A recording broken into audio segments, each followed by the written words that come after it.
Good morning, snorkelers. Hello and welcome to World Snorkel Day 2025. We're super excited to have you with us and get to dive into Snorkel today. We're excited to share some inspiration. We got some awesome presenters joining us all day, sharing different ways that they're leveraging Snorkel to support and celebrate student learning in the classroom. So super excited to have you with us. Woo! Let's go. We are ready to dive in. Thank you for those of you putting your names and where you are from the chat. Super excited. If you have questions, throw them in. As you are joining us, we invite you to participate along with those questions throughout the whole day. If you didn't see the schedule yet, I'm going to put the schedule back up here on the screen. But we have a bunch of 30-minute sessions today. So feel free to come and go as you please so you can really tap into what's most relevant and feels most useful to you. I'm going to put that schedule right up here on the screen to share with you all.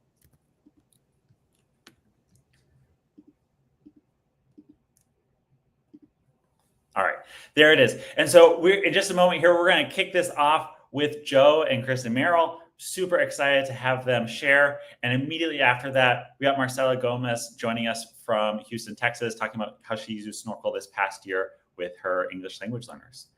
Excited to have so many people here on the call. We're also be giving out some Snorkel t-shirts, some premium accounts, some stickers, and some other fun prizes along the way throughout the day. So thanks again for joining. And with that, I'm going to invite Joe and Kristen up onto the stage. Hey, John, what's up? Hey, good to see you both. Oh, it's so great to be with you guys this morning. How are you all doing? Doing fabulous. It's a beautiful Wednesday, and July's coming quickly to an end, unfortunately. But really excited to be able to connect with the two of you and have you both share a little bit more about Snorkel. Yeah, we're super excited. You know, school's just right around the corner, and so a lot of teachers are looking for things that they can use in their class this coming year. And Snorkel is a great option because it's got so many different possibilities. And we're excited to share more today. Although I do feel a little underdressed. I feel like I should have brought my mask. And we got to start passing these around. Every conference we go to, people are asking, can I get a Snorkel too? But my dream is one day we're going to walk into like a school or into a conference or something like that, and everyone's just going to be walking around in a Snorkel. Oh, that would we'll be see awesome. If we can make it happen. All right, I'm going to put your slides up here on the screen for you and hand over the mic to you. Thanks so much. Perfect. Well, thank you so much, Tom. Well, thank you, guys. My name is Joe. Obviously, I'm Kristen then. And we're known as the Merrill's EDU. I actually, this is breaking news. If you've not seen us this summer, I'm teaching 3rd grade next year. And I was a 4th grade teacher for a long time, and I am currently residing in middle school language arts. And we're super excited to talk to you guys about Snorkel today because one of the things that we're really passionate about is student voice. And so we constantly look for ways that we can enhance that in our classroom environments, no matter what the age level is. And so Snorkel really does help deliver on that. Yeah, I think with all the AI and all of the technology, everything that's kind of swirling around in our current kind of educational culture, anything that's student facing that really students can engage with and in addition, allow teachers to like monitor and be able to reinforce is really where we're going. And I can't think of something that's more student facing than Snorkel. Yeah, so we're going to go through a whole bunch of ideas that we're going to share with you guys. Hopefully things that you can use in your own classroom. If we don't get to everything, though, we're going to make sure that you have all of the resources at the end. So hang in there tight. You're going to be in, buckle up for the ride. It's going to be good. So let's get it going. We definitely have the habit of going quickly. Yeah. So hopefully I'm too fast. So if you're new to Snorkel, it's really easy with how it all works. Basically what it is it is a digital platform where students can go on. They're prompted a question by the educator. They answer that question, and they can do so in a variety of ways. There's also some other tools, which we'll get to in a second. And while they're doing that, then they can be coached with an AI response to help them meet the standard that the educator puts forward. And when you say like blank digital canvas, that's literally what you mean. It's blank, right? That's one of the options. Yeah, you can start from as the ground as bare as you want, or you can kind of build upon things that are already there. Right. So actually, let's just cut to it. So here's some of the different things that you can do with Snorkel. So obviously there's that whiteboard recording like you were mentioning, and that's that infinite canvas that you can work with, which is so important, so right? Good. The thing that I love about that, Kristen, is that like if you're a teacher, you probably have whiteboards in your classroom, right? But you're limited then to the thinking to that 2-foot rectangle or square 2 foot. box. Oh my goodness. That's about a whiteboard, right? Oh, maybe, I guess. Yeah. And so the students students are limited to that space, well, this allows them to, take that thinking beyond that area, and then they can use that area and that space to their needs and explain it in a way, and so they get coached to try to level up their learning. Yeah, I'm a Post-it learner, so I like piles and Post-it. So I like infinite canvas because sometimes students are afraid of like messing up their canvas, and they can just like go out of it a little bit where they think you can't see it and work on things and then bring it back over is really cool too. Yeah, so there's a couple ways they can do that. There's a whiteboard recording, so that way the kids can use it as a whiteboard. Let's just do that. Let's say they just use it as just a whiteboard. The AI can look at just the whiteboard, or they can use that whiteboard in that same way and then dictate over it. And so that way the AI hears what they're thinking, kind of analyzes both. But you can also just do an audio only recording, or if you wanted to, you could even stretch it over to a writing lesson and you can have them do it. Yeah, so there's a lot of different options that you can use with Snorkel, and there's a lot of ways that you can go about trying to get it into your classroom, but I think they've left it very creative for them. Yeah, and let's be honest, sometimes if you're a new teacher to a platform, that can be overwhelming, like not knowing where to start, but we have you covered because we're going to go through some really simple ways that you can use some of these features with different platforms, kind of integrate maybe something you already know, but it all starts with creating a class and like getting your kids in. Yeah, right? I'm so glad that you said that, actually, because it doesn't have to be overwhelming, right? Mm-hmm. And I feel like a lot of apps out there, it's intimidating when you first look at them. And Snorkel's done a really great job of making sure that the process for the educator and the process for the student is the easiest that it can possibly be. For example, if you wanted to get your first Snorkel activity going, it's as simple as creating a class and then basically entering your prompt and then throwing it out there to them, right? We're going to share that blog post with you that goes through the entire process of how to do it. But when I'm telling you it's just a few clicks, I really do mean it. And so that's the same both for teachers and students. Yeah, and it's natural to have a fear of something that's new, and there's nothing wrong with that. But I think pushing through that fear of the unknown, the fear of what's going to happen to my responses, the fear of how my students going to react, the fear of what's going to look like, you just got to kind of like jump in and do it. I feel like I have my Snorkel on, and then kind of go from there and kind of ebb and flow on how you use it. Yeah, one of the questions we get all the time is, do students have to have accounts? And the answer to that is, that depends on you. So no, they don't have to have accounts. Last year, I taught K-5 technology, and it would have been really difficult for me to have kindergartners who did, in fact, use Snorkel use it with student accounts, because that would have required them to log into with an email address. Mm-hmm. And for kinder, as you guys know, if you're in primary, that's a really difficult feat. And so having guest mode in Snorkel is really, really powerful. What that does is it allows the educator to just share the link to the assignment, and then kids can click that link and then just enter their name and boom, they're on. So what about like Canvas, Schoology, places like that? How does Snorkel work? Well, I mean, I used it in a way where they just hyperlinked off of Canvas in those places. Okay. There may be an integration, actually. That's a great question. I saw that pop up in the chat. So maybe John or someone can help us answer that. But I just always used like use a hyperlink. Super simple, efficient, get right in. Get right in. So that was always what I felt like was the easiest. But once you're in and once the kids are in, it's pretty easy. It's all about setting it up. And so you can go in, you enter in the prompt that you want. The AI automatically will generate the feedback settings, and you can, as the educator there, you have complete control here. So you can go in, you can edit that, so that way you can make sure that you're meeting the needs of those standards, meeting the needs of your learners, whatever it might be. I love any type of platform that gives teachers ability to edit AI, because AI is wonderful. AI can be efficient. AI can be time-saving, but the teacher knows best. Yes. And the thing I like about this too is that if you're working on an assignment, and from what in my experience, you can edit this to kind of in real time and then just refresh the assignment. So like, let's say that you realize that maybe you made a mistake when you were setting up the feedback settings, and it's not quite giving you the exact feedback as you as the educator wants. Mm-hmm. You can edit that in real time, and then it'll actually fix it. So that's pretty important. And then not have to resend the link or anything like that onto those other platforms. So let's just show you guys how that looks, because when we say that students can really go beyond their thinking here, we mean it. There are multiple attempts in Snorkel. And what that means is when you pose that question and you have your students log on, they're able to answer that question, receive that feedback, but then that learning doesn't just stop there. They can then take that feedback, and then they can either choose to start over completely from scratch again, or reuse what they've already done on a whiteboard, for example, or maybe in a writing, and then elaborate on that, maybe take it to the next level to see if they can improve their score. I just love the fact that you used a math example, because I think there's a lot of platforms. Math is always the hardest subject to me to be able to have a space to work with. But I really like that ability for a student, because I am not a math girly very much. And so I was that student that would get partway there or knew kind of how to do it and wanted to work through it, but I wanted to know what I did wrong or how to fix it. And so something like this would have been perfect.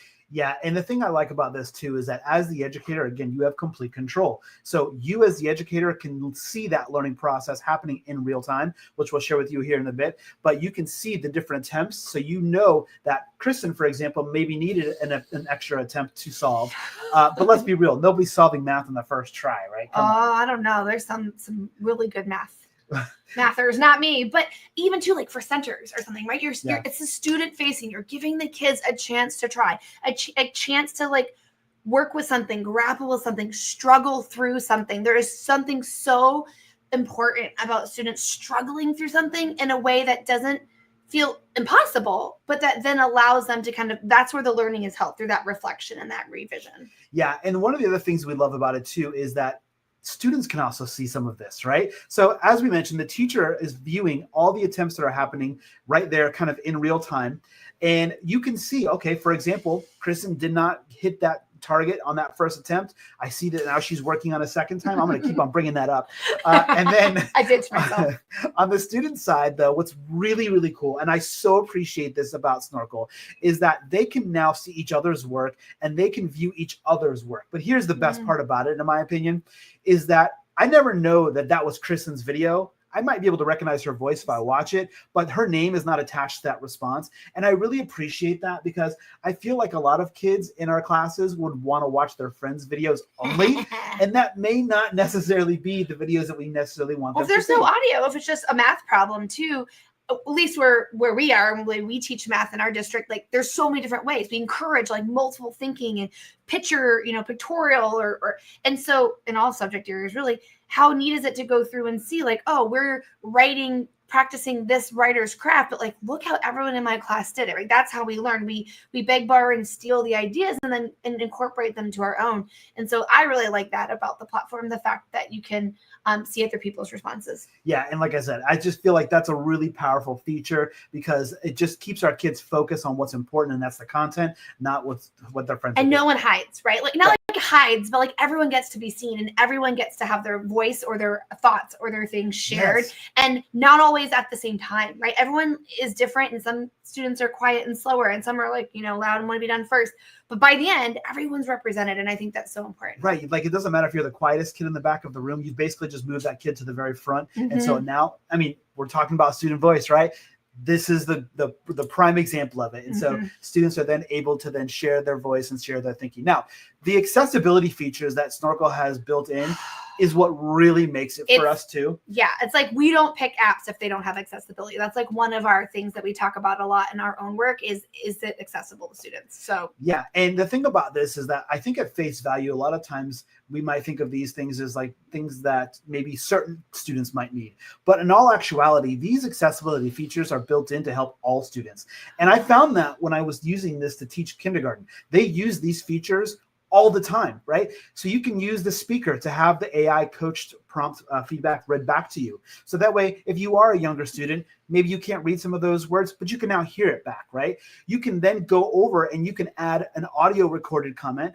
You can hear the different things being read aloud. So there's just so many different features that are enabled in there where you're able to go in and see. I also really like how the AI uses those red dots on the videos to provide you exactly where it's finding that information from, and it's providing that feedback. That's so important. My students used a different program last year, and that was their complaint, was that when the AI would give them a response, they wanted to know exactly where to go back in their work to find. But to me, accessibility, you like to have things read out loud and hear it and process it. I don't. I like to read it in silence by myself, and everyone's different, and the way we process information is different. And I just don't understand why in 2025 we are not to this place of where everyone had, understanding that really these features are for everyone and how they see to use them. Yeah, and so obviously the accessibility and collaboration features are top notch. So if you haven't checked those out, you're going to want to make sure you definitely take some time. And I would actually take time to teach them to the kids earlier in the year too. Make sure that they know about them, that they're there, so that way they can use them. Now, if you're logging on for the first time as the educator, a great place to start is the Snorkel library. This is a continuously building place. So if there's not something there, you want to make sure you can periodically check back to it, because they're always adding new content there. But this is where you can go. You can search for specific grade levels. If you want to narrow it down to subject levels, there's tons and tons of ideas there. And I would suggest maybe exploring subject areas or grade levels that maybe aren't quite what you're teaching, because sometimes you can just look through an idea or a lesson and you're not going to use that exact lesson, but you're like, oh, I never thought to put that with that, or it might just inspire you as you're building things specifically for your content and your kids. So we're going to start giving you guys a whole bunch of lesson ideas. This is going to be like rapid fire pretty much here. Yeah. And so, like I said before, we may not get through them all, but we're going to share all of them with you at the end. But let's start off, because we'd love to work with tools other than just what is right in front of us. And so sometimes we have other tools that we work together with. So like for example, like app smashing. For example, Diffit is a platform that we love. The reason why we love Diffit so much is because it allows us to differentiate learning instantly. And so with a couple of clicks, we can push out the same type of content to all of our students, and then they can use Snorkel in a writing activity to read that article, which would be hyperlinked in the prompt directions, and then they can respond on Snorkel, and you've differentiated that whole lesson with just using those two apps. Yeah, it's the what and the how, right? When we create a lesson, it's the what they're doing and how they're doing it. And usually one of those or both is not the same for every kid. And so in this example, the what they may be reading might be different, but how they're showing the understanding is the same. And I think that's really important in a class, to have unity as much as you can, so the students have something to talk about and have something to discuss. When activities are too far apart, then that's where your divides really start to come in. Yeah, and like I said, you can use a Diffit for free. There's a free version of this, and obviously you can use Snorkel for free too. So this is perfect, right? Yes, that's another one of our things. Like, we really like apps and programs that are free for teachers, because we don't have large bank accounts to buy a lot of this As stuff. Educators, we know this, and right? so, that's really is important too.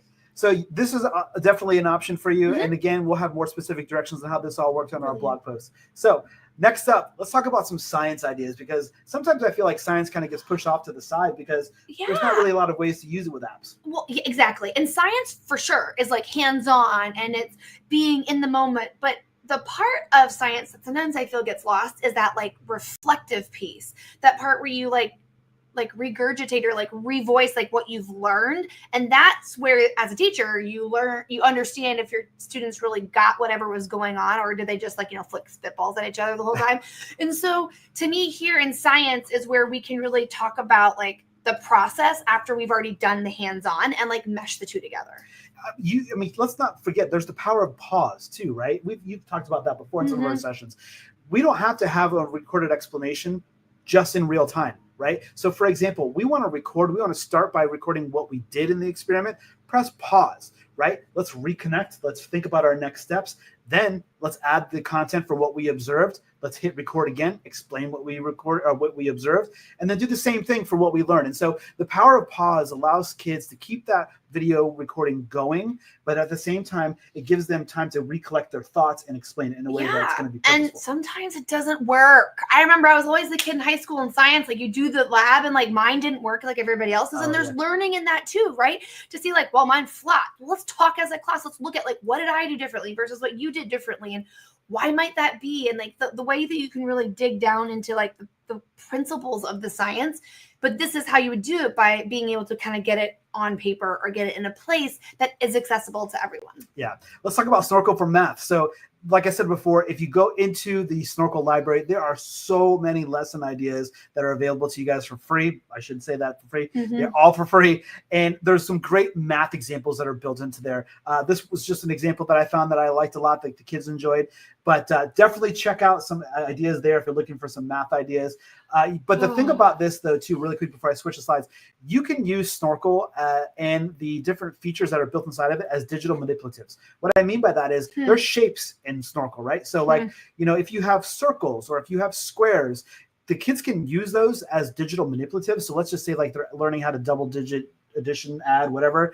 They can use those different shapes as manipulatives when they're learning in the process. You could also put things in for them doing that. Yeah, say that loud. I don't know. Could you put things into them to be manipulatives too, Yes, right? you could, So yeah. if you're math, I'm thinking emojis. We always had fun with math and emojis, but like you'd also put in images or things from your curriculum if you really wanted to. Yeah, absolutely. That would work. So now when I first made this slide, School AI had not updated. So there's a little bit different procedure for this now, but I'll explain it. What we love about this activity was this was the building background knowledge part. We started off in School AI, getting to know Alexander the Great. And as the kids talked, they kind of gathered some information.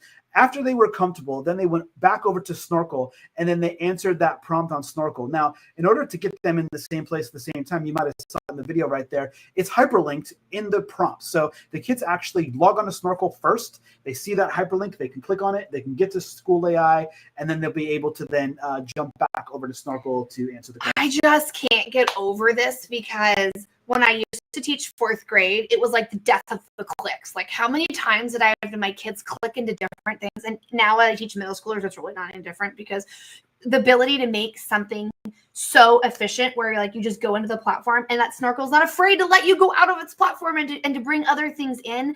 I mean, we here are doing, School AI, but it could be your text that your kids have to read online. It could be something else that your district is providing.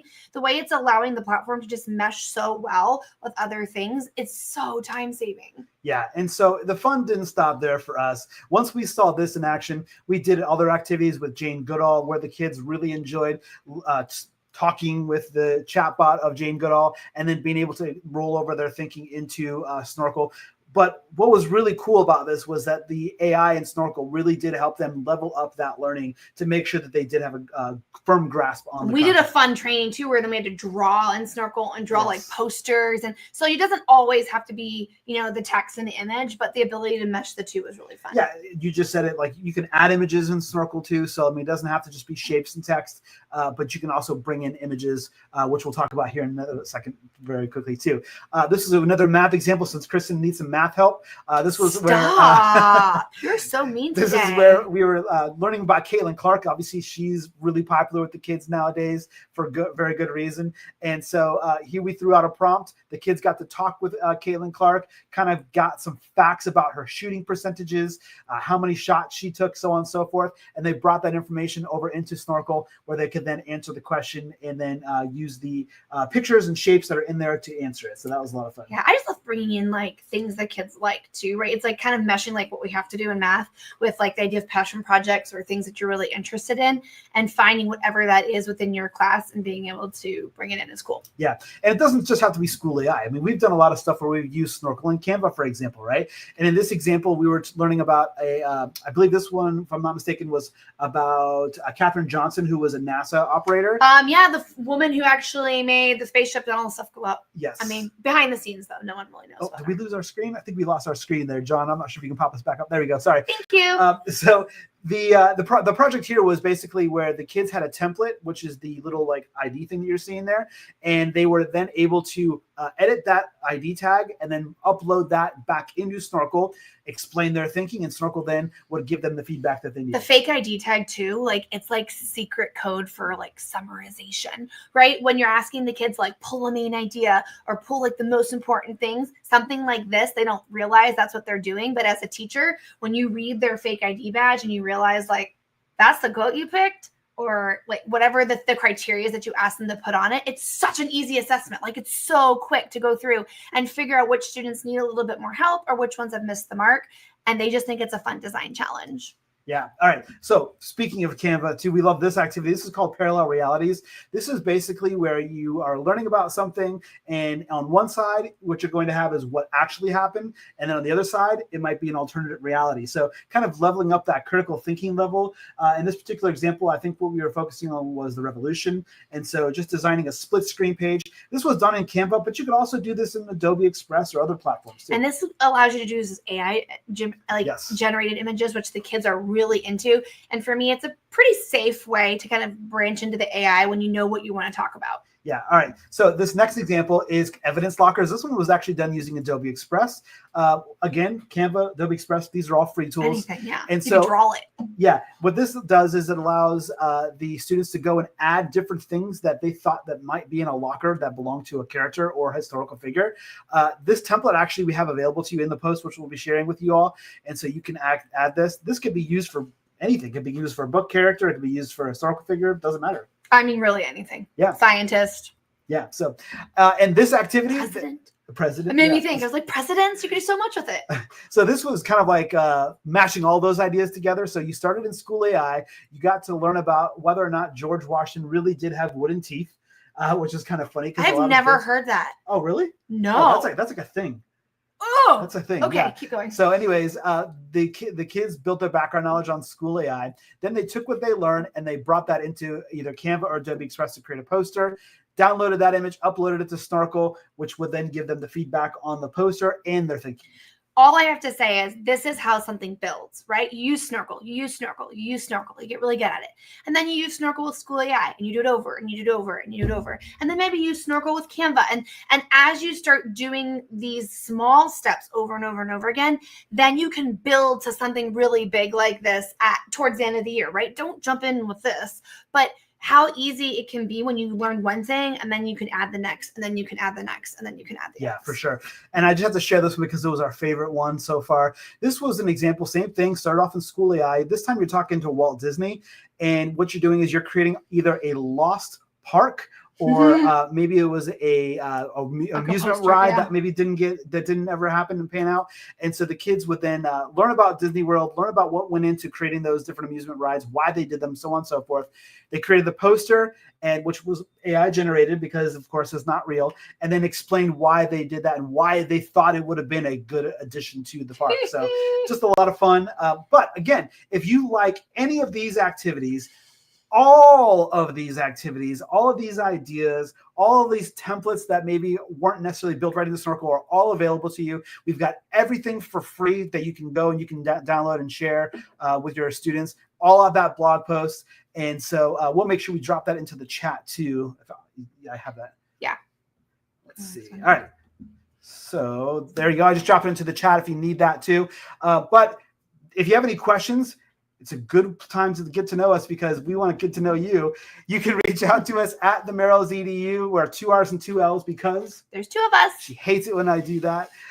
And guys, we also have a new book out that does have Snorkel in it. So if you're interested in learning more about some of these activities, check out our new book. It's available on Amazon, or go to our website and you can find out more information. Yeah, but dive in. Yeah, dive in. We can't wait to get to know you guys and see all the ideas that you're doing. We're so looking forward to it. So John, thank you again for having us. We're so excited to see the next presenter. Joe and Kristen, this was amazing. I can't believe how much you managed to pack into the last 28 minutes. You got through so much.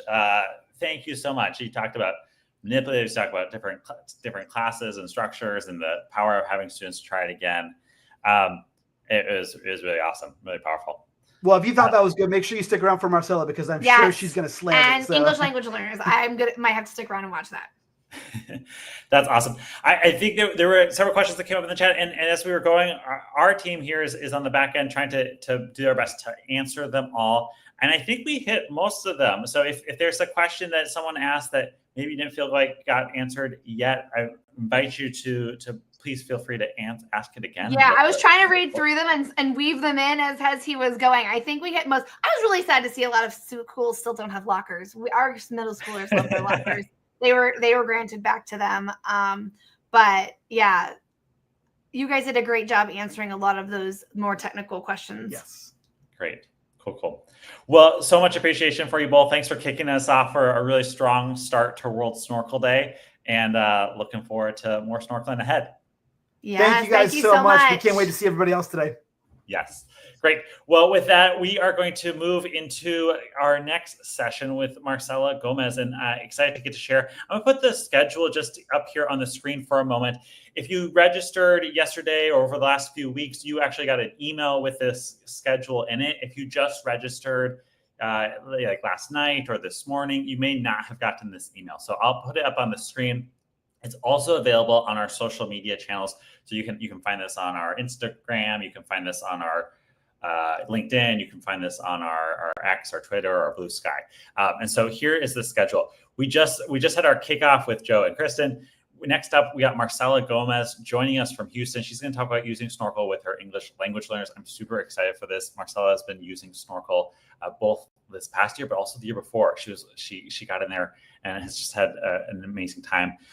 Right after that, we got Jessica Winston joining us to share about Snorkel and writing. And then we got a social studies session, then science, elementary ELA, and it goes on and on. Each of these is 30-minute sessions, so feel free to pop in or out throughout the day as fits your needs, but super excited that you all are joining us. If you're just joining us right now, I invite you to go ahead and drop in the chat where you're joining us from, and really excited to welcome you. With that, Marcela, I'm super excited to invite you here to the stage. Hi, Jen. How are you doing? Hey, I'm doing great. How are you?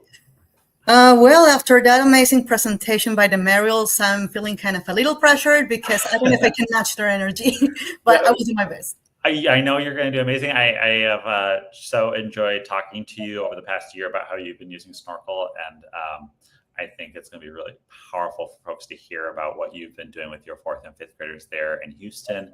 I know both last year and this year you just had great success in supporting them with both improving their math and science, but also in their language skills too. So I'm really excited about it. I have to say that it's been a great experience for me and my kids because as we have discussed before, Snorkel is not just a tool to help them do schoolwork.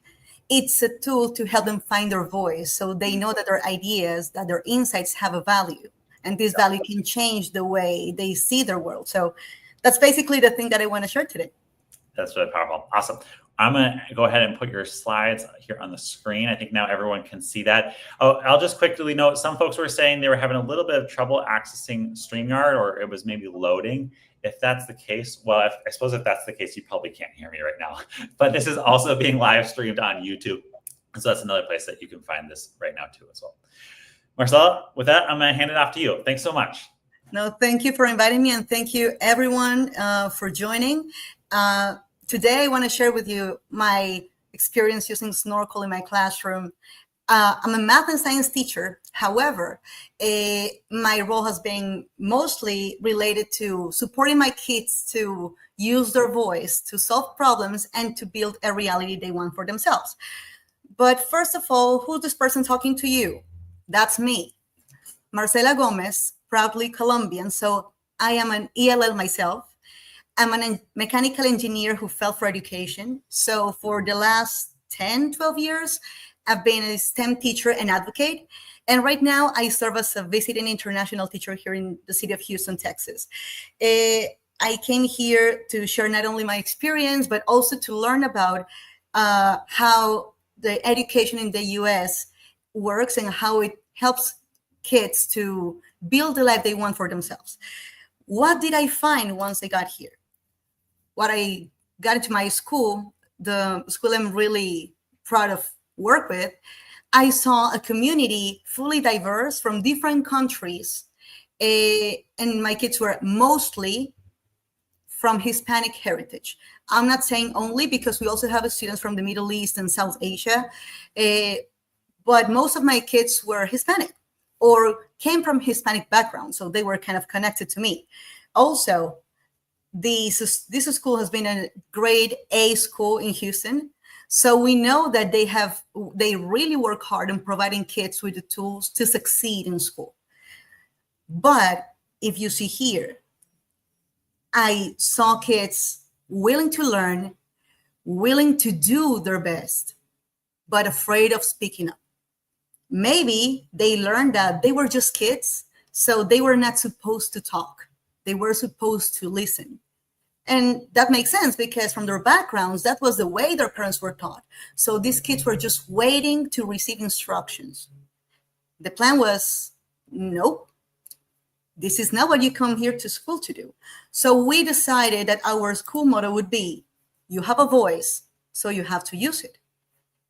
And how are we going to make sure that this voice is listened to, not only in the classroom, not only outside with our friends and family, but as a way to measure this voice, we would use our tests. In Texas, these two tests are extremely important. The TELPAS test for the students who are not native English speakers to show their proficiency, and the STAR test, the one that shows based on the state standards how they are doing, so they can join, they can get access to better opportunities when they go to high school, when they go to college. So this is basically what we are trying to do, help the kids use their voice in math and science, because I'm their teacher for math and science.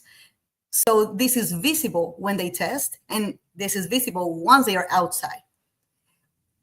You may wonder why, if you're a math and science teacher, why you're talking about ELLs. Not only because of my experience, but also because I know that if my kids don't feel confident communicating their ideas in the language they're trying to learn, it's less likely that they succeed when they are asked for a specific content.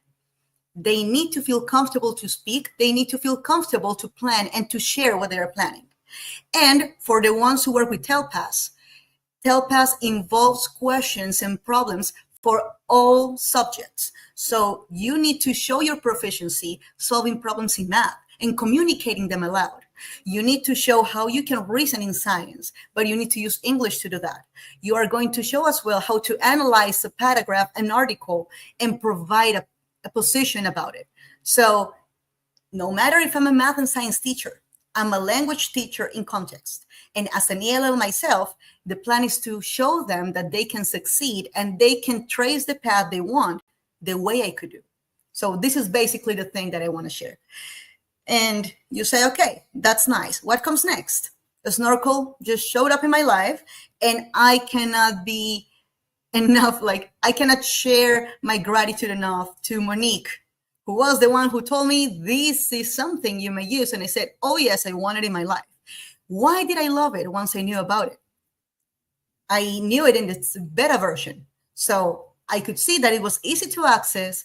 At that time, they had to talk because the tool at that moment only was checking their speech, nothing else. So it said they have to talk. And once I checked the feedback, I said, hey, this sounds like the feedback I would provide to them. So I can trust the words used for my kids. So I said, yeah, Snorkel is going to be part of my classroom. How did we make it happen the first time? Our first year, this happened in the 23-24 school year. This is how we started. We said, this is the way we're going to succeed using Snorkel in the class after trying it for the first time and showing it to the kids. We together decided that this was the way we wanted to try after they noticed that they were feeling safe enough to speak. First one, let's script it out. We are going to plan what we are going to say so we feel more comfortable speaking up. Once we do that, we are going to record for 1 to 2 minutes. Why the time? Because that's the TELPAS time frame for speaking. They have 90 seconds to record, but at least 60. So this is a way to train them so they don't feel rushed to speak when they're testing. And just to start, we had 45 minutes a day for integrated resources. So we were using this twice a week for 45 minutes a day. And we set up ourselves for success with this question. This is the sound of my classroom every morning. Or this one was the sound in my classroom twice a week, every morning. After we posted the question, how would you explain this problem to a blind classmate? If you don't have the opportunity to show something, if you can only use your voice to guide a partner towards learning, how would you do it? So as you can see here, I'm just showing you that we had different opportunities to practice using iPads, using laptops. We were in a regular classroom. This was not just in any specialized room. No, we were in our regular classroom. So all the success came from our classroom expectations. We all worked on them. So we knew we're using voice level 1. We know that we are honoring the space others need to record. We know that we are using this time wisely. So we need to be ready to script out and to check before we keep working.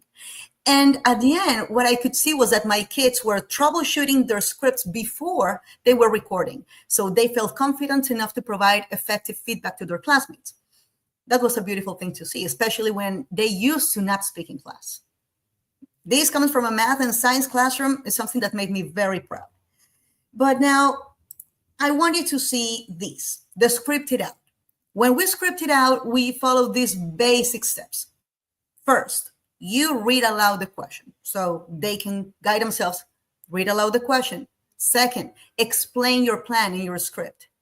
Third, show your work. And finally, answer the question. We realized when we were working with Snorkel the first time that the feedback needed a very explicit answer. Now it's getting better. I mean, you got the best version now. But when we started, we needed to be very specific about the answers. So here you can see a couple of examples, 2 different examples of how we created the scripts in math. So they needed to solve the problem first in their journals to make sure that the solution was clear enough so they could explain step by step what they were trying to do. We were using graphs, we were using tables, we were using passages, and we followed this structure all the time. Now, we tried to check how this was working. How did we? Sorry. We tested our mic 2 ways. First one, asking the kids. The Snorkel asked the kids how they felt about it too. So I'm going to share their voices when they were showing what they liked the most about Snorkel. Please listen to them. I'm going to be recording on a short video to share my thoughts about using Snorkel for my math. So it says, what do you like about using Snorkel? The thing that I like about using Snorkel is that when you finish your assignment, the AI gives you feedback, and you can use that feedback to help you improve in your other assignments. I personally like that when you turn your assignments, the AI gives you tips about it, unlike other math apps that just rate it and then tell you your wrong and correct answers, but they don't give you any vocabulary tips or help you how to describe it. That I can learn more problems and doing challenging math problems, I can learn and learn little by little. I really like it because I get to speak and explain the answer in math and makes it way much easier. I like using Snorkel because it helps me learn. And if I do a question and I made a mistake, it can help me redo it and get a better fish. Okay, so those were my kids saying, okay, now I feel good. I know that I can learn and I know that I can do better. So what happens if we move these strategies to our regular exercises? Like, let's say when we do the STAR training or the review or whatever activity that we do in order to get the kids familiar with STAR questions. Well, we use the same strategies and we use the STAR questions from the release questions provided by the TEA, and we check the feedback. So we noticed that they could extend their thinking to those testing strategies. That's when my kids started seeing that their reasoning was getting strong. Here I'm showing 2 examples that are very important to me. The example on the left comes to one of my kids who was having really important behavioral issues. When we dig into it, we just noticed that this was a lack of self-confidence that we needed to address. Snorkel helped this kid out to feel confident to show his thinking and to show that he could support others, that he knew more than he thought he did. The example on the right is one of my girls who was so afraid of using her voice that once he got strong in that assignment, her first reaction was to go to my desk. I was providing some support to other student. Went to my desk and said, "Miss, I did it." And she was almost crying. So I said, "Ma'am, let me take a picture of this, and I'm going to share this picture with your mom." So I wanted the mom to know your kid did it, and she's feeling proud of herself. So that, for me, was a powerful moment because my kids were realizing that their voice had a power.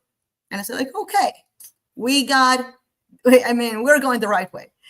We use these strategies then to move to preparing ourselves. and we tested the mic. How did we test it? With interim and STAR. I'm showing you the results that we got comparing the interim and the STAR math and STAR science. This one was our first year. So at that time, Texas teachers would know that they were still adjusting the test to the new standards, or not the new standards, but the ones that were going to be assessed.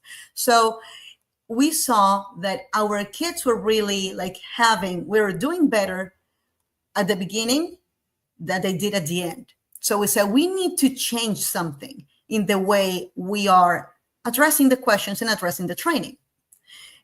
But once we compare correlations, because we said, okay, how can we notice if the Snorkel practice has an impact? We got this. This is the first graph, just a scatter graph, a scatter plot to connect a Snorkel with TELPAS, a Snorkel with STAR Math, and a Snorkel with STAR Science. The correlation is not very strong at that moment, but we can see that there is some kind of trend, like increasing trend. So it's okay, we can fix it. We can make it happen. But what we noticed was that the kids who got from the fair to the strong assessment in Snorkel, they were in our meets, approaches, meets, and masters in STAR, sorry, in this case in TELPAS and STAR. We had some issues here with the students who got in that did not meet. We addressed those related to other issues. But we said, I think we need to be more effective with the way we use the time in class. So iteration is what engineers do. So we moved into the second try. We kept the scripted out. We kept the 1 to 2 minutes per recording, but we changed frequency and we changed intensity. What if instead of doing a big workout twice a week, we do a smaller workout 4 times a week? Let's increase the frequency to build stamina. So let's see if this works. And what makes me very happy is that the new player joined, my teaching partner, the best teaching partner in the world, the reading teacher, said, hey, I see what you're doing. I'm excited about it. Let's try it together. So now we have the math teacher, math science teacher, and the reading teacher using the tool consistently in the classroom for these kids. Do you want to see what happened? What happened was this.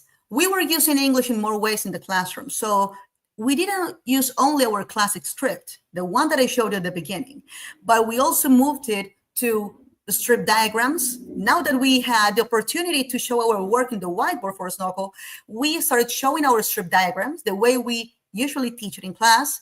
We were using more comparative charts, and we use ECR, or in the Cambridge way, if, then, because, what you call claim, evidence, reasoning. So we were using all of them more consistently for them to prepare what they wanted to say. So they felt more familiar using the different formats and showing their knowledge in any of them, so they could translate from one format to the other. And we tested the mic again. What was interesting for me to see? It was interesting for me to see that the differences between the interims and the STAR tests by themselves decreased. The gap was less. Well, we increased the number of kids who master in the interim, but we also increased the number of kids who met and master in the original test. This is math, and this is for science. It's important to clarify that the STAR test applies for math starting in 3rd grade, so the kids are more familiar with it. But the science test only applies in 5th grade and 8th grade. And the science test this past year changed a lot because it includes engineering practices. So the fact that I could see that almost half, actually more than 3/4 of my classroom passed their science test shows me that they were feeling even better to show their thinking with the ECR, using the charts, recording their thinking. So for me, that's a reason to shout out. And I'm using the wrong word. I'm sorry. I'm pretty nervous. I don't know if you noticed, but I really am. And this is our second speech when it comes to correlations. So look, now we have more students who are showing meets and masters in TELPAS. In this case, we had less students taking the TELPAS, but more than half of those kids met the criteria and left the program. In STAR, if you see that we can see the correlation that is even better for math, and we can see more in the meets and masters for science. That's something we didn't have the previous year. So for me, this is something my kids should be very proud of. Finally, because I know that I need to take the time, how can we see the progress year to year? Like this. Here, the graph on the left is showing the comparison between Snorkel and TELPAS for both years. The one on the left is 23-24. The one on the right is 24-25 for all the graphs. This one is TELPAS. This one is STAR Math. This one is STAR Science.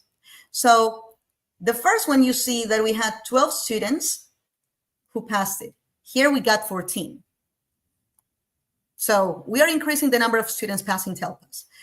Of course, here we had more students than in this year, but we see that the gap is even less. So we're finding that there is some sort of connection between getting strongs and excellence in Snorkel and meeting the criteria or strongs and excellence in TELPAS. In STAR, we moved from having we got a difference of 5 kids getting strong and excellent in Snorkel and 7 between STAR in the first 2 years. And we're also increasing the number of students meeting and mastering STAR Science. 5 in the first year, 10 in the second year. Exactly 5 students, that difference. So I know that we're talking about 2 years and I would need at least 3 points to talk about a real correlation. I understand that. But this helps me be optimistic about the upcoming school year, the one that we're going to start on Friday. So what are we doing to prepare for it? We are preparing our expectations right away. We have a morning setup for our 15 minutes of work. So in my classroom, we have this very clear. So the kids feel like this is their business place.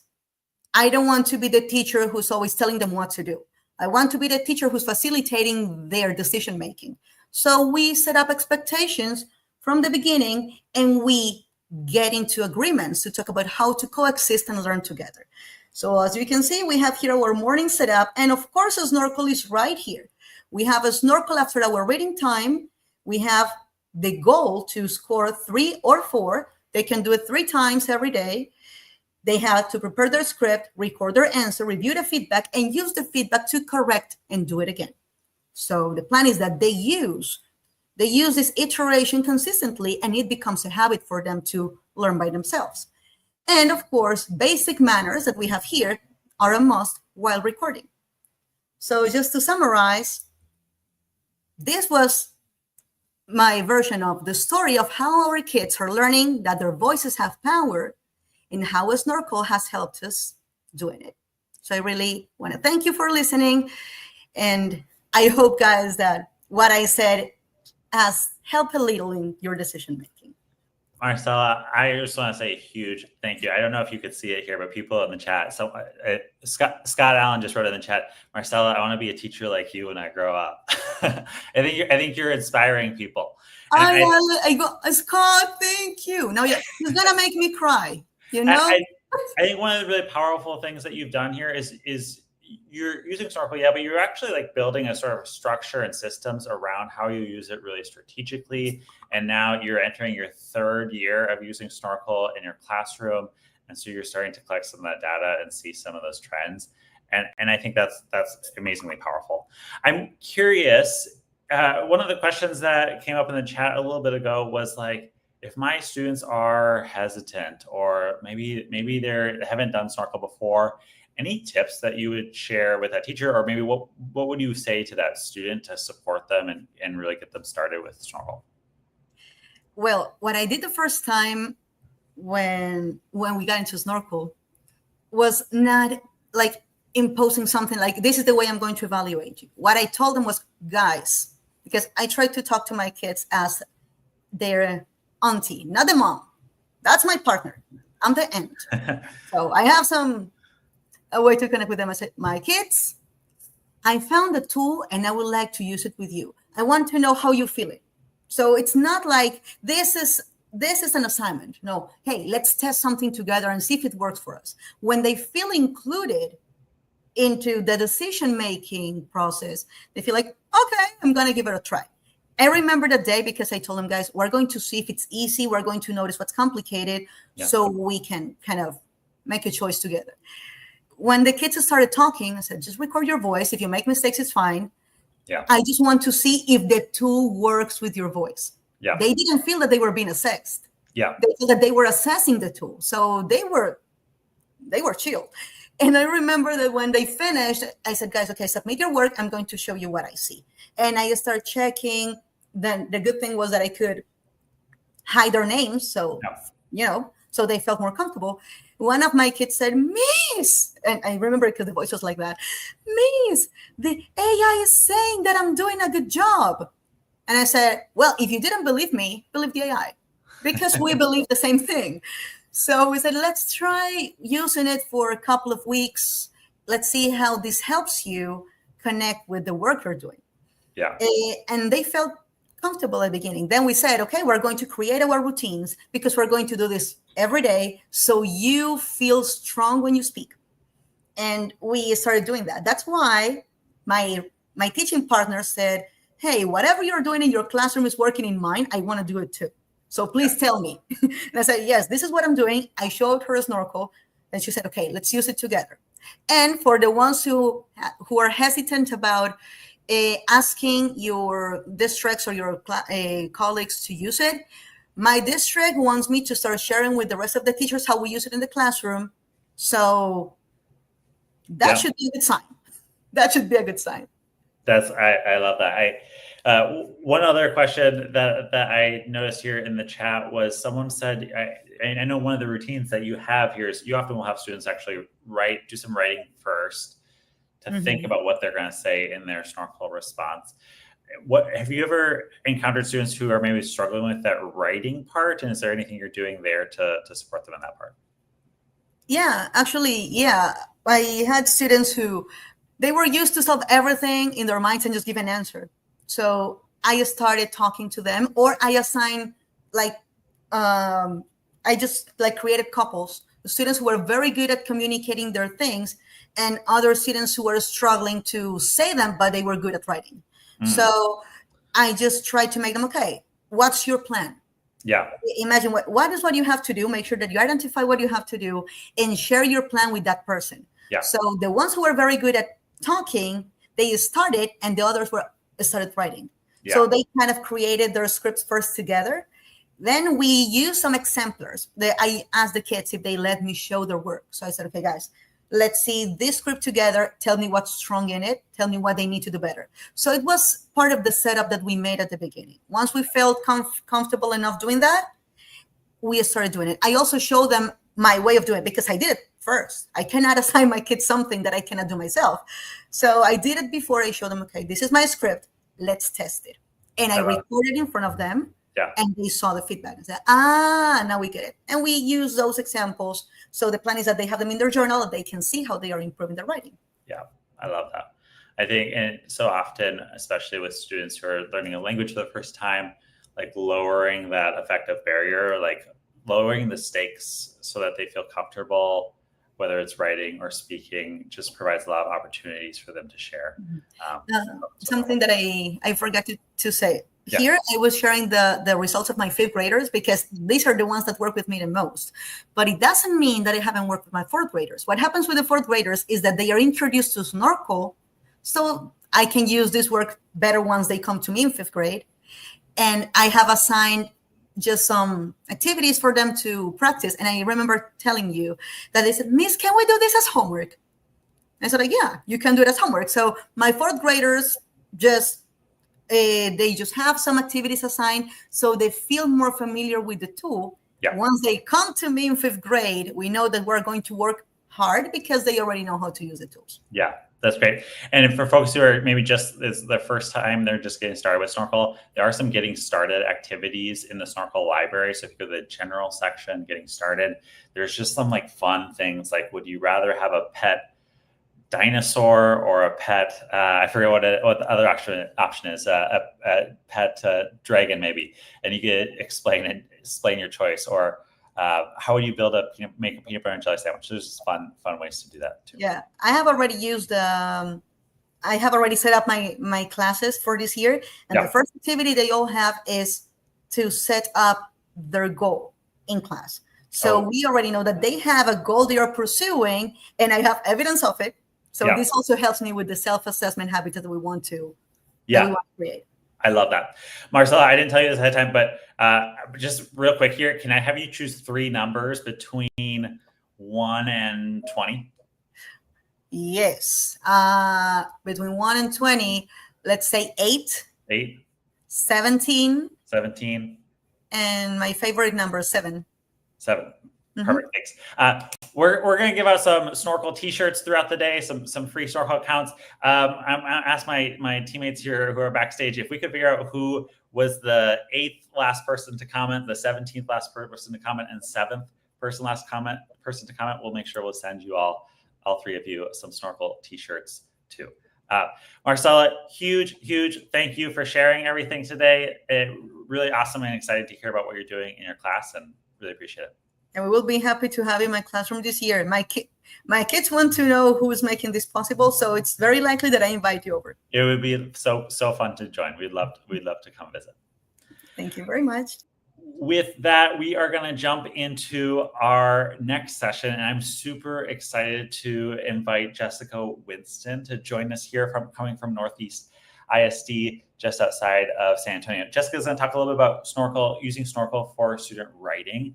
And then right after that, we've got our social studies session with Jamie Cherry. I put the schedule back up here on the screen. If you need to find that schedule at any point in time, you can find it on our Twitter, on our Instagram. You can find it on our LinkedIn as well. With that, I'm going to invite Jessica up here. And we were just experimenting with the tech here. I'm hoping this is going to work. Jessica, can you hear me and see me? Hello, can you hear me? We can hear you. Can you hear me? I'm gonna chat it real quick. We can hear you.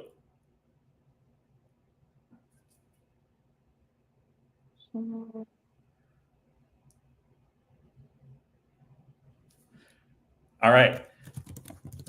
Oh, okay. I'm gonna hand it off to you. And I don't think she can hear me, but I'm gonna set her up here. And I'm almost there. Okay, tell me if you can see everything. There we go. Yep, we can see it. Okay, everybody. The journey that it took to get here this morning. Hello. My name is Jessica Winston, and I am really excited to share a few stories of success that I had with Snorkel with writing. The examples that I'm going to share today are going to be with 4th graders, but I've used Snorkel and they're in a writing process with as low as 2nd grade. So again, my name is Jessica Winston. I am an instructional technology specialist with NEISD here in San Antonio, Texas. This is my 18th year in education, 6th as an ITS, and my passion is really 4th grade writing. And so when I started using Snorkel in the classroom, it was just really excited to see students, their faces just light up, specifically my own son, and I can tell you about that later. So the project that we're going to go over today is the 4th grade. The entire campus was given a prompt, what laws would you enact if you were president? And when I tell you that the children gave me all kinds of things, it was amazing. It was amazing. So from pollution to moving out when you were 18, that's a law, get out of your parents' house.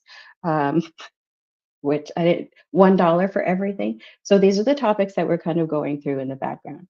Now, in the writing process, I worked with this teacher from the very start of it. The kids did a fair amount of brainstorming, and we talked about where it would be appropriate to use Snorkel. And so in the writing process, this is where I would use it. Not so much the brainstorming and the drafting part, because that is really organic to the teachers, and then just the students can really put in their voice and their thinking. But once they have got their first draft down, that is a perfect place for us to introduce Snorkel. Now, it is only for them to get ideas, little feedbacks. if the teacher is looking for a specific thing, like maybe I only want to focus on beginning well, then that's what I'm going to prompt into Snorkel. So during that first read, it's only going to be looking for that part, or perhaps the end. Sometimes the kiddos don't have a really strong way of wrapping up their work. So this first draft could help with them and give them specific feedback on their draft. The next place that I like to use it in my classroom, once we have our sloppy copy, we break out a blue pen and a red pen.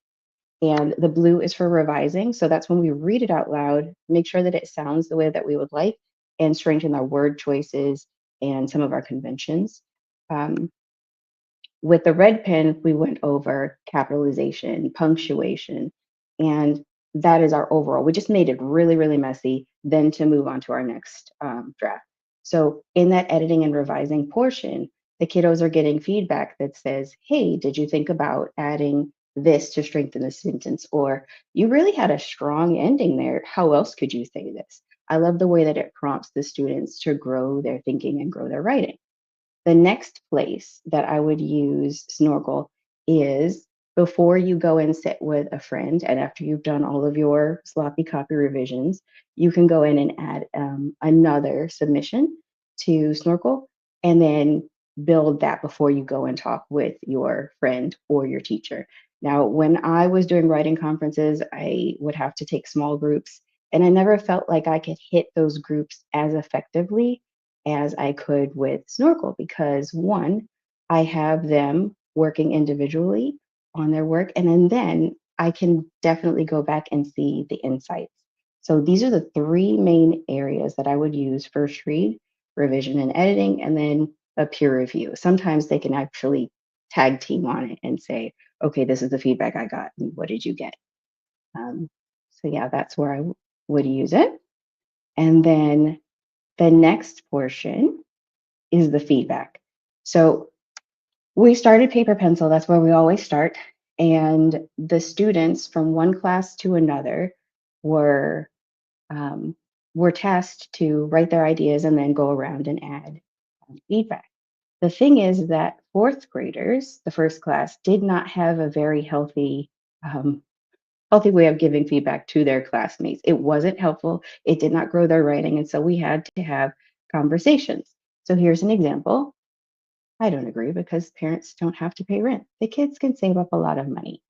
That was great response to the prompt, but it was not helping the person to add to their writing. Here's another little bit of feedback the kiddos gave.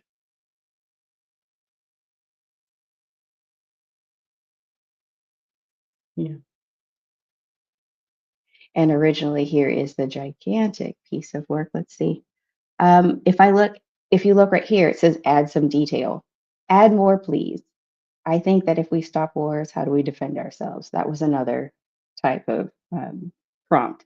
So when we were walking around, and you could see it on the kids' like physical body, they were just physically kind of crushed with the type of feedback that they got from their counterparts. So what we did was we introduced conversation stems, and I disagree with you about this, but I want to hear a little bit more about your thoughts. Now, you can't see the conversation stems. When you get those, you'll be able to see. But what we did was we ran the first class through Snorkel, and they got to see how the feedback was given, specifically what it looks like when you do write down. So here is my first read. It gives you positive feedback. It points out what's missing, and it prompts the kiddos to think critically. So this is one of the writing samples from our kiddos during the editing revising part. I asked them to read their draft out loud. Then after they read it, listen to it to see if it sounds exactly the way they wanted it to sound. Because sometimes our brains will look at the writing, and if we're reading it to ourselves, our brains will autocorrect it. So it's very important for them to hear it, and that feature in Snorkel where they can play it back is invaluable. So once they have submitted their feedback, we're going to make their writing better. So this is her piece. And I'm going to show you the feedback that Snorkel gave her. And we shared this with the students, and we asked, was this helpful? Was this able to help you grow your writing? And some of them said, yes, it was very helpful. We did run into the problem where one person, I think it was the peanut butter jelly prompt, that there's a couple that we use just for introduction. And the feedback said, well, I only use a knife for the peanut butter and the jelly. And one kid said, I don't do that. I use a spoon for the jelly. And they were thinking that their way of doing things was incorrect. So with the feedback that was given, we had a really great conversation about, if the feedback doesn't apply, if it is not helpful, then you can disregard it, which rolled right into our students and their feedback. And the second group of kids, after we went through the conversation starters saying, be more curious. Like if you didn't understand the portion of their writing, that's really a you thing. The person that wrote it had every intention and gave you the information. So instead of saying, this is wrong or add more details, maybe we can ask questions like, well, I see when you said this, what did you mean by that? Or I wasn't clear when you said this. Could you share what you were thinking? That then starts conversations between the students, and then it helps them to move to that next part in growing their writing. So the other portion of Snorkel, and John is going to share this in just a second, is how the typing feature allows you to share mentor text ideas, adds extra anchor text for the students to refer back to. I know that we were talking about extended constructed responses and short constructed responses. You're looking for elements of that text to be present in the writing. And with Snorkel, it can make those connections. And so with that next part, what I would like John to show is how that actually works. So before you have you had the opportunity to speak out loud and have it recorded, or my students would just type, especially they had long bits of text, and then just get the feedback from there. But now there's a combination of those both that really, really works.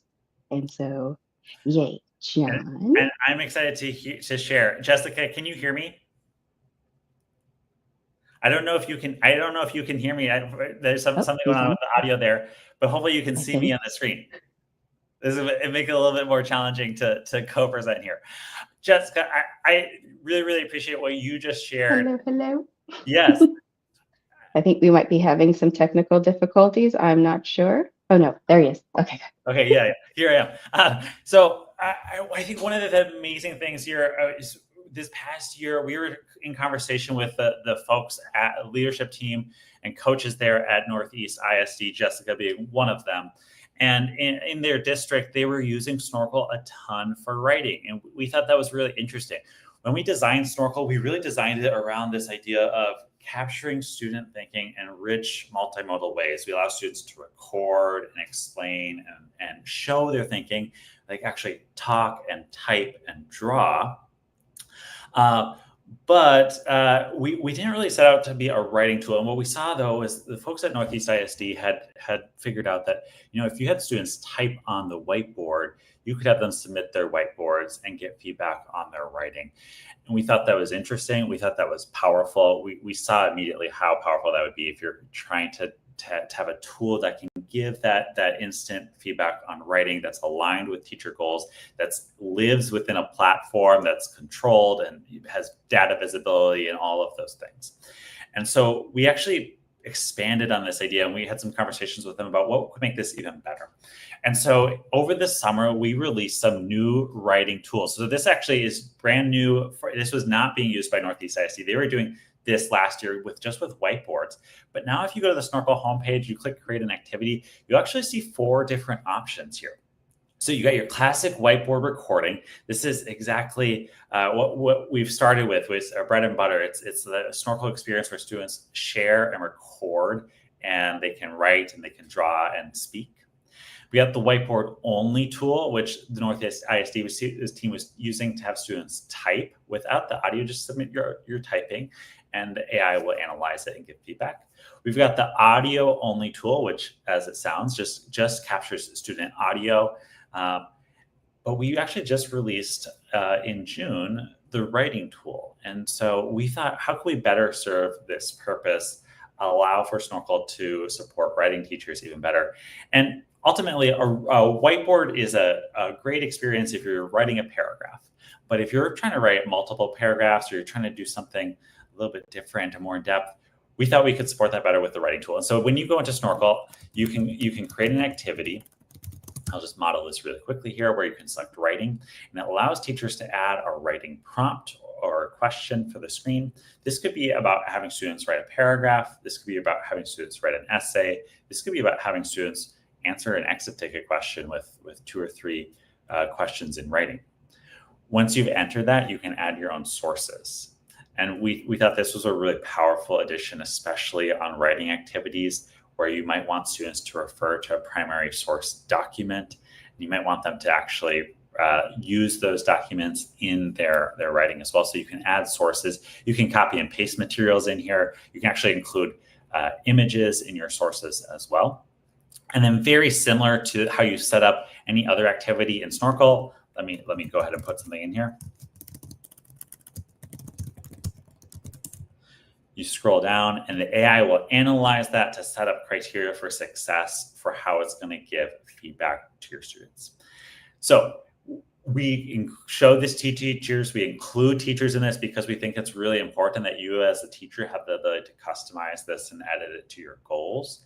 But we also want to make it really simple to use so that you could do things like a daily quick write, or maybe you're using it for your CERs in science class, or just all sorts of different ways that you can use the writing tool. We get lots of questions about, like, can I customize the rubric and the scoring on writing activities? The answer is yes, to some extent. So all Snorkel activities are scored on a 0 through 4 scale. We use that 0 through 4 all the time, but you can go ahead and edit anything that you want the AI to look for here. So you can say, I think a 4 is XYZ, a 3 is XYZ. You can go ahead and define that criteria for success for your students, and it will guide how the AI scores and gives feedback to your students. So what does this look like for a student? Well, when students open it up, instead of seeing a whiteboard, they're actually going to see the prompt here on the left-hand side. They've got sources that they can have read aloud to them. You can have multiple sources. And then on the right-hand side, students have a text editor where they can type their response. This is pretty versatile. So again, you could do this to do like a multi-paragraph essay. You could do this to answer a short question in text form. And then when students are ready, they go ahead and they press that submit end and review button and submit. And very similar to that whiteboard experience, students will now get feedback on their written work. So we built this really to try to expand on the multimodal ways that we capture student thinking, and really in conversation with the team at Northeast ISD and the incredible ways they were using Snorkel for writing this past year. That feedback, again, is going to be aligned to the teacher's learning goals and objectives. It's going to celebrate what's going right in student thinking and ask them questions about what's wrong and where they can improve. Depending on the grade level, we'll adjust that feedback to be shorter or longer or simpler.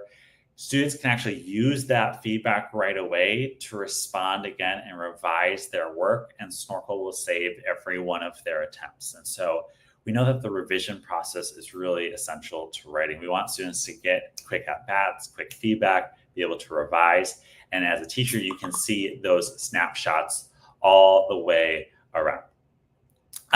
So just so you are aware here, when you set up Snorkel activities, you have the option to allow your students to have access to some extra tools that can give them additional support, including Snorkel Coach. It allows for more read aloud. And you also have an option for students to get their feedback in different languages. You may have seen there when this first popped up, it was feedback in Spanish, but students can customize their feedback language as well. One other piece that we know is really important for writing is that when students are revising their work, we want to celebrate that revision process. We want to acknowledge that they are making changes. And so if students use that respond again button and make changes to their work, Snorkel will track those changes, and so they can celebrate them. It can say, like, hey, great job. I see you revised your thesis this time. This looks a lot stronger. Or, hey, I see that you added more details here. That really helps strengthen your argument. So Snorkel has knowledge of that revision process as well, and gives teachers insights into the entire experience. One last thing here I'll share, and then maybe we can do a little bit of sharing here. With Jessica, would love to pull you back in here, but I don't know if you can hear me right now. So I know you're able to see my screen, but we're having an audio issue with StreamYard. But on this teacher side, you can see all your students' work, and if students copied and pasted work content to their writing activity, we'll actually flag that for the teacher. And so you can open it up and see what was pasted onto the whiteboard. I know that that's increasingly become a question that folks have. And so we built that feature so that you have some visibility there. We're really excited about the possibilities that this opens up for fall, and excited to see all the different ways that folks are leveraging it. I was just visiting a district last week, Prosper, and also in Texas. And they're coming up with these really interesting ideas. They're like, what if I put in some writing with grammar mistakes and ask students to rewrite it without the grammar mistakes and fix it? Like, that works. What if I ask students just to come up with 3 similes, 3 metaphors, and explain the difference with them? That works. So there's a lot of versatility around that writing tool. And then, of course, you can also do really interesting things with the recording experience still as well, having students reflect on their writing, having students write and then record or ask questions about it too. With that, I want to transition here back to the chat a little bit. And then, Jessica, I don't know, are you able to hear me right now? Oh, you can hear me. Yes, I can hear you. Like, you just showed up on the screen maybe 8 seconds ago. You were a spinning thing before. So there's some sort of delay, but I'm so glad it's working. So you're able to see probably my exploration here of the new writing tool, but you weren't able to hear it. One of the things I shared with folks is that this past year, your team was really just doing all this writing work with the whiteboards. And so now there's this sort of exciting opportunity to go deeper with it with these new writing tools. So we're super excited for your team and also for everyone else that we're working with to be able to explore that in the coming year and for what it might mean for getting students more feedback on their writing. Mm-hmm. Yeah. I'm just watching the chat here, and great question here. There's a question about students giving each other feedback. Jessica, did you have students giving each other some feedback on their writing through Snorkel? I think you mentioned that before. And were they commenting in Snorkel, or they were just looking at each other's work that they wrote in Snorkel? They were sitting next to each other. Okay. And so we had little pods group of kiddos working together, and then they would like lean over and look and share. I would raise the hand and say, okay, who got some really great feedback that they want to share with the room? And then was it helpful? We just had whole group conversations about what worked and what didn't for them. I think that opportunity to be able to dissect that feedback with a peer sounds like a really powerful learning experience. There is, to respond to this question in the chat, there is the option when you're assigning a Snorkel activity here. Let me jump to a screen where I can show this.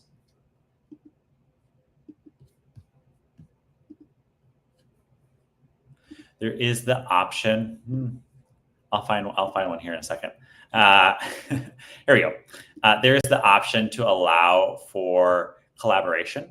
And so you could allow students to actually see each other's writing in the platform, and you can even turn on or off student-to-student comments. So you could allow students to give each other comments or feedback. That may or may not be what you want to do, depending on the context or the grade level, but that is an option in the platform to turn on that collaboration mode. It won't let them see their peers' work until they've submitted at least one attempt on their own, just because we want to support students to try it themselves first and then potentially dive into some of their peers' work. Mm-hmm. I'm curious, when you first rolled this out with your team, Jessica, did you have any folks who were using the writing in combination with the audio, and maybe what that looked like, or maybe not? And just curious what your experience with that was. At the start, we were looking at it. I think the very first time I tried it was with math. Actually, we had the conversations about trying to write across all the curriculum, all subjects. And so when we first introduced it, it was to get the kiddos talking about their math thinking. So we were with our math curriculum specialist, And then I thought, okay, let me try this with my son. My son is dysgraphic. And so the writing portion, we struggle to get it down, but him saying the things was easy. And he's sitting on the couch. I look at him, I'll never forget this. And this is when I knew that this was going to work for all the other children in the world. I saw the feedback hit the screen. I saw him, read it, and his face was like, and then there was this grin. And I said, oh, what's this? Because also the writing was, it's the one of those things that freezes him. And so when I said, well, what did it tell you? And he said, well, it told me stuff that I did good. I said, yeah. Is that a good thing? He's like, yes. I was like, oh, okay. And it just grew my mom heart. And so when I got to see that in classroom after classroom after classroom, it's just the best feeling in the world. And so when we spread that to the team, they got to see those experiences as well. And we're just going to keep going. We're going to keep going because it's the best thing. It's the best thing ever. I love that. I think, from the very get-go, one of the things that we were most excited about when we were creating Snorkel was this idea that when we capture students' thinking and more than just their answer, we can find things to celebrate, even if they sometimes get the wrong answer. And so, like with the whiteboard recording, we started Snorkel specifically around math, but so often there's so many math tools where if you get it wrong, you get a red X, you're told to go watch someone else do it. And from the very get-go, we thought, well, even if someone's getting the wrong answer, there might be things in their thinking we can celebrate and praise. And so we want to bring that forward. I think the same is true of writing, where we can bring praise forward for every student on some portion of their attempt or their effort, and find something that gives them encouragement, and then keep going from there. Yeah, that definitely helps all of our neurospicy babies who when they hear the negative, it's like, well, obviously also adults. When you hear the negative, that's the only thing you can focus on. Yeah. But when you start with the good, and it opens you up to more feedback. And so that's something I really love at Snorkel as well. I love that. Yeah. And then I know that you also have a large English language learner population there in Northeast ISD, correct? We do. Have you had students, I know I've talked to schools where they are using Snorkel to really support those students in developing English practice. We also, have the ability for students to share in their native language and practice that, or sometimes there's dual language schools where they're doing Snorkel in multiple languages. Curious, what has been your experience with supporting some of those students, either with or around Snorkel? Yeah, we have a couple of dual language campuses. I am at one of them, and I have a teammate. Her name's Rosalina. She has really spearheaded a lot of use of Snorkel. Her and a couple of other teammates as well. And so we've got both the Snorkel in English and in Spanish, and from 4th to 5th grade examples, and the kids are really thriving with it. And so I'm really, really proud of the work that they've done. I'm going to try and go back and add some more to my presentation so I can give you guys the bank of activities that our team has made. I asked them yesterday if they were cool with it, and they were like, yes. So I say, hooray, the more the merrier. So you'll not just hear it from me, you'll hear it from all of us. That would be great. I think people in the chat here would be excited about that. I think, as people create activities in Snorkel, one of the cool things is you can share those activities with other people, both within the school or the district, but also you can just post it on social media or send an email to anyone, anywhere. So yeah.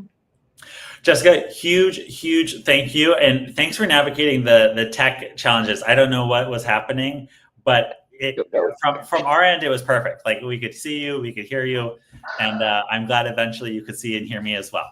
Okay. I appreciate it. It greatly. I hope you all have a wonderful Snorkel day. It's great. It was great. Thanks for having me. Thanks for joining us. All right. With that, super excited to jump into our next section. And let me just make sure I'm still somehow sharing my screen here. There we go. There it is. All right. Here we are back in our World Snorkel Day schedule. And we just had Jessica Winston talking about student writing and Snorkel. Before that, we had Marcella talking about Snorkel and ELLs. And up next, I'm super excited to invite the fabulous Jamie Sherry to get to share with us about using Snorkel in social studies. If you're just joining us here, today's split up into a bunch of 30-minute sessions. And so feel free to jump in and out whenever it feels like it's something that speaks to you. But I'm really excited because I know that Jamie and just a bunch of, there's a whole lot of social studies teachers we've been talking to recently. We're having a really powerful experience with Snorkel. And Jamie's got a lot of expertise to share in that realm as well. If you are just joining us, also I invite you to use the chat. Feel free to drop in questions. Let us know where you're joining from. Super excited to hear from you. And our team is doing our best to keep up with those questions as we go along. Oh, and I almost forgot. At the last break here, we said that we were going to give out some t-shirts here. And so I asked my team to go through and figure out who we get those t-shirts based on the numbers Marcella shared. So Barbara Hendrick, if you're still here, Angel Corvetto and Wendy Ferguson, we're going to send some Snorkel t-shirts your way. We'll reach out to you via email with the email that you provided when you signed up. So super excited. With that, Jamie, I'm super glad to have you here and invite you to the stage. Oh, and I'm checking right now, and unless I'm looking in the wrong place, I'm not seeing Jamie here anymore. She was just here a moment ago, but maybe she experienced some technical difficulties. All right, we'll give her a moment and hopefully she'll be able to rejoin. Oh, I just got a text message from her that she just got kicked off. She's working on rejoining right now. Let me send her a message back. Okay, she's joining now.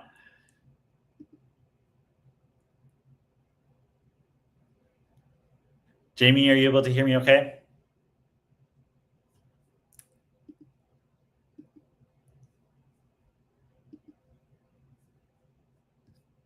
I'm going to try this and see how this goes. Oops. Hey, Jamie, can you hear me? I can hear you. Can you hear me? We can hear you, yeah. I can't see you right now. Okay. But being able to hear your voice is lovely. Thank you. We seem to have a few difficulties with StreamYard on our end, so I'm not sure what's happening there today, but super excited to have you join us, and hopefully you'll be able to share your screen. Do you want to try that and see if that will work? Yes. Okay, great. So I'm going to share my entire screen. Okay. And those of you who are wondering, Jamie is a real person. She's not just an AI-generated voice that we recruited for this video call. All right, I can see your screen, and I can share it here, and I think we're going to see an infinite mirror here. Perfect. Okay, now I see your slides. Okay, perfect. There it is. All right, I'm super excited and grateful to have you here, Jamie, and really excited for you to share some of the different experiences you've had with Snorkel and social studies. And I know you've actually created some content in our library too, which we're super grateful for. Great. Thank you so much. I'm so excited to be here. I'm so excited to showcase how I use Snorkel in social studies and how you can use Snorkel in social studies as well. So just a little bit about me. I taught high school history for 13 years, and now I'm in my 4th year as an instructional leader, K-12 for social studies. So I support about 20 social studies teachers in my district through coaching, through supporting and some co-teaching with them. And I'm just an AI enthusiast and love everything that's coming with AI and how it can really elevate the teaching in our classrooms. And right now my favorite AI platform is Snorkel. So I'm excited to be here and tell you why I love Snorkel, but specifically why I love it for social studies. So there's so many different reasons why I've found in my short time using Snorkel how much it can support social studies learning in the classroom. One of the ways I really love it is that the existing activities already align to the standards and topics that we teach in our social studies classes. So as John mentioned, the library has been being built. I've been able to have the opportunity to help support building that library. And it's been great because we are creating activities that are already existing that you can find easily and add to your lessons and add to your unit planning as you go to teach those topics in social studies. The other really important thing that I love about Snorkel is that it allows you as a teacher to assess student historical thinking skills. So much of social studies has evolved from just remembering facts and dates and things like that. We're really assessing students' ability to analyze, to argue, to compare and contrast, to think like a historian. And so within the library and within your ability to build activities, you can really find ways to assess students in their historical thinking and track it over time as well. And then obviously my biggest and most favorite part of Snorkel is the feedback part. And so Snorkel's ability to not only provide quick feedback, but meaningful feedback is so valuable for teachers. And the other little piece of it I love is that within that feedback, it's set into a growth mindset. So it really does encourage students to accept the feedback and to improve by resubmitting their responses. So I thought today I'd kind of dive into those 3 reasons why I love Snorkel using the Snorkel website and showcase those as well. So you should be able to see the homepage now. And in this homepage, you can see the opportunity to find activities. So like I said, Snorkel has an existing library, and social studies is nice in the middle. It's in pink. So if you scroll down, we have history and social studies. So whether you teach middle school world history or high school US history, there's already a lot of activities that are already created for you on the website. And so I'm just going to pick US history because that's a topic that I have taught a lot of and love to teach. And here's where I want to showcase some of those historical thinking skills that are already there for you. So one of the things in social studies that we're doing a lot of is taking perspectives, right? So can students not just understand a topic, but can they take a perspective? And so with this activity, if you're teaching World War I and the causes leading up to World War I and the US entry into World War I, you have this activity where students have to read 2 different perspectives about the events of the Lusitania. And they have to figure out kind of where the bias is, what's the historian's nationality or potential background, and how does that shape their perspective? So this activity not only asks students questions about their understanding of the Lusitania, it asks that historical thinking skill. Can they identify that one is a more German perspective and one is a more British or American perspective based on how the historian retells the events of the sinking of the Lusitania? And so I really love that there's these opportunities to assess students in that ability. And so even if this isn't your topic area, but you have a student who may be struggling with this skill, you could always use this as a resource to test their skill on this topic. Another historical thinking skill we do a lot in social studies is political cartoons. So again, here you have existing political cartoons in the library. This one's a Gilded Age political cartoon. And it does what we always do with political cartoons, right? It asks students to identify an object or 2 objects in the cartoon. It gets at kind of like, why is it drawn this way? And then like, what is the argument or the point the political cartoonist is trying to make? And what I love about these is that even if it's not a topic you cover, this is good inspiration because you can then take the political cartoons you're already using in class and add them to Snorkel and create your own opportunity to assess student skills. And what I really like is that, again, you could do this on paper, right? I could do a handout, pass these out, have students answer it on paper.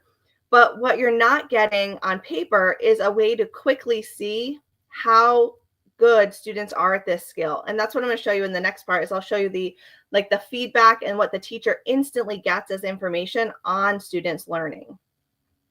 But this is really a great way to, again, assess their skills, and you can put in multiple cartoons over the course of the year and see, did students start off at a 2 out of 4, but now they're getting a 4 out of 4, and you're seeing that growth within their learning. So if you have to data track your students, if you're looking at seeing growth, this is a great tool to be able to see that over time that students are improving in these skills. Another historical thinking skill that I use a lot in the classroom is table and chart analysis. If you teach high school, you know that the SATs involve a lot of data charts and tables. And so in this task, students are having to look at an election results from 1860. And then they have both a multiple choice question to answer and an open-ended question. And the multiple choice is kind of in that SAT, AP style. And so by doing that, students are not only answering a multiple choice question, but because Snorkel has this ability to record student voice, you're hearing the students thinking behind their response. So you're getting more information from the student than is their multiple choice answer right or wrong. You're getting an insight into how they thought about the question and how they defend their answer. And then with open-ended, same thing. You're getting a more extended view into their ability to critically think about this graph or chart. And so it's opening up this insight into student learning that is just not the same when you have a paper and pencil task for students. So this is a huge library of stuff, and those are just some of the existing historical thinking skills. But I thought it would be great to kind of show you how I would put one together as well. So if I go back home, if you find that there's not something in the library that's assessing the particular content or skill that you want to, you can easily create an activity. So one of the world history topics that we always teach is the French Revolution, and we always teach the 3 estates.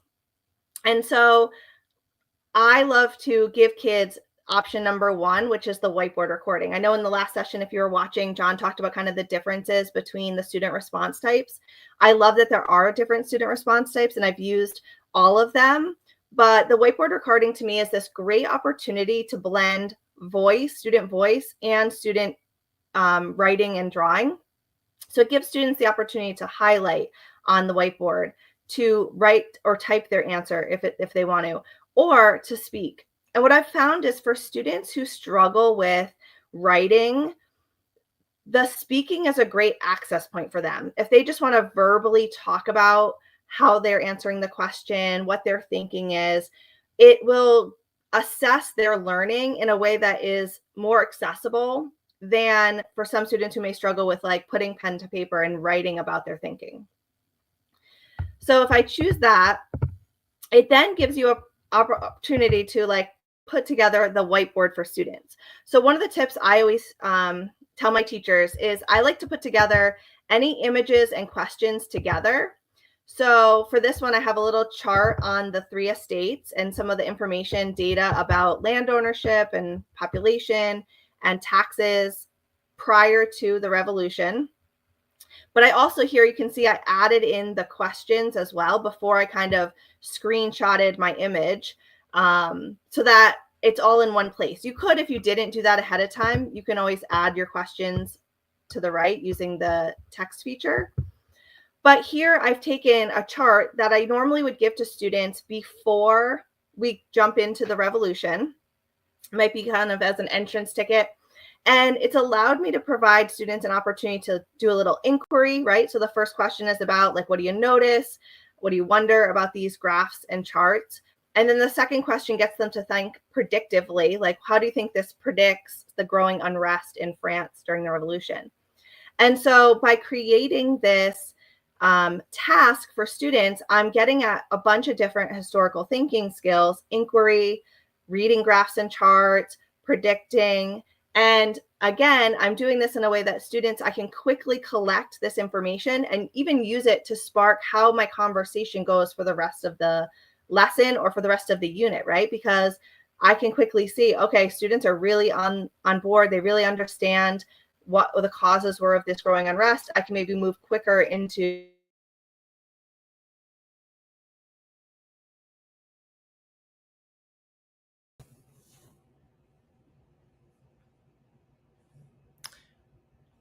Jamie, we may have temporarily lost your audio here. I'll give you a second just in case it comes back.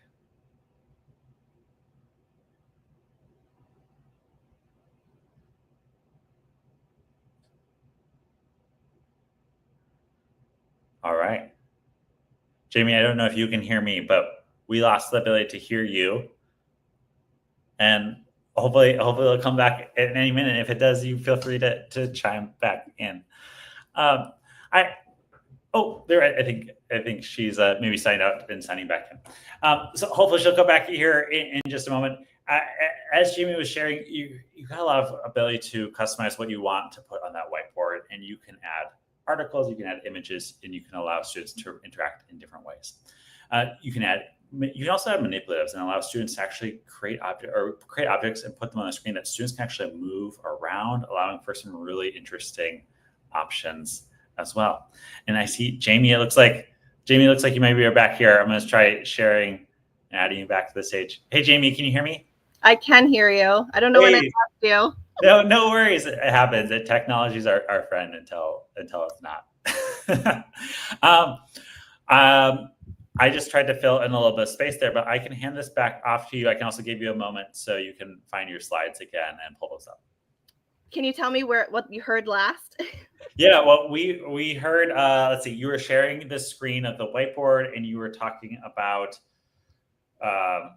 different ways to set up that whiteboard. But okay. Yeah. Okay. Let me see.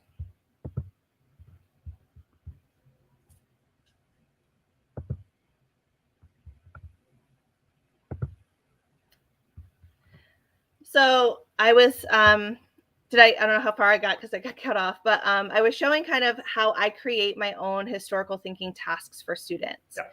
And so this is one thing that I added. It's a graph of different information for students about kind of land ownership and taxation prior to the revolution.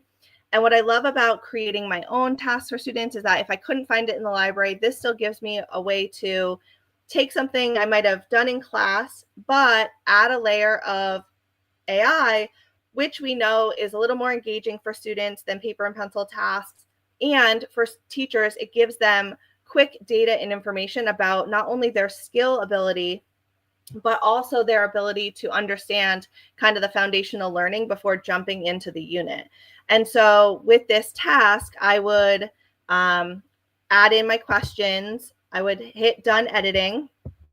This would allow me to then, I like to retype the questions here because then it can be spoken verbally to students. So if you have students who need that audio cueing of directions, if you type it in here, it will cue them again.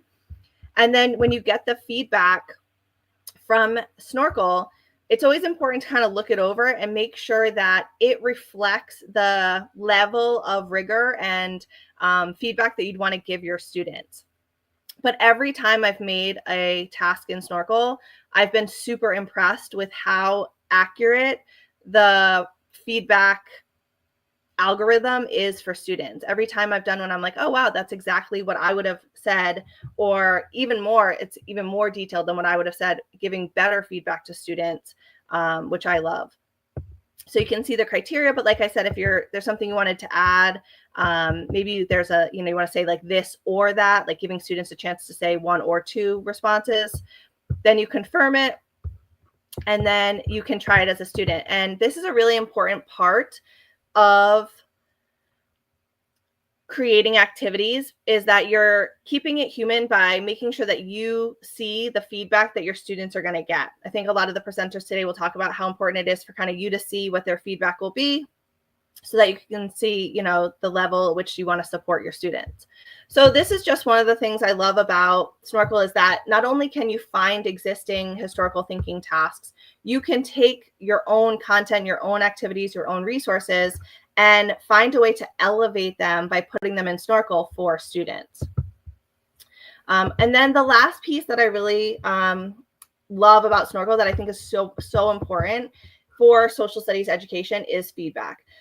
Being a social studies educator who often had anywhere from 20 to 30 students in their class, it was impossible for me to provide super timely feedback all the time to my students on their writing, on their thinking.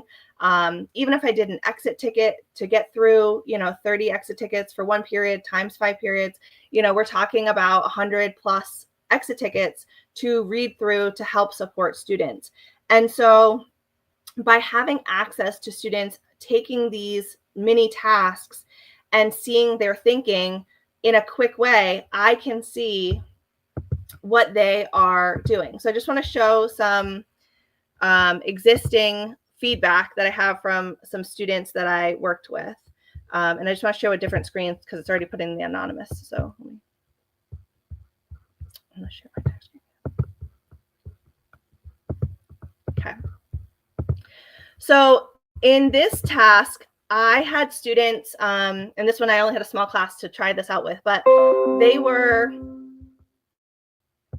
asked to look at a paragraph on, or a couple paragraphs on a reading and choose the best quote. And what I can see from this response is I had all 8 students score in the strong or excellent category. So even just quickly looking at this, I know that like when it comes to the skill of choosing the best quote, that's not something that I need to go back and reteach with this class. That's something that they clearly have demonstrated through a quick look at the green, strong, and excellent. Okay, good. This class understands how to choose the best quote. So now I know I need to move on to the next part of the continuum, and maybe it's something about finding, evidence and the reasoning that supports their evidence. I can also look at a specific student's feedback. So this student, Olive Ocelot, their pseudonym, she got a 4 out of 4, which is amazing. And what I love is, and people in the past have talked about this, it always starts positive, whether you get a 1 out of 4 or a 4 out of 4, Snorkel finds something to celebrate for the students. And that's so valuable and so important, because if we're working under that growth mindset, we want to have students not get discouraged by a low score, but instead receive the feedback and find ways to improve. But even for my 4 out of 4 student, I love that at the end it says, have you considered how this democratic system might have influenced Athens' artistic achievements as well? So even for a student who scores an excellent, who's got the exact right answer that you were looking for, it finds a way to challenge their thinking and push them a little further. Again, with that idea of now you're supporting your highest students and challenging them to be even better learners. And that's something that, again, as a teacher, we don't always have that time for. We often spend our time providing a lot of feedback to our more struggling learners. And so for an application to be able to not only support struggling learners, but also challenge your top performers to be even more thoughtful, I just love that, dichotomy of feedback, that it gives feedback to all students and pushes them to improve. And then I also have another sample, and this one is a great example of being able to quickly assess that something went wrong with this lesson, right? So this was an exit ticket with, I just had 4 students, but only 1 student scored strong. And the others scored fair or not yet. And so what I can tell really quickly is they don't understand the 3 R's of the Great Depression, right? So either I have to reteach that, or maybe encourage the students who didn't get it to try again. Maybe I need to pull those students into an intervention group and work with them separately. And so again, what I love is that that quickness, right? Instead of having to sort through all of these on paper, instead of having to really spend the time making buckets of students, I instantly see students who are successful and students who are struggling. And then another important feature that I don't know if it's been shown yet that I really love is that, yes, you get the AI feedback, but you can also add your own feedback as well. So it adds that human component, which I know we don't want to lose as teachers, right? AI is there to support teachers, to make things more efficient, and to elevate our lessons, but we don't want to lose that human touch. So I can still encourage the student and tell, Saffron Salamander, I really love that they understood the complexities between relief, recovery, and reform. I could come to my more struggling student, Jade, and say, hey, why don't you go back into your notes on the Great Depression and then try this activity again? And so it really does give so many opportunities to personalize your feedback, and just that's what I really love it for, is how I can support students on all different levels. I'm sorry about the technology issues. No, you did great, Jamie, and thanks for navigating that around. I really appreciate it, and I think you're able to share some really awesome examples of ways that you using that to see more student thinking, and then get every student feedback. I really appreciate what you said about there's so often where I was in the classroom for 10 years, and oftentimes my students who were doing well would get some like the least amount of feedback from me. So I really appreciated what you shared about how Snorkel helps to give those students feedback too. And even sometimes it's a small push and sometimes it's just praise and celebration. Yes, exactly. I'm curious, Jamie, and I know you work with a number of social studies teachers at different grade levels. Have you seen this across all grade levels, or where have you been using Snorkel with teachers the most?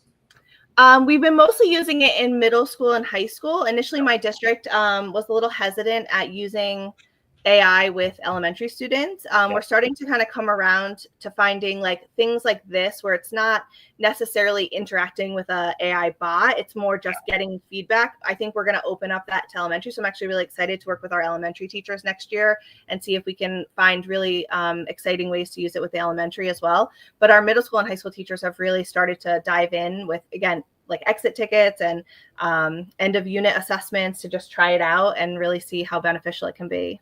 Yeah, I think that's great. And we've talked to a number of districts over the last few years where there is some more hesitation around what does AI look like with some of those younger learners, which makes a ton of sense. Like I think it's really important that folks are being thoughtful and careful about that.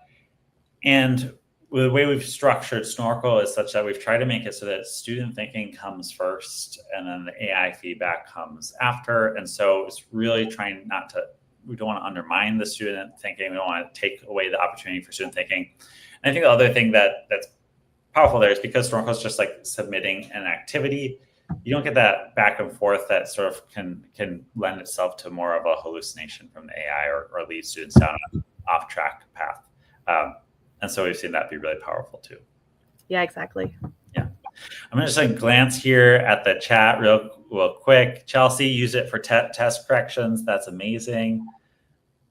Kathy, sharing it with your social studies teachers. Thanks, Susan. All right, Scott, elementary representing. This is great. Jamie, huge thank you for everything that you shared here today. And Jamie, we're going to give out some more Snorkel t-shirts. So I don't know if you saw this. We did this a little while ago, but if you could choose for me 3 numbers between 1 and 20, we'll give out 3 t-shirts to those folks. Sure. I'm going to go with 7, 16, and 4. 7 came up last time too. 7's a good number to be. 16 and 4. Great. And so my teammate Monique right now is looking through the chat to figure out who was the 7th last, the 4th last, and the 16th last person to leave a comment. And then we will reach out to you all with the email that you used to register for today, and make sure we get your shirt size and address, and we'll send you a Snorkel shirt so you can look good in purple too. Jamie, we can't even tell if you're in purple today, but I know that in spirit you are. I don't know what's going on. It was working and then it's just frozen. I know. The funny thing is when you first joined, I could see you. So I don't know, and actually you're not the first person to have an issue with StreamYard today. So it might be something happening on StreamYard's side. Okay. Yeah. Thanks so much for being here, and thanks for sharing. And Thank you. Ahead. Yeah, thanks. I'm going to put the schedule back up here on the screen so that if you are just joining us, you can see today's schedule and what this looks like. We are almost halfway through the day. It's gone by really fast. I know there's some people who have been here the last several hours with us. If that's you, incredible. Super glad that you are with us. And there's a lot of people who are coming and leaving throughout the day as it fits with their schedule, and totally understand. We want this to work well for you.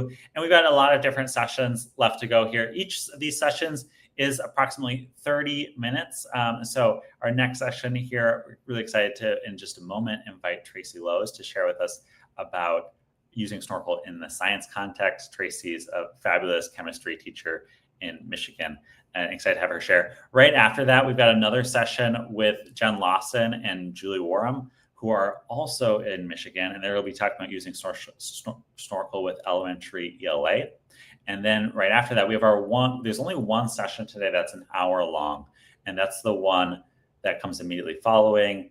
That's at 12 o'clock Pacific time, 3 o'clock Eastern time. And that's the Edgy protocols session. So John Carippo and Kim Bo are sharing that with us later this afternoon. So super excited if you can stick around for that. Again, feel free to pick and choose as it works for your schedule. You can also find this full schedule on our social media accounts. So feel free to look it up if you didn't receive the email with this in your inbox. With that, great. Oh, thanks so much, Monique. Okay, Elizabeth McCoy, Susan Clark, and Scott, thanks so much for being here. Scott Reeder, we'll send you all Snorkel t-shirts so we can have you looking good in purple too. With that, I'm super excited to have Tracy join me here. And as soon as I find that button, here it is. Tracy. Oh, there. Hey, Tracy. Hi. How are you? How's it going? Good.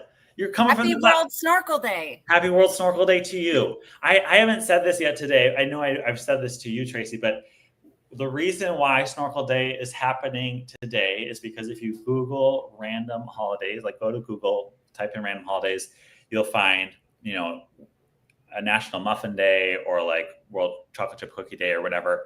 And you'll also find World Snorkeling Day is technically July 30th. And we thought we'd co-opt that and say it's about us. We didn't think we would offend anyone too badly by doing so, but we've had a ton of fun with it. We did this event last year too, and it's been a great morning so far. I love it. Good vibes. Super excited to have you join and share a little bit more about using Snorkel in science class. I would love to. Hi, everyone. I'm Tracy Lowe's, and I'm coming to you from Northville, Michigan. And with that, let's go ahead and get started. Get my life together here. Hey, there we go. There we go. We should be able to see my screen. Happy World Snorkel Day. A little bit about me before we get started. I'm entering my quarter-century mark in education. I have been at 9 different campuses over the course of my career. I've taught all kinds of learners: chemistry, biology, AP chemistry, physics. I've coached volleyball, soccer. And so 17 years in Texas, the rest up here in Michigan. I am all about kids and making science fun and interesting and relevant.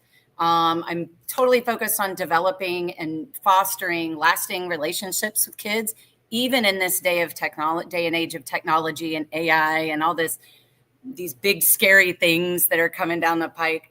I found that it's still about relationships.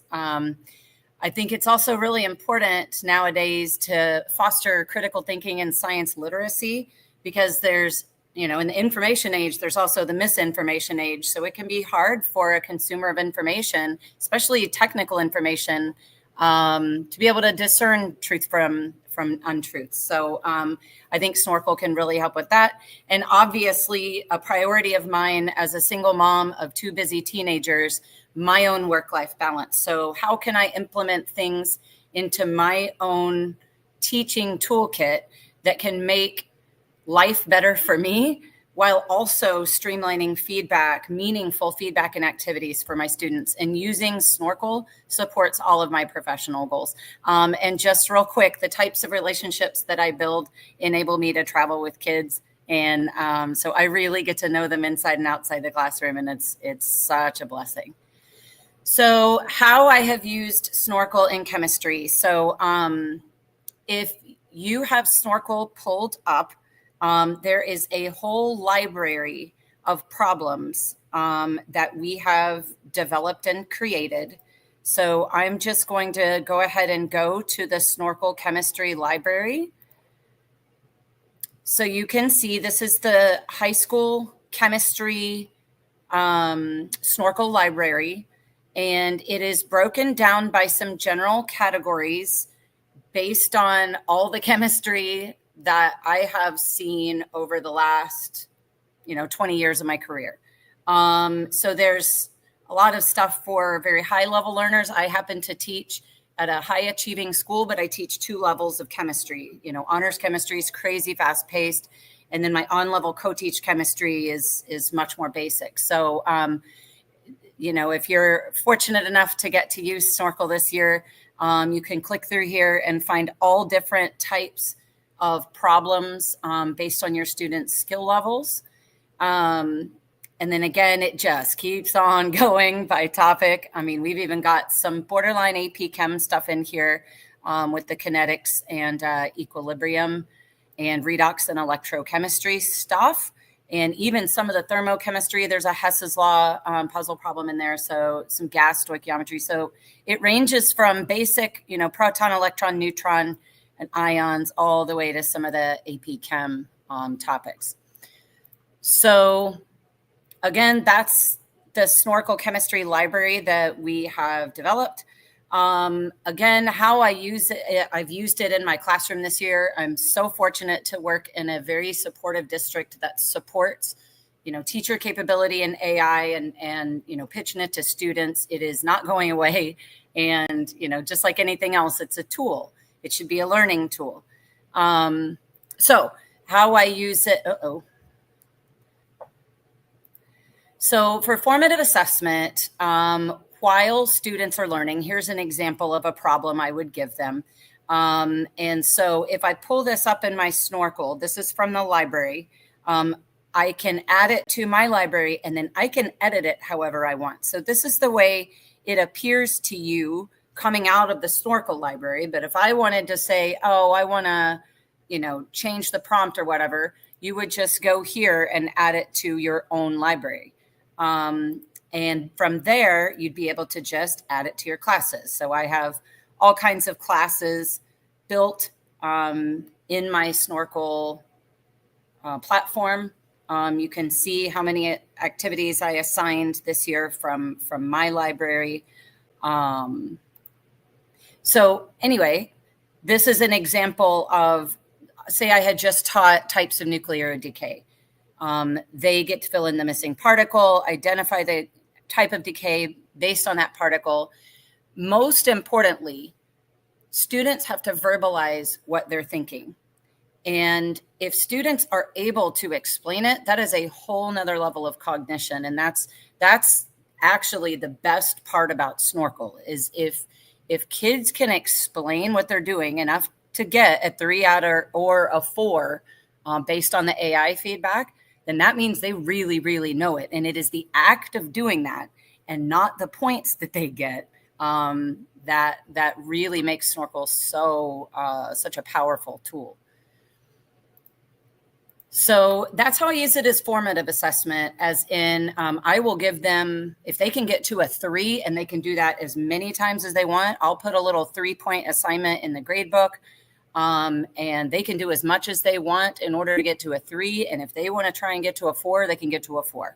I really let them choose how exactly they want to use Snorkel, which is kind of cool. So here, I give them a little parameters.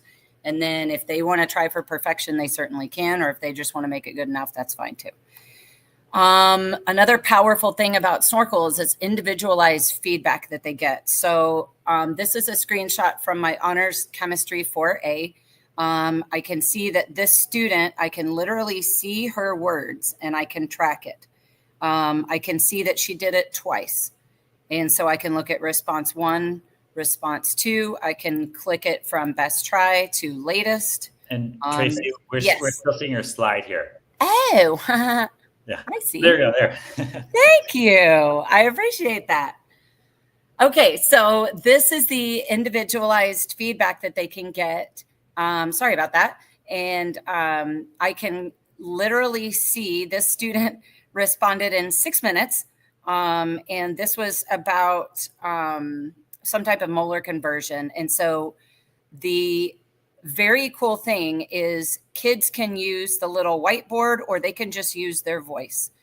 They can solve it on a piece of paper and then just explain their thinking, or they can use the whiteboard that's provided. So if I click on this student's response, I can see what all she did. I can see the AI feedback, and it gets really, really detailed. And it is just such a powerful feedback tool. And the kids that really buy into this really, really like it. And I can see, so here's some incorrect things, and I can see why it didn't go the way the kid wanted it to go. Sometimes the AI does get a little picky, but I really don't mind that. And, you know, kids that are perfectionists are going to be like, why didn't I get the 4? So that's a lot of times I will take the grades out of 3. So as long as you can get to a 3, I'm happy. But yeah, so this one I can see, oh, not yet. We made mistakes here somewhere. And then if that student wanted to, they could certainly resubmit and do that as many times as they want. And then they learn a little bit more with each submission. So that's the individualized feedback that's super, super powerful. The kids kind of internalize and adjust. Oopsie.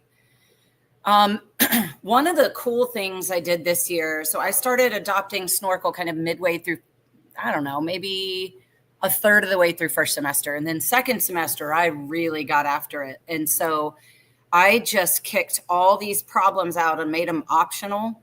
So that way, by the time we got to the final exam, students could pick and choose what type of problems, students could pick and choose what types of problems they wanted to do. So I can see here in my 4A class, you know, maybe pen counting from first semester has 11 responses.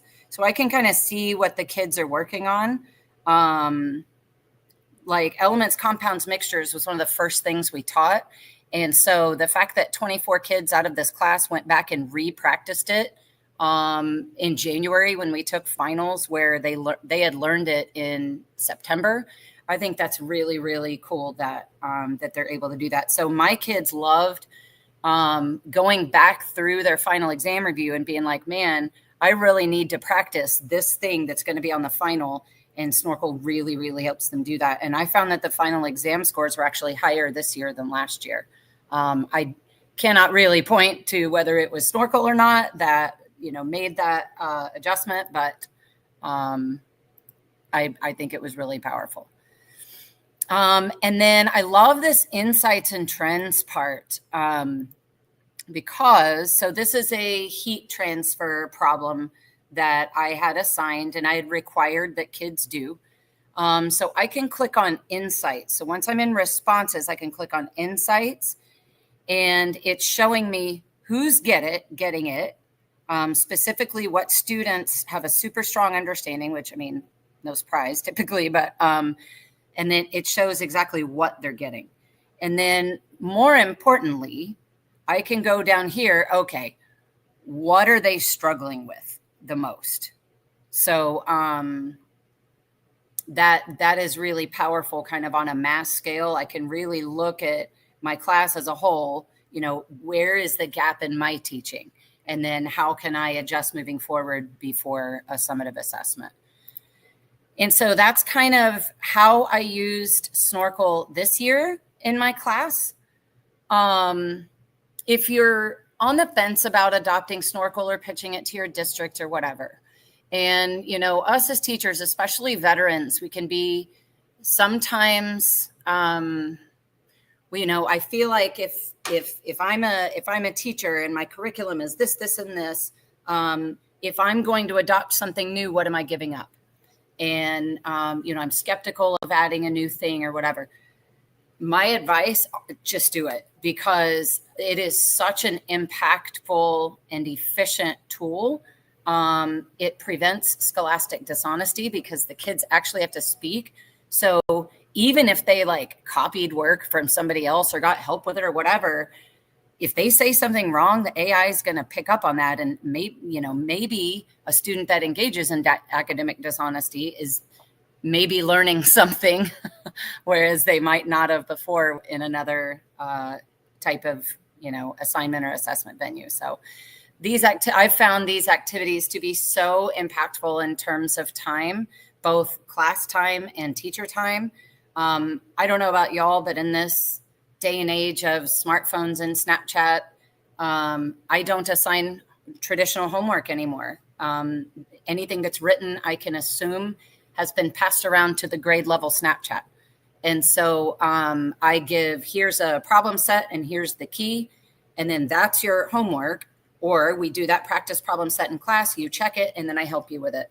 And then they watch Ed Puzzles or something else at home for initial instruction. And then we'll do Snorkels during class time. Sometimes I'll assign Snorkels, for homework and say, okay, you've got a week to master this skill. You can do this Snorkel tonight. You can do it tomorrow night.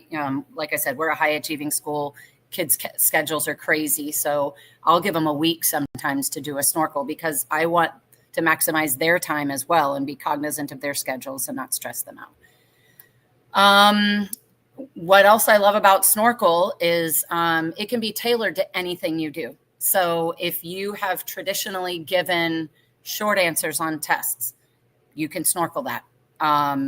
Labs. So obviously I teach honors, I teach 2 different levels of chem. So I've got 2 different levels of labs. I do want the students writing and reflecting on how the lab activity that they do relates to the content we teach. And so Snorkel is a super powerful processing tool for lab conclusions as well. So that's what I'll be working on this year. Coming down the pike is also CERs, and I'm working on those as we speak. And so that's huge for current events in science and connecting what we're teaching in chemistry class to how it's applied out there in the real world. And so that's definitely how I'll be tweaking my usage of Snorkel this year. So that's coming down the pike for the future. So anyway, if there are any questions, I am super, super happy to help answer any of them. If you ever want to bounce any ideas off of me at any time, I love collaborating with people from around the country. And because, it's more than one way to skin a cat. So email me anytime, lowestr@northvilleschools.org. Tracy, huge thank you. You have brought just like so much classroom expertise for science into Snorkel. And can I share a quick story? Is this okay? Yeah. I remember the first time I met you, I was visiting Northville and I was presenting on Snorkel, and I sat down with you and you were like, I have some questions about this. You were like, I think that there was some questions we had in our library where really this Snorkel setup is about getting students to explain and record. And I think you had solved them, or you had done the work on the whiteboard, but you hadn't done any explanation, which meant that you got a low score. And I think, correct me if I'm wrong, but I think your impression was well, it's not scoring me right? Mm-hmm. Yeah. And I don't know, any was there, I guess maybe, how did that change for you over the year, or anything that you came to appreciate or think about differently there, maybe after you tried it more? Yeah. So once I got used to the platform, I learned how to there were a couple of things going on. I needed to explain clearer on my side to get the AI to pick up what I was putting down. But also I learned that I could edit the AI to be a little more accepting of things that are acceptable. So obviously chemistry is really nuanced. And so very, very detailed. And sometimes if you say molar mass, it wants gram formula mass or something like that, things that mean the same thing. So once I kind of learned the platform better, I feel like it got smoother and smoother and smoother. My kids, obviously when people are speaking, there is so much variation in that communication, both on the communicator side and the receiver side. And so the kids have discovered that too. And they're like, Miss Lowe's, I know the material. And then I'll go back and look, I'm like, yes, you've got it right. Talk me into it. You got a 4. So it's imperfect, but I think there's so much value on the AI side in terms of efficiency that I try not to get bogged down in the 3s versus 4s. And my leadership helps the kids kind of understand that too. Hey, don't worry about it. It's the act of doing it that matters. And I think you're not alone in that. I think we talk to a lot of teachers who, they tell students that, hey, a 3 is also really strong. And there's lots of things that we've done over the course of this past school year to improve feedback. Feedback today is so much stronger and better than it was last August. So it's really exciting to see, and both visual feedback and explanation, conceptual feedback. It's just grown tremendously. I think the other thing that is really common that we'll encounter is first-time teachers will try out Snorkel, and they maybe don't yet understand that it's actually looking for an explanation, and so they can lead to an experience where they're like, I just wanted the work. And I think a part of our vision or our goal is like we can actually help elevate our expectations of like what great student output looks like. We can say like, yeah, that's great that you got the answer, but we can actually also say like, I'm also going to hold you to be able to explain it and explain it well as part of the expectation for this class.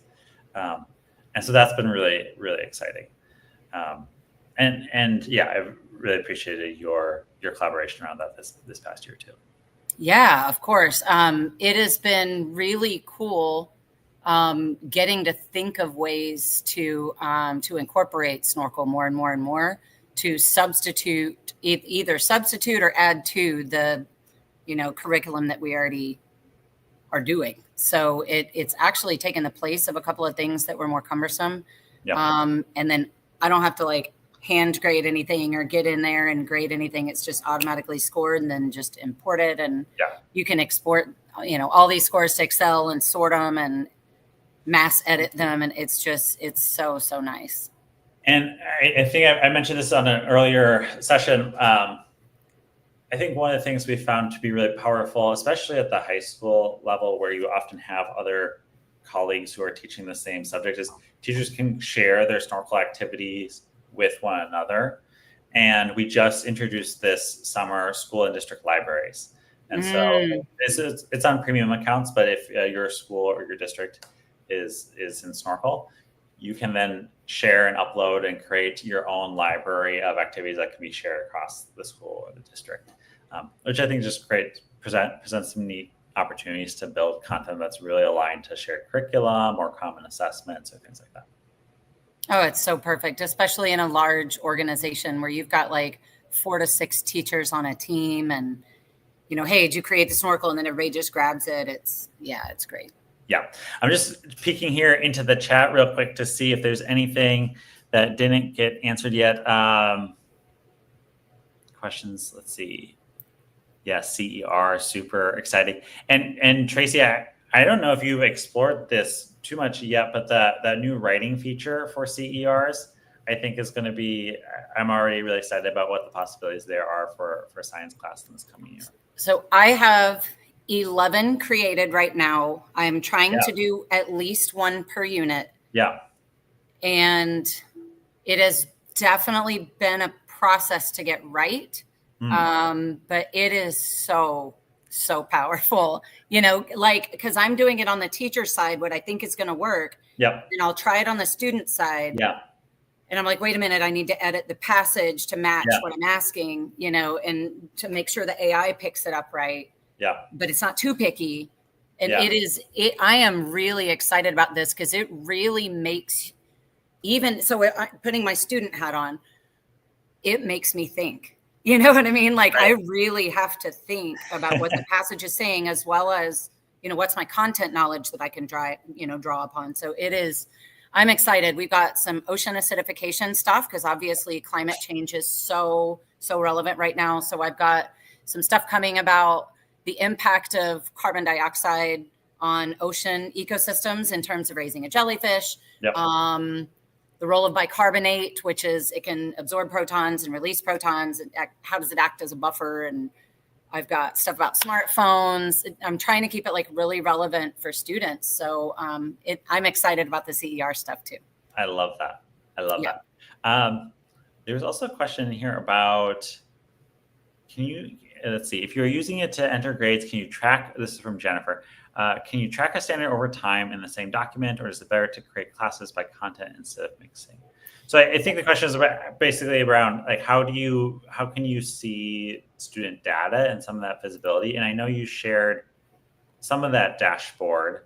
Anything you want to add there? Yes. I need to find the exact place, and then I will share my screen once I find it. Progress. And And Oh yeah, here you as I'm go. saying that, Tracy, I'm realizing there's probably a bunch of student names and data in there. Let me share my screen instead, so that way we have some anonymous. We can do some, because I have a class. Check this out. I've got a class. If I find the right button.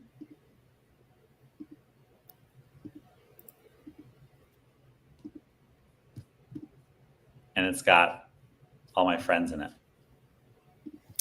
That's a joke, because these are right friends. Okay, yes, that is that is exactly what I was. Chandler Bing. Yep.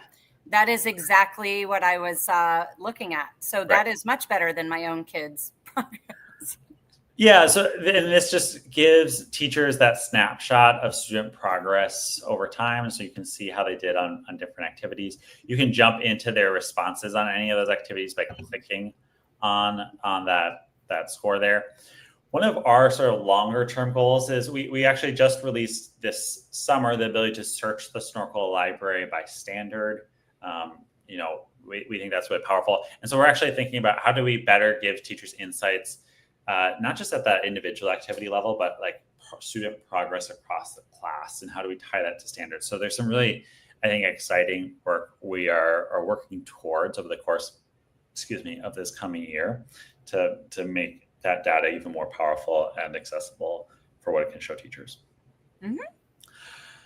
Tracy, this has been fabulous. Huge thank you for joining us and sharing so much about Snorkel. Of course, it's truly my pleasure. It's a great platform that I believe in a lot.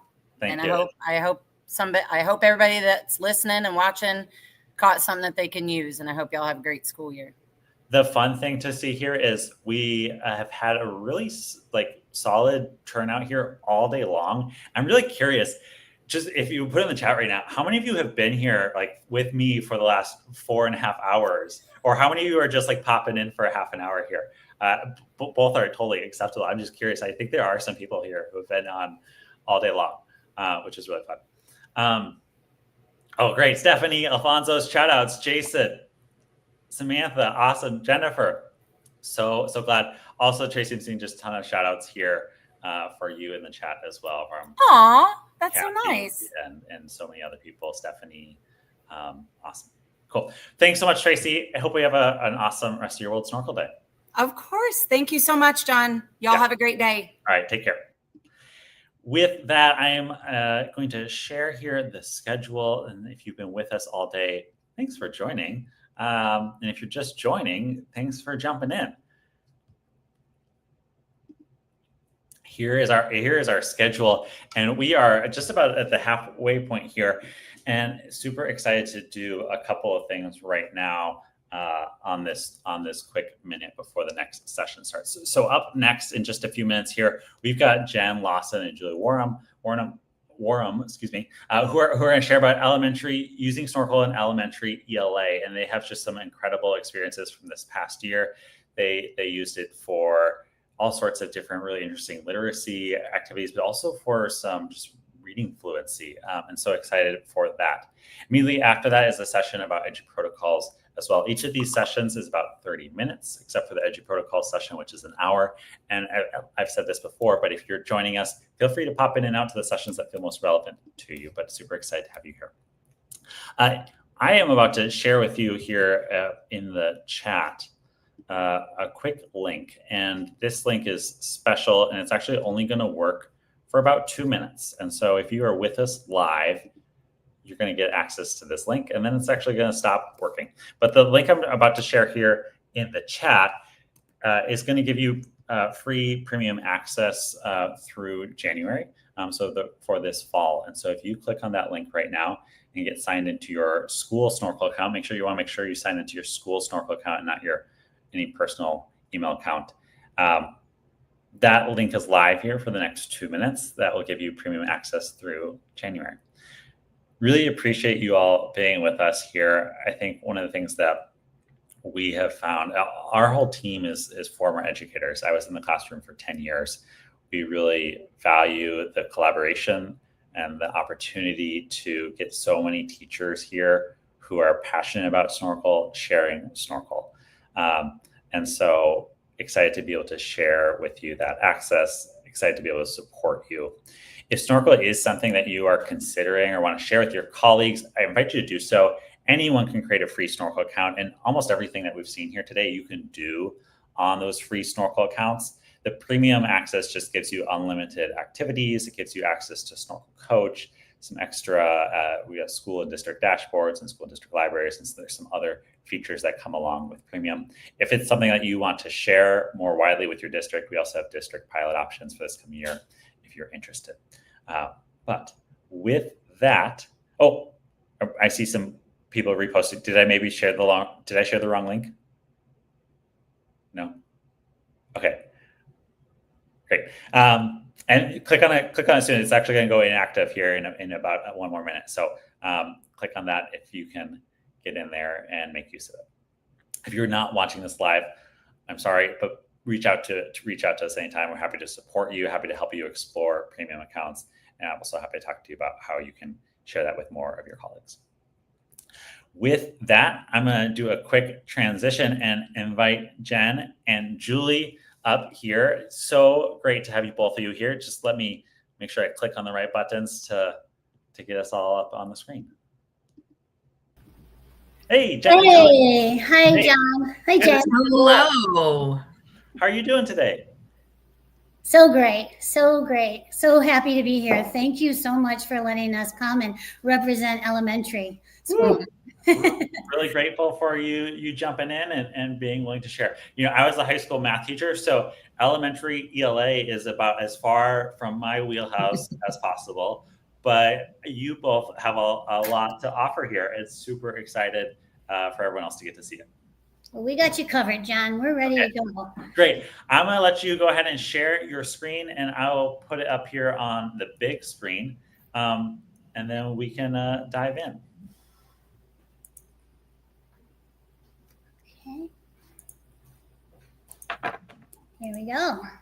All right. There it is. Welcome to World Snorkel Day. All right, Jen and Julie, I'll let you take it away. Thanks so much.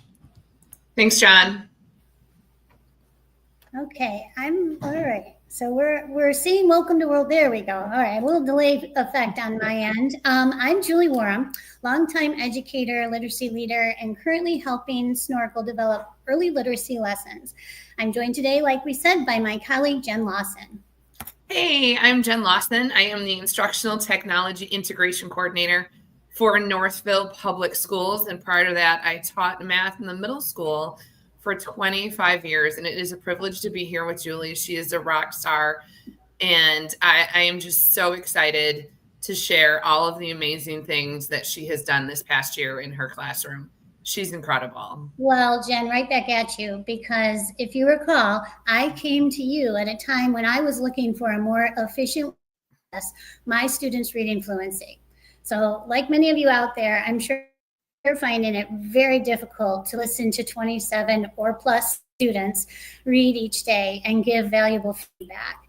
Even following best practices, meeting with 2 small groups of 5 or 6 students in a group per day, it could still take up to 3 days to hear from everyone and respond meaningfully. That's where Snorkel changed everything for me.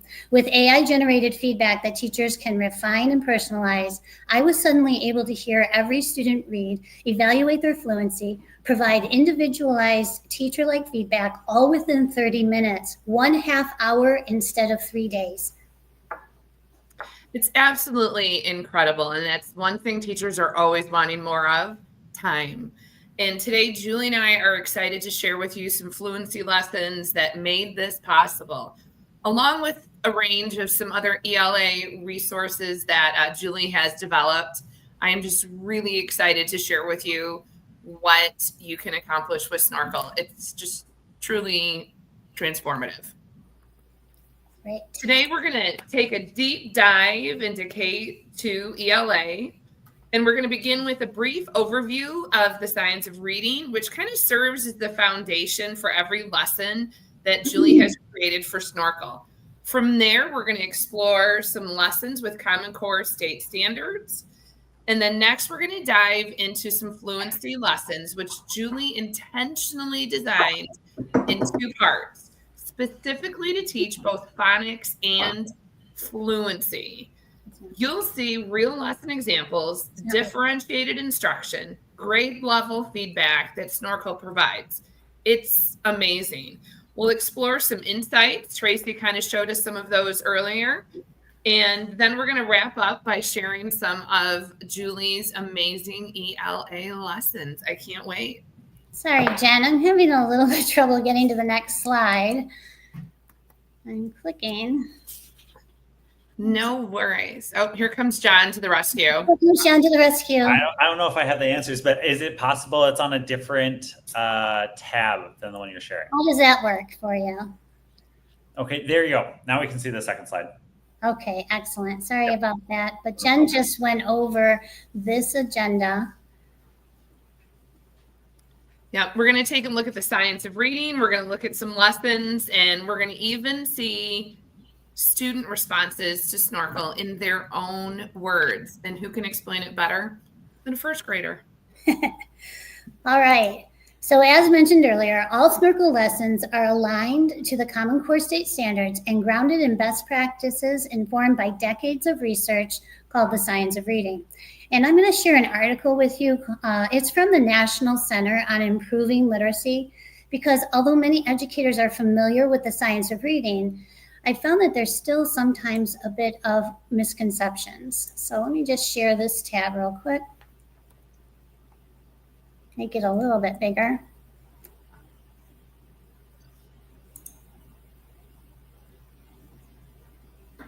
There it is. And so what it is 50 years worth of years of scientifically based research. It's not a product or a program that you can buy. It's an approach to teaching that includes 5 big ideas: phonemic awareness, phonics, fluency, vocabulary, and comprehension. Sometimes I hear teachers say it's just phonics, and it certainly is not. And then, of course, it's ever evolving. It's not static. And this evidence is accumulating and it's ongoing. Informed by this research, the lessons I've created with Snorkel are intentionally designed to explicitly teach foundational skills for strong decoding. They follow the simple view of reading, where fluency bridges decoding and comprehension. They emphasize that fluency means reading accurately, with appropriate pacing and expression, not speed. And repeated readings are included in order to help the student build confidence in fluency. And of course, ongoing progress monitoring is so important, and Snorkel's AI-generated teacher refinable feedback certainly does that for you and for me. Oh my gosh. You know, these lessons have really been created with a lot of thought and care, and I'm so excited to reflect on these best practices in learning. But before we get into this, I want to hear from Elliot. Elliot is one of the students in Julie's first grade class, and he just finished practicing reading fluency by reading from a page from an interactive read aloud book that you uploaded into Snorkel. I'd like to share this video of Elliot in response to a thoughtful question raised. Are our youngest learners really motivated by using a program like Snorkel?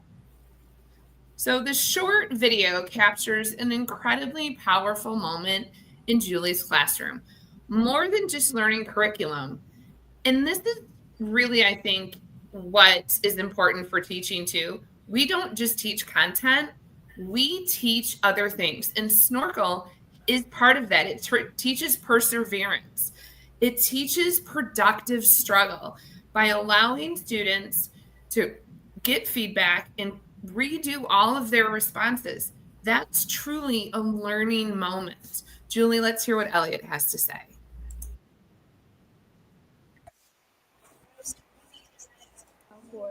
Oh, you did? 1 second, I'm going to share that.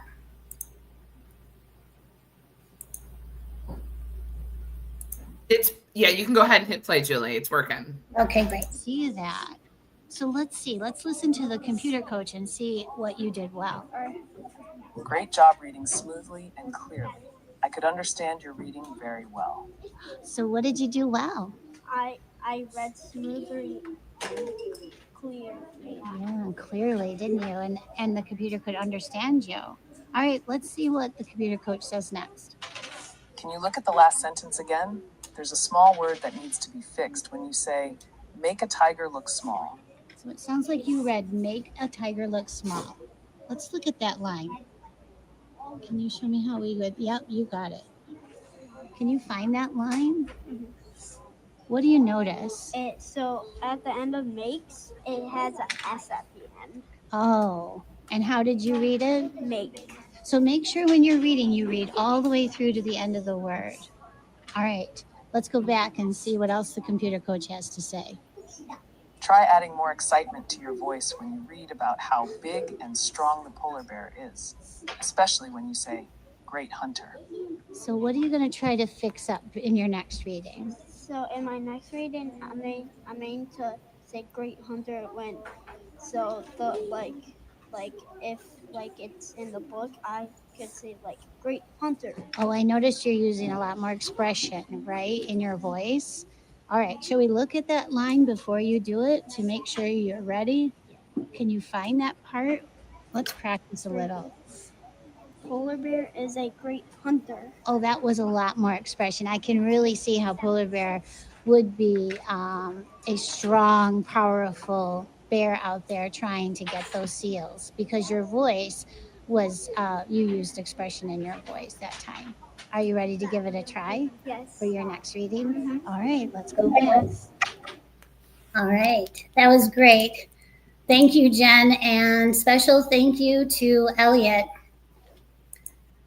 Now let's take a dive into some of the newest lessons I've created in Snorkel. To design these, I referenced the scope and sequence from a well-known foundational skills program for each grade level, K through 2. As a result, each lesson targets a specific skill typically introduced at the beginning of the school year. Using the scope and sequence ensures that foundational skills are taught systematically and build upon one another in a logical progression. Each lesson follows a two-part structure. Part 1 introduces and explicitly teaches the skill, and Part 2 gives students the opportunity to apply that skill by fluently reading a decodable text that reinforces what was taught in Part 1. I love that part 1 is learning the new skill, and then part 2 reinforces it. So it's not just giving feedback on something you've already learned. It's actually teaching a new skill at the same time. It's absolutely incredible, Julie. Yeah, exactly.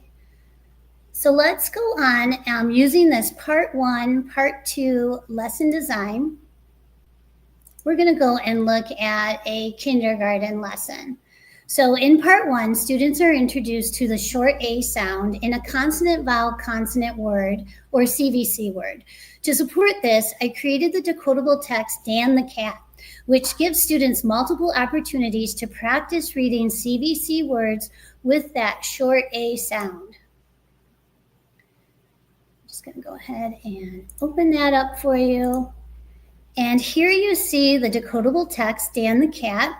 And you also, students go right up here to instructions and they can listen to the directions. This feature is so important for our early readers. Go ahead and play that for them, Julie. Great. Dan and the Cat. 2, highlight words that have a short sound. 3, draw a picture in the box with a pencil to match a part of the story.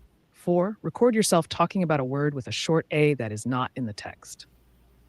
All right, so this student then, let's go ahead and look at a student who has listened to those directions and submitted their recording, and now they're getting their AI feedback, and the student can see they received a 2 out of 4.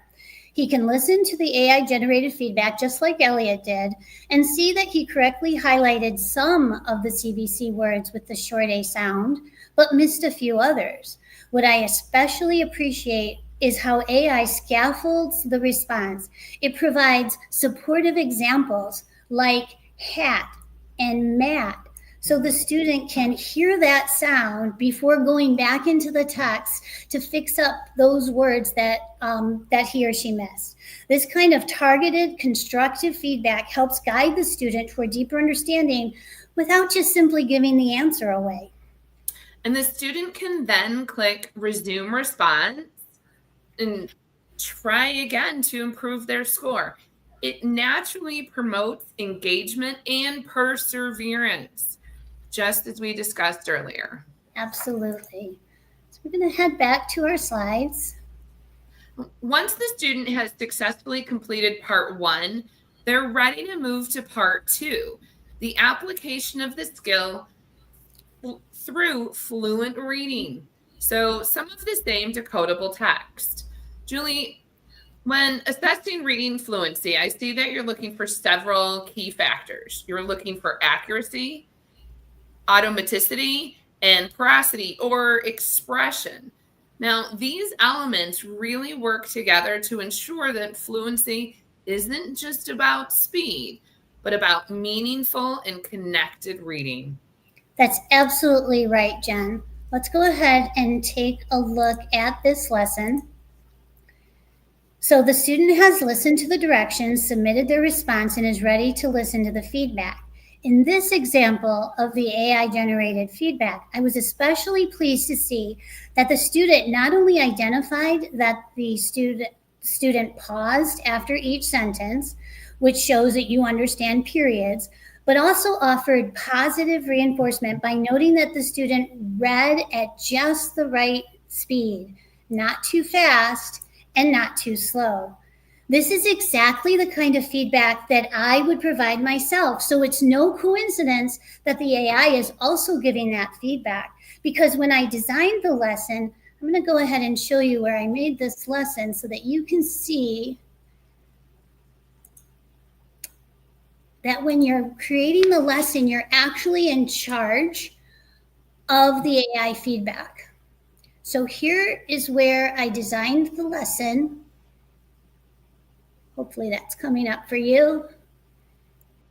And then down here at the bottom, where it says answer criteria, I went ahead and put this part in myself. So I was noticing that I needed to support the AI a little bit with what I was looking for. And there's my words, not too fast, not too slow. All right, so we're gonna go ahead back to our screen again and head over to first grade.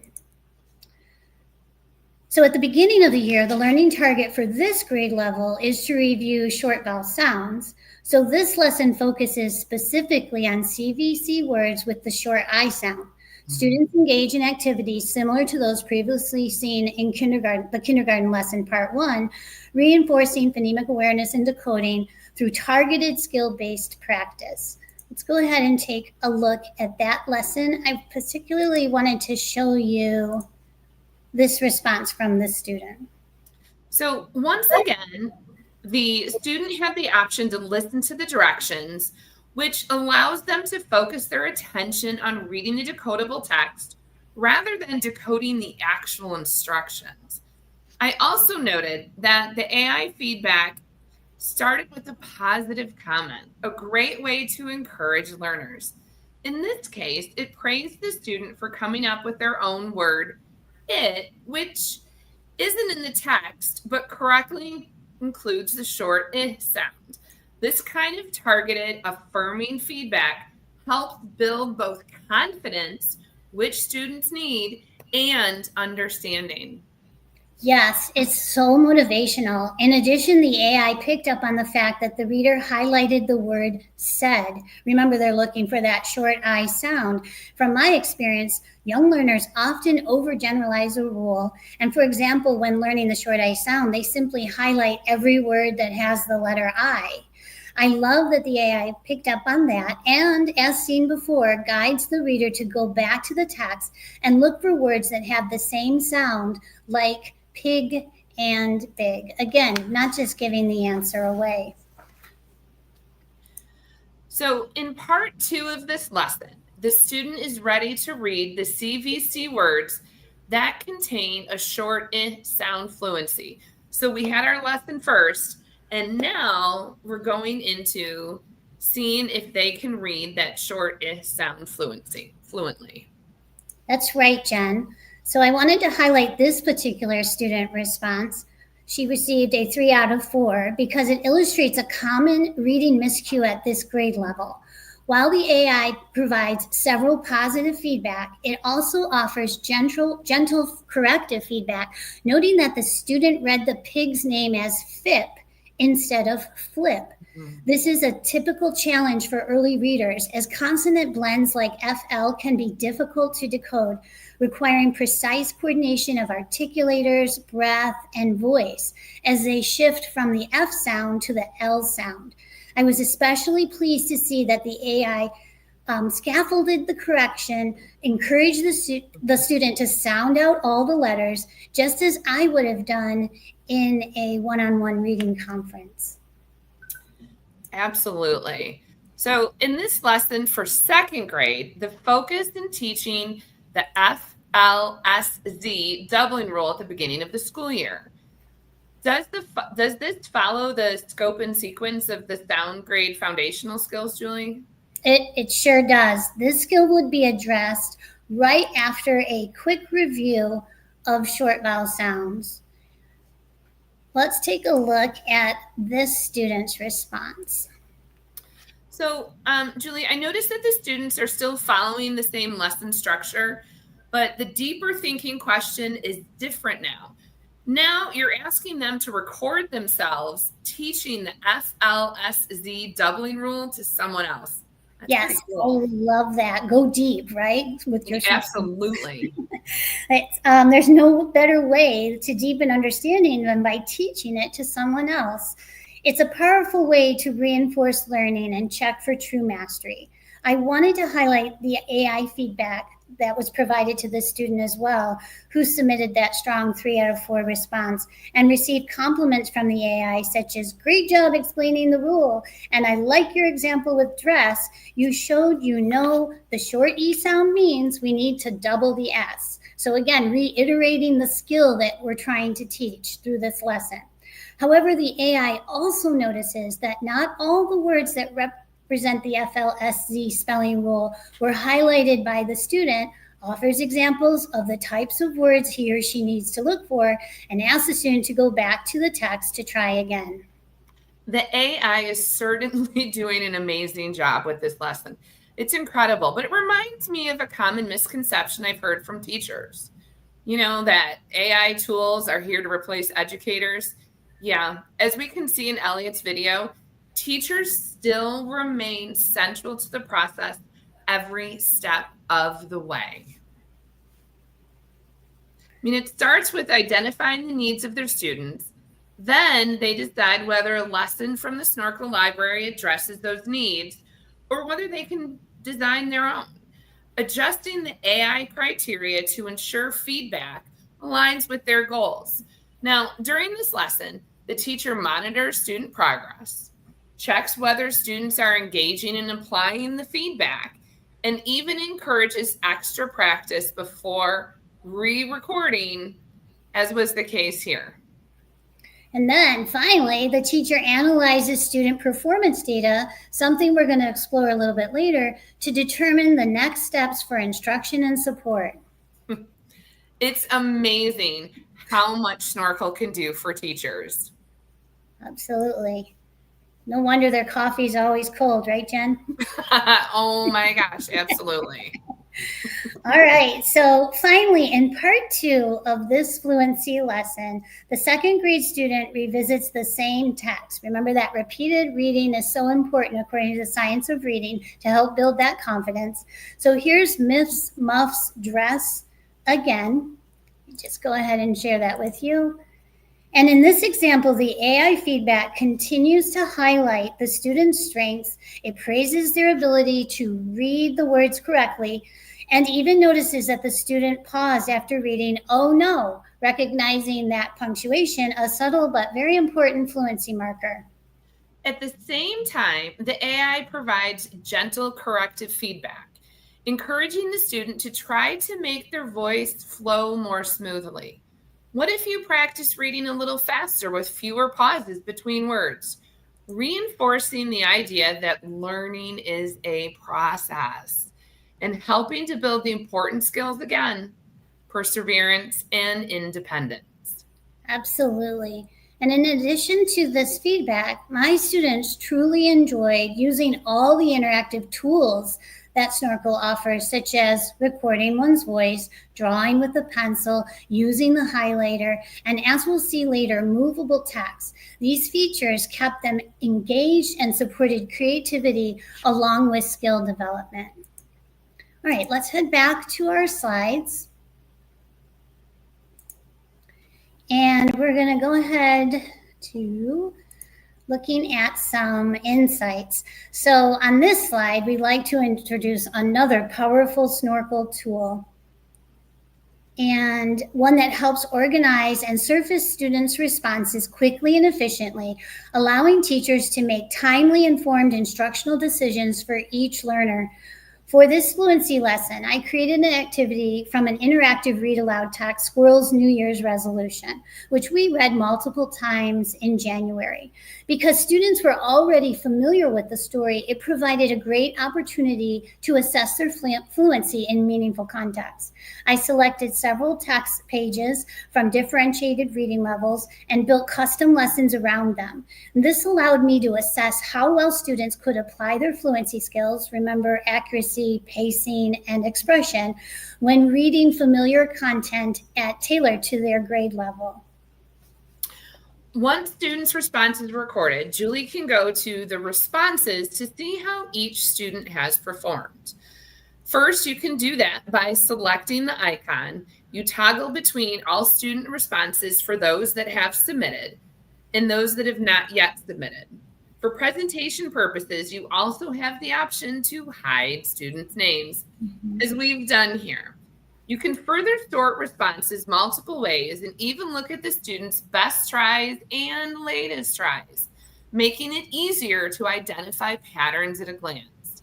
By clicking on the Insights tab, you can analyze performance trends. This is so incredibly powerful. This view highlights your top exemplars, students who are ready for the next step or more challenging task, and groups of students based on types of errors that they made. For example, we can look at word fluency errors, multi-domain errors, and even chopping fluency. This allows you to form targeted small groups for follow-up instruction with ease and precision. Again, helping teachers save time. Yes, it's a tool that helps teachers meet the diverse needs of learners, especially in those lower grades, like I've never seen before. This kind of data-driven insight makes differentiated instruction not only possible, but actually manageable. You could then go ahead and pull Dusty Dachshund and have a choppy fluency lesson with them, or pull these three students, Teal Turtle, Violet Vixen, and Graphite Gopher together and work on those word accuracy errors.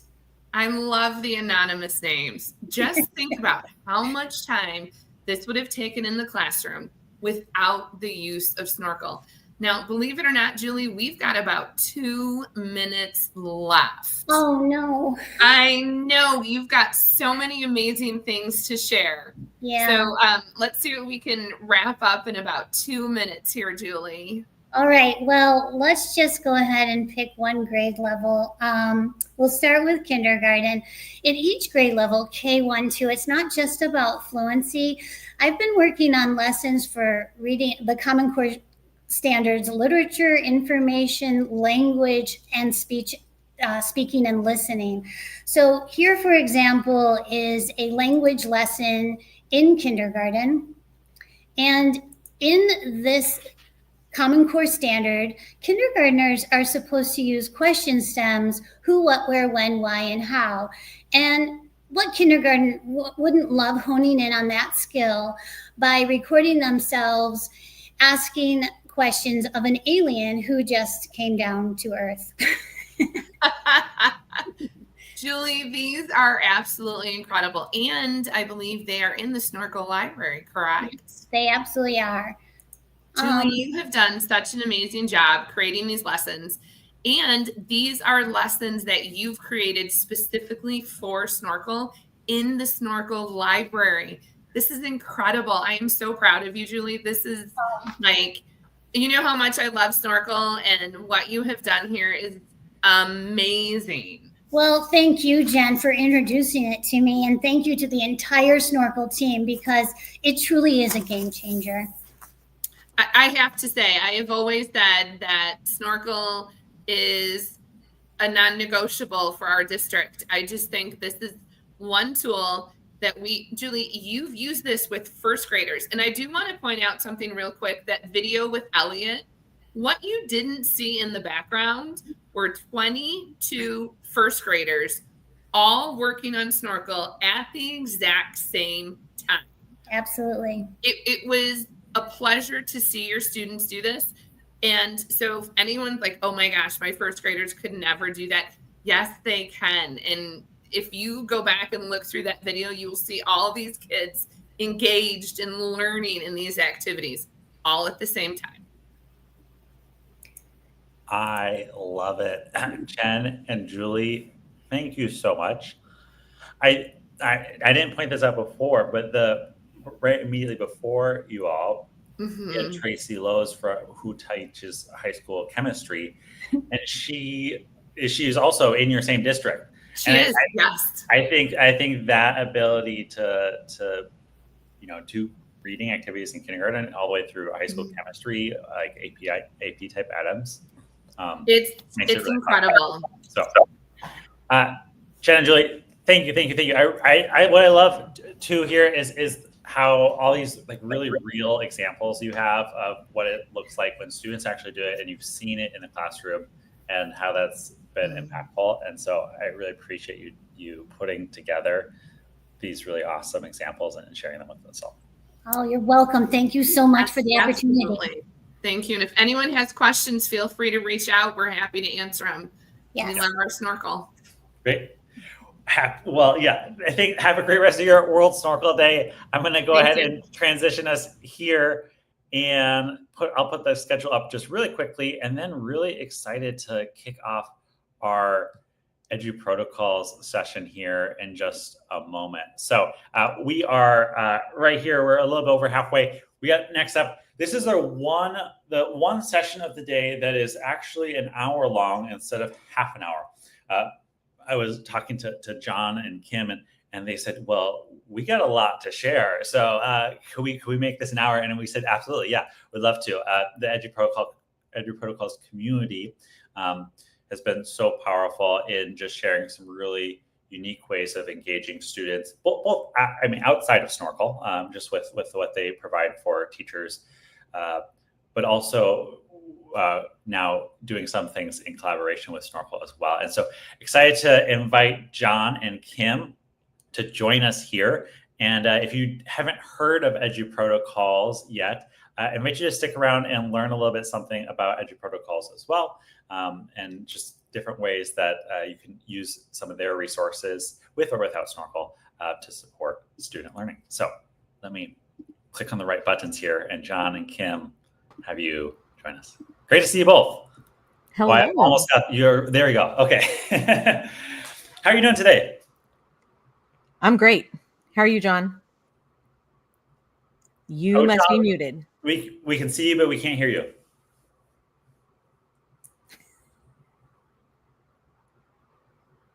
We'll give you a moment to work that out. How's it now? Yeah, now we can hear you. I was in the green room. I couldn't test myself, so now I'm. Yeah. Well, super excited to have you both here, and Kim, honored to have you back. We had you at World Snorkel Day last year. I know. Thanks for having me back. This is great. It's a lot of fun, and yeah, super excited to dive into Edgy Protocols with you all.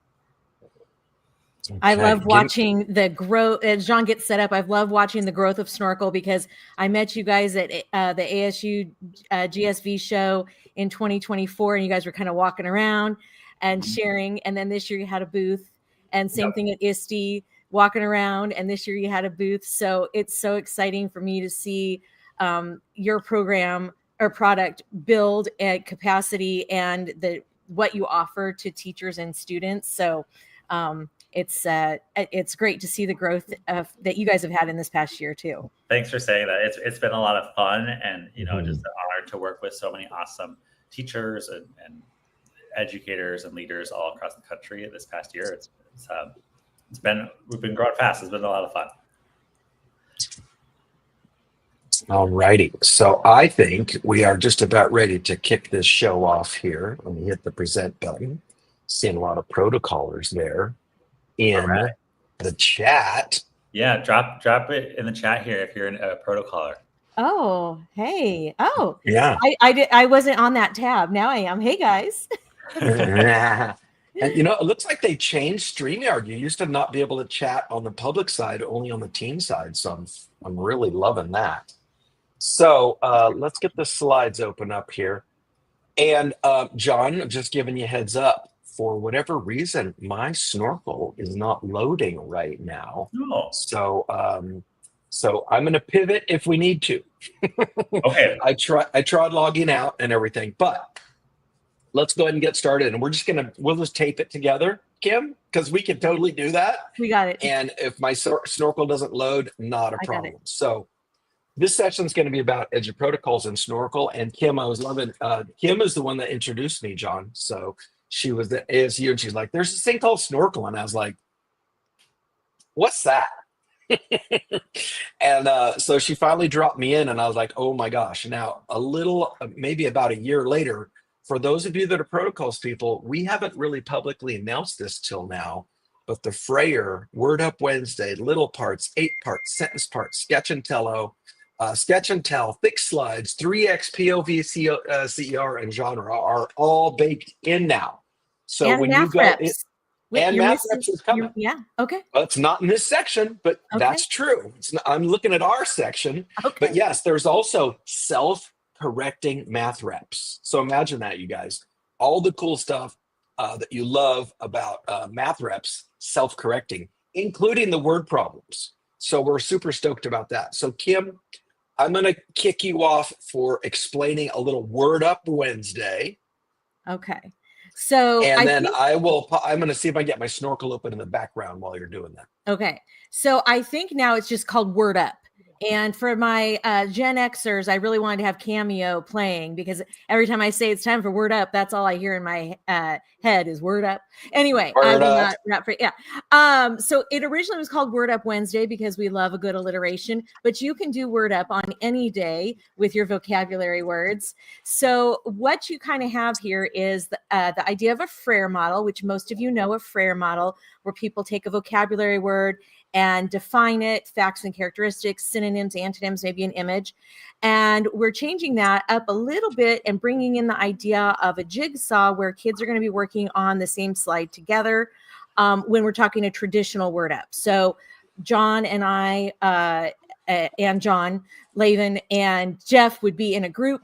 We would be taking care of a vocabulary word that we either chose or were given, and one of us would be finding the Google definition. One of us would be using it in a sentence to show meaning. One of us would be paraphrasing. We'd all be kind of taking turns finding images or GIFs or memes to go along with that word.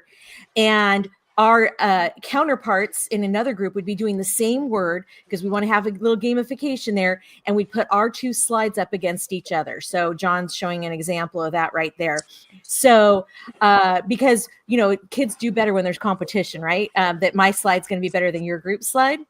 And it's a great way to get kids to play with the vocabulary words, know them more, multiple representations of a word, all that stuff. And kind of just gamify that learning, get some more practice in there that's practical. We're not doing a matching worksheet, DOK1. This is absolutely application of the words and working with collaboration and communication with our teams as well.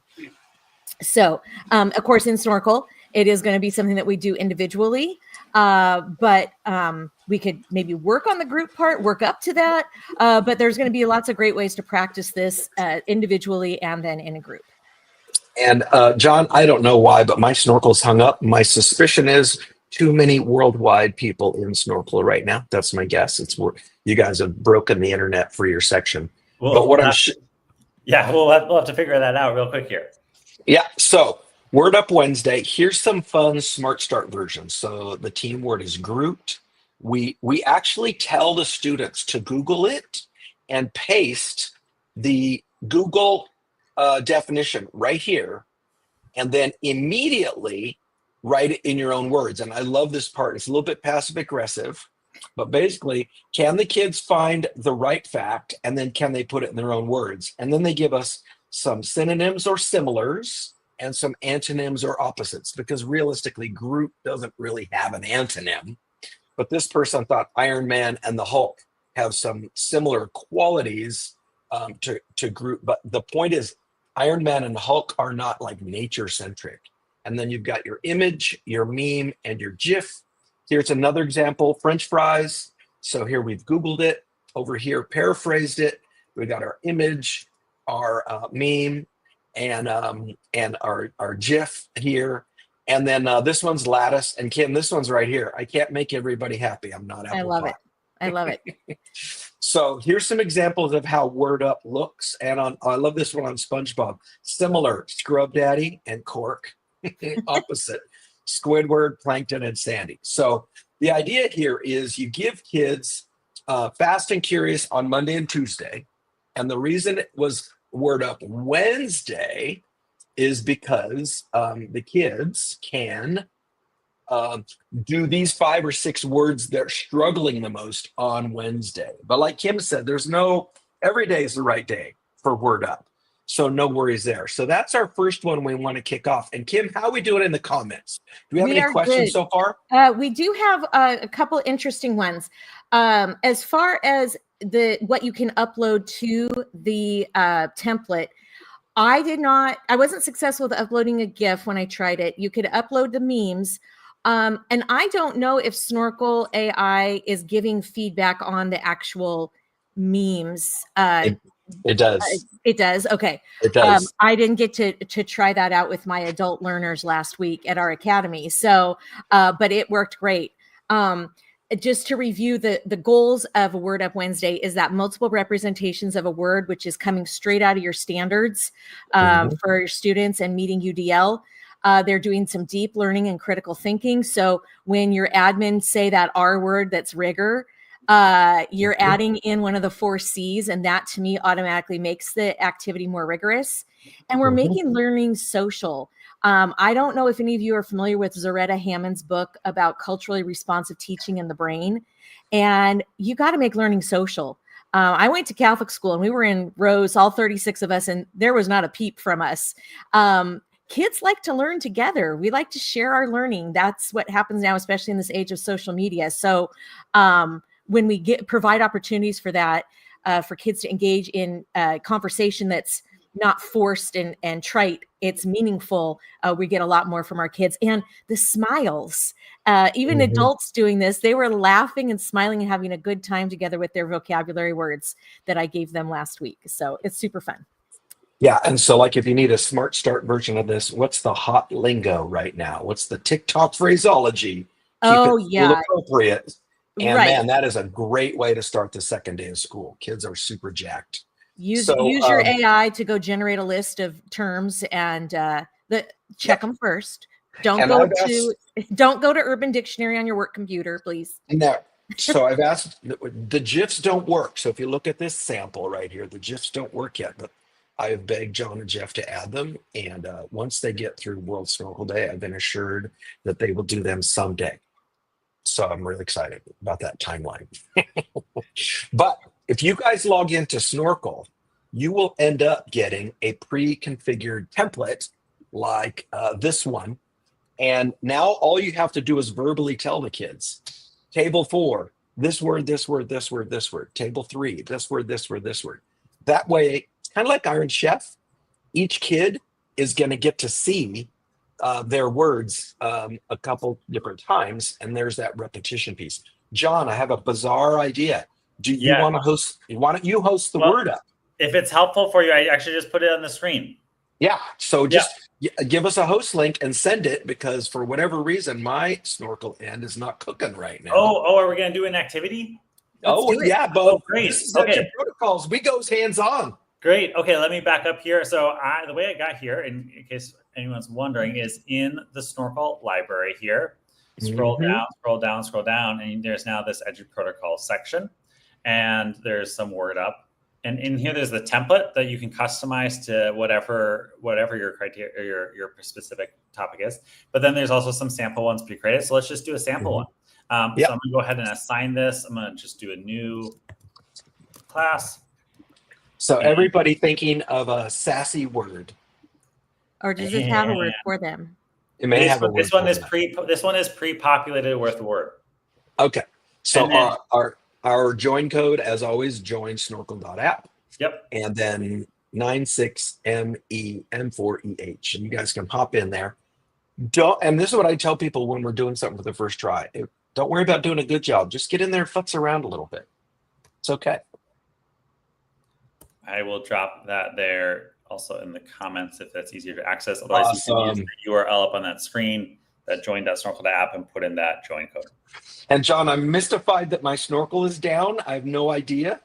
But I restarted my computer this morning. I cleared out my hard drive. I'm such a good boy. I made sure that my microphone worked in StreamYard because I've had issues with that in the past. And then I go to Snorkel and it's like, it's me, but it's clearly me. That is odd. That is odd.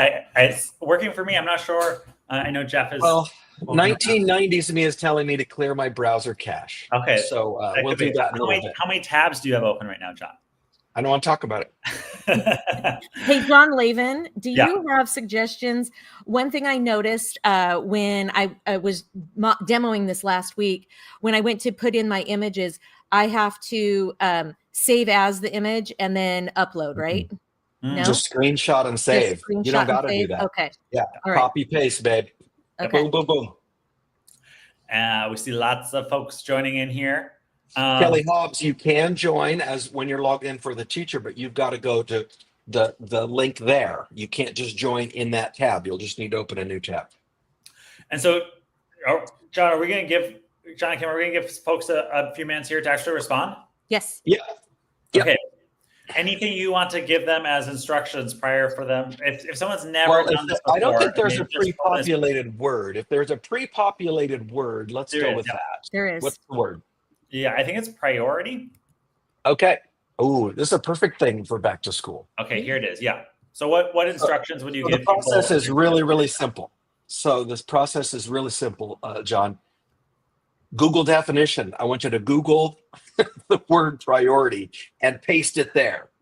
Right next to that, I want you to rewrite that so that it's accurate but shorter. And to paste the definition memory, great question. Just click on the little T and hit paste. It's that easy. Just click on the little T and hit paste, just like normal slide building techniques. And then for today, John, we'll just do one synonym and then one antonym. And you guys can do an image or a meme. Now, this is one of the things, and I think you'll like this, John. When I'm telling teachers about Snorkel for the first time, don't worry about making it perfect because you're going to be most excited when Snorkel tells you what you did wrong. Right. Yeah. So don't worry about making it like, dude, this ain't grad school. Just slap something in there, paraphrase it, add a picture, and then this is my code. I love this too, John. And Kim, you probably have this happen. People are like, so do I submit? Well, that big purple Barney button right there says what? Record, voice, and screen. So yes, you will talk, folks. And that's what our ELs need, and that's what our GATE students need. That's pretty much what everybody needs. So again, for time purposes, don't worry about executing the whole thing. Do 2 or 3 boxes and use your voice and send it. And then if you have not used Snorkel before, oh my God, you're going to freak out at how custom and positive the feedback is.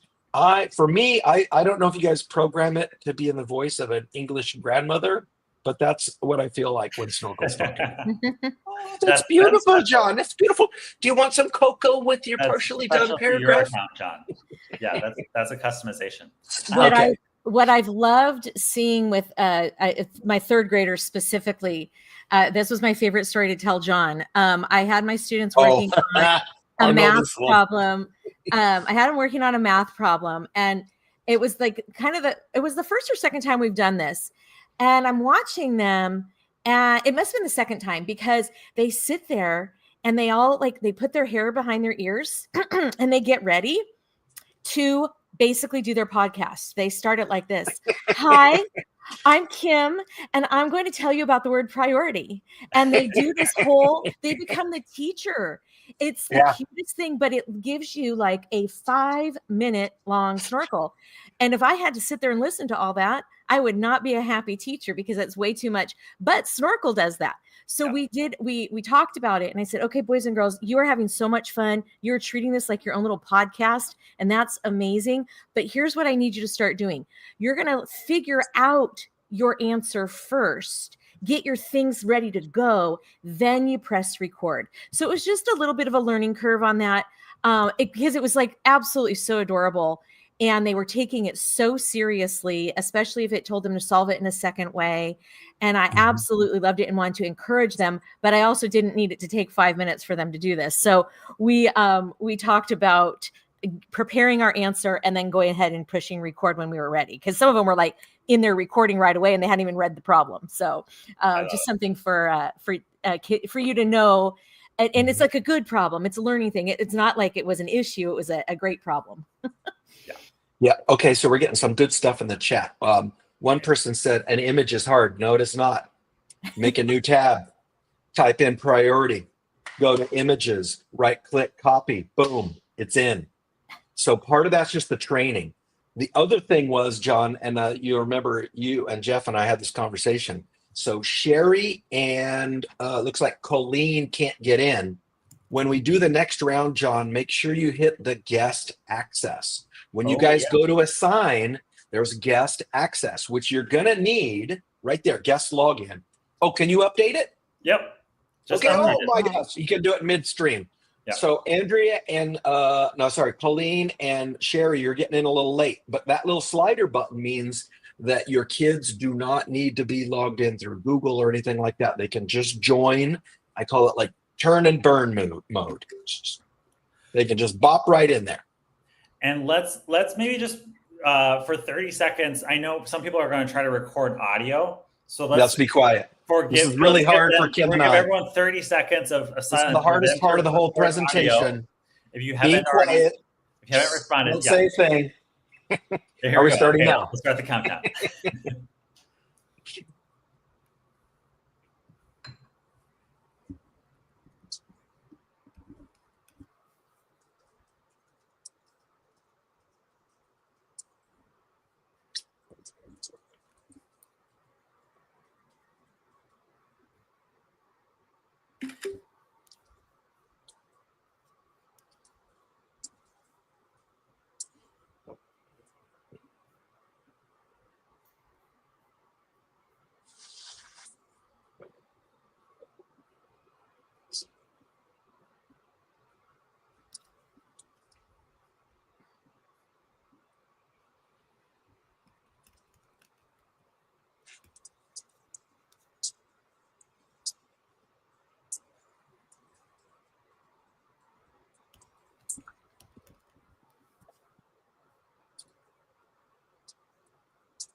All right, and then maybe some people still working, but we'll keep going. John, find Carla Hobbins. She, being Carla, went off script, but it'll be a great exemplar. Okay, great. Let me find Carla here. There she is. Her? So, yeah, pop her open there real quick. Okay, let's see how she did. Yep, okay. So she did, there we go. Super important. Priority means super important. And she's got her image. And then how's her feedback looking, John?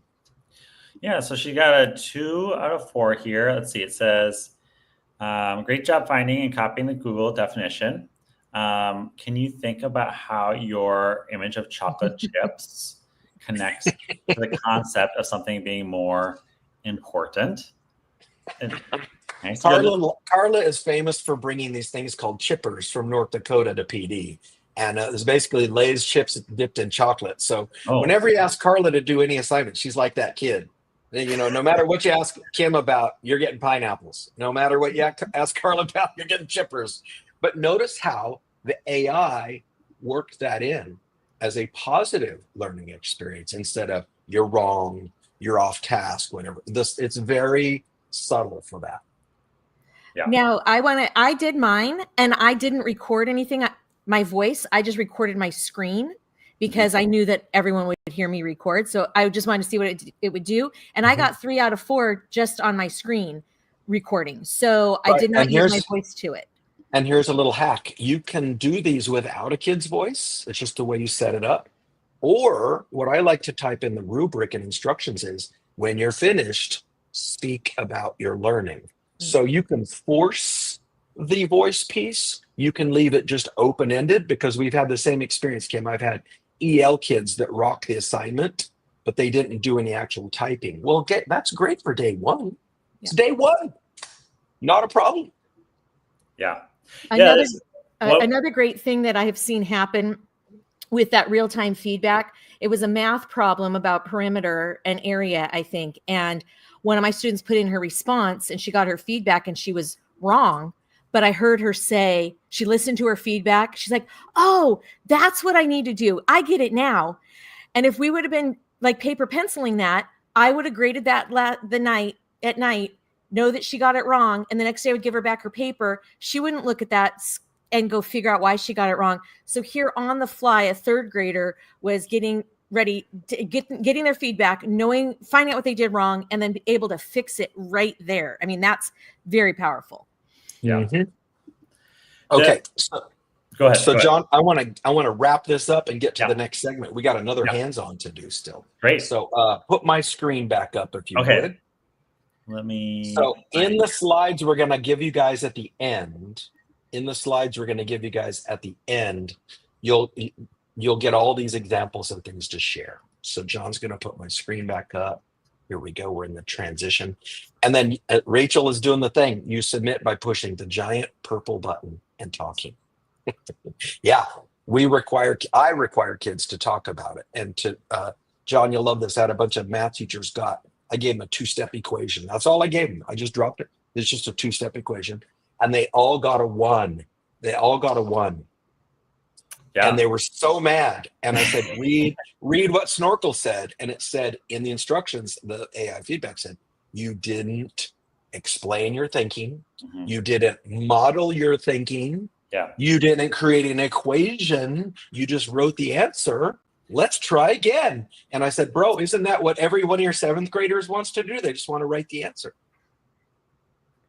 Yeah, I think we think it's a really unique opportunity to get every student in class talking. I know there's a question that came up here in the chat just a moment ago, like, can you have all your students in class talking at once? What would you say to that? I've done it. It's fine. I've done it. Yeah. I'll actually let them go sit in kind of little corners in the room away from each other, so they're not like right at the desk with each other. Right. Yeah. There's a certain level of sensibility, but they can all do it at the same time. We use an AI tool to capture the student's voice, and it's actually quite good at following a single student's voice through the recording, even if there's background noise. So sometimes you'll listen to the video afterwards and you'll hear all this chatter in the background. But if you look at the transcript, the closed captioning that happens automatically, it's just following that one student's voice. Oh my gosh, Charisse and Julie are our people, Kim. Yes. I had them all talking at once. I have 32 kids. Yep. And then Julie's like, they learn to ignore each other. Right. Okay. So now a little bit about what protocols are. If you're new to protocols, we've got all these books, nearly 100 classroom tested lesson frames you can use. And these slides are by Jake Carr. How to make a hot dog? Well, there's certain essential elements to a hot dog, right? You have the tubular meat. You have some kind of condiments and possibly chopped veggies. And the instructions are pretty straightforward, right? Pretty straightforward. But there are 1,000 ways to make hot dogs, right? So this is, if you guys like this graphic, yes, Kim, always a food analogy. If you Google hot dogs around the world infographic, this pops up. And this is actually only 1/10 of it. But look at all the variations on the hot dog metaphor, right? Which this is a spectacular smart starts. Kim, right? Give kids Mhm. 100 hot dog types, now watch the Edgy protocols part. Put a picture of it. What country is it from? 3 facts about it. And what's the hot dog that you would not choose from the list? Boom, Iron Chef going down. First 20 minutes of class. I'm teaching kids Snorkel. I'm teaching them how to read. I'm finding out what they're into. Really, really good. So you have all these crazy variations. And Edgy protocols are repeatable routines that boost engagement, support critical thinking, and adapt, just like those hot dogs. I've never had one, but you can even have meatless hot dogs, and I'm not sure what the point would be. Anyways, but Edgy protocols really support this concept. We're minimizing effort by the teacher. People tend to seek pleasure, which is kids saying things like this. This is so cool. This is so fun. This is so interesting. And then avoiding pain, less grading, less planning, focusing on the content instead of just burning time. So there's this kind of trifecta of things going on. And why do they work? Well, we like to start with a smart start, just like we did with you guys. We might start with a brain rot word. We don't want kids to have to look it up. We want them to just go right off of what they like. And then we do it again. And tomorrow, so let's see, what did we do today? Priority. Tomorrow we might do brain rot words, or we might do, some intro vocab. But by the 3rd or 4th time, the kids know what the routine is, and they're not using hardly any cognitive load to do the work. It's fantastic. And then part of the brain science here is called the ipsative learning cycle, in which when people do a thing and then they get feedback, they think, I want to do that again. And John, in real life, this would be golfing, bowling, Candy Crush. There's no actual prize for being the best at Candy Crush. There's no cash prizes. You're just playing against yourself and you're seeing the score. So what's happening in a lot of regular classrooms is we're not giving kids feedback. And so this initiative to play it again doesn't show up. So they're like, everything's a one-off deal. Then some more of the brain science is this guy, Friedrich Ebbinghaus, from the late 1880s. And if you look this up, the Ebbinghaus effect, also known as the forgetting curve, and it's pretty fantastic, you guys. If you do something once, look at your retention down here. It's pretty low. But if you do that thing 4 times, your retention's up in the low 70s. It's a spectacular difference. And I can't believe we don't talk about this more in education, except I know why we don't. And that is this. I already feel like I've been beat with a rubber hose on Friday night, correcting all the stuff I'm doing. If you think I'm going to do 3 more reps of each assignment, you're bonkers. And that's where the protocols come in, because learning should look like this. It's not monolithic. We don't learn, work, work, work. We work, learn, work, learn, work, learn. And Snorkel's perfect for this because, Kim, you've seen this too. And I'm sure you have, John. You put kids in an assignment and then you can hear what do they call it? A ripple in the force. Is that what they call it in Star Wars? And the kids are like, Gah, I'm doing it again. And they start locking in, and they lock in, and then they're like, oh, I missed one more part. And they lock in. And that's the ipsative effect in action with the Ebbinghaus effect in action in real time. And the crazy part is they'll do it 7 or 8 times. And now I want to do a little SEL, and I think you'll back me up on this, Kim. Some kids will OCD on a 4. For example, Carla might be doing that right now. I want a 4. What I tell the kids is on a practice day, 3 is a pass. If you get a 4, that's fantastic. If you want to do more rep, it's incredible.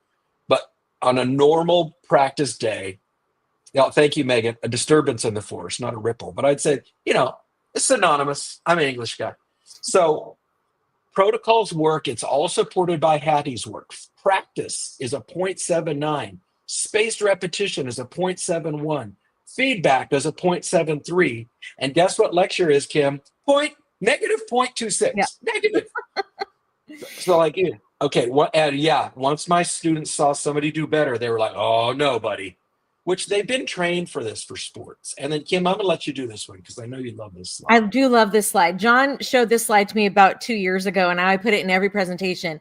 When you think about how we learn, there are the 4 main ways of learning. We have repetition, where we do something over and over again. We have that retrieval practice where we bring back those skills and try it again and do it again. Like if you think about if we're going to use food analogies and cooking analogies, when I can teach you how to do something, we've got the reciprocal teaching going on, and that means I know it to a high level. And then realizing that there's patterns in our learning and how things work, and applying those patterns in new situations is called recursion. And when you like really think about this and you go to then Xerox the packet that you were going to use for whatever you were going to teach, you realize that that is not going to happen here. I will give you my for example in this process. I had to get a new air filter on my car, and they wanted to charge me $80 for this $15 air filter. And Mama said, no way. And there's no way I'm doing that. The cabin air filter and the engine air filter, because I would rather go buy a dress with pockets than do that. So I went and looked up a video. I didn't like go read an article about how to do it. I looked up a video on YouTube. I watched the video a couple times. There's my repetition. I got my parts. I went and did it. And then I was successful. Then I taught my son how to do it, because there's my reciprocal teaching. Retrieval, when I had to do it again in 6 months. And then the recursion happened because I did my cabin air filter. Then I did my engine air filter because I had the confidence to do it. Mm-hmm. So all those things work in there, work with how we learn. And the Edgy protocols, especially paired with Snorkel, allow this to happen in magical ways for kids. Now, every time she changes their cabin air filter, it's a big social media event. It is. So there's I post it all the time. And I offer to do it for people. So John, since you're my co-pilot, I just sent you a block of text. Be ready with that, but I'll tell you what we're going to do with it in a second. Drew Skeeler, he's got all of his history guys down in Texas using Edgy protocols. Check this out. 2/3 of his students were receiving master's level, which is 85% or higher. Folks, he's at a Title I school. And look at the bottom. The language we all speak. Okay, here's another one. Fast and Curious. Amber got her kids to do, ready for this? Fast and Curious, Iron Chef, and Triple Genre.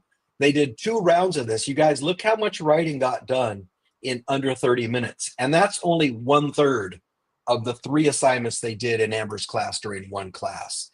And then you can take this genre thing as far as you want. Adam's got his kids writing 5 genres in one class period in middle school.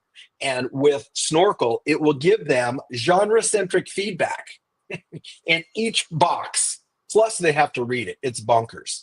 And here's Josie doing Cyber Sandwich. If you've done Cyber Sandwich, imagine this. If you do the paragraph portion in Snorkel, it's now immediate feedback. It changes everything, you guys. So now we're going to flip through here. Now we're going to go this one. We're going to do the big wrap up, John. Okay. Students hate annotating, and this is why. Nobody wants to grade this.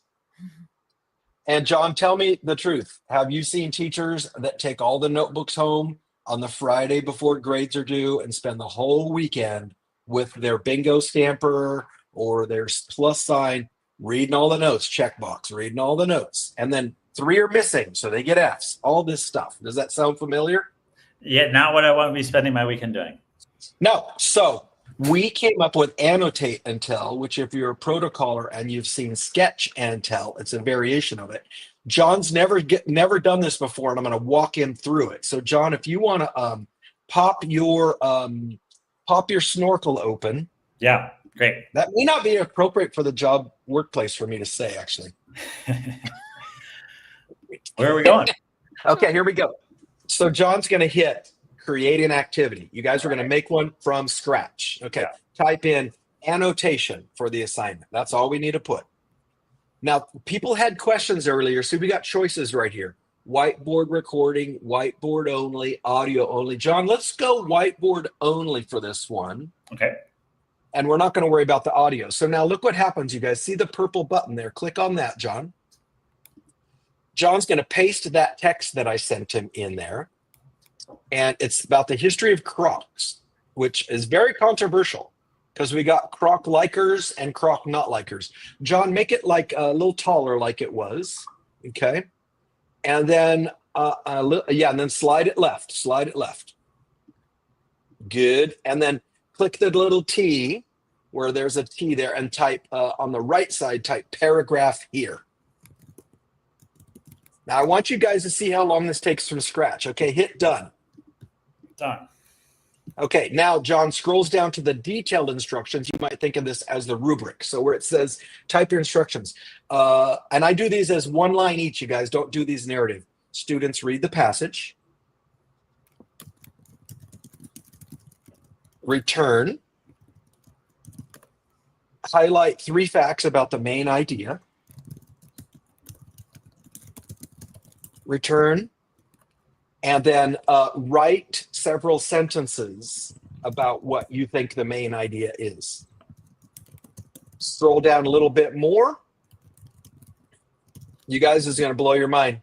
Hit the purple button. Now the AI is going to look at the picture, the image, whatever's in the whiteboard. It's going to read my instructions. It's going to make a rubric. And Kim, I've been doing this for about 6 months since I met the Snorkel team. I say, who loves teaching? Lots of hands go. Who hates writing rubrics? Snorkel's got this. So we're going to go confirm, John, because it's Monday morning at 8:15. I got kids in 8 minutes and I had a big weekend, so I don't have time to check. Okay, now we're going to hit assign and send them into whatever class. New class is great. Oh, another little tech tip for you guys. Don't do your assignments by class. So you don't do a first and second and third period. Do it by book or by subject. So that way all your ELA snorkels are in one pile. All of your math snorkels are in one pile. Just a small tech tip. Okay, assign. And then you guys, you can read the instructions, but I'll start reading them for you. John puts the link up here. All you got to do is read a little bit about Crocs. And yes, I'm Scott, I am not a Crocs guy, so it's your chance to let us know what you feel about those Crocs facts. On the other hand, there's probably some people right now saying, but I just ordered new Crocs charms on Amazon and you guys are talking them down. That's okay. It's a big tent. We like all the Crocs people. We like the people that don't like the Crocs. I will say Drew Skeeler was playing basketball in Crocs and he ended up getting 3 pins in his big toe. So, you know, now he's going to only wear steel-toed Crocs. And then I think, are you guys getting in okay? Let us know in the chat. But John, and I don't think we've done this one with you before, but what was my prep time? I think that took us maybe 2 minutes. Yeah. Maybe 2 minutes. If I was going to do the same lesson tomorrow, all I do is what? Yeah, so that lesson we just created, there's a copy of it in the My Library folder, and we can duplicate it. And all I got to do is change the block of text. Yeah. And bam, just like that. And for the first time ever, I have a tool that's going to tell me if the kids are highlighting stuff that makes sense in nearly real time. I left it kind of vague for you guys, but I could be very particular, Kim. I could say 3 facts about the setting, a key quote about the intent of the protagonist. I can get as nutty as I want, but I didn't want to hurt you guys while you're still on vacation.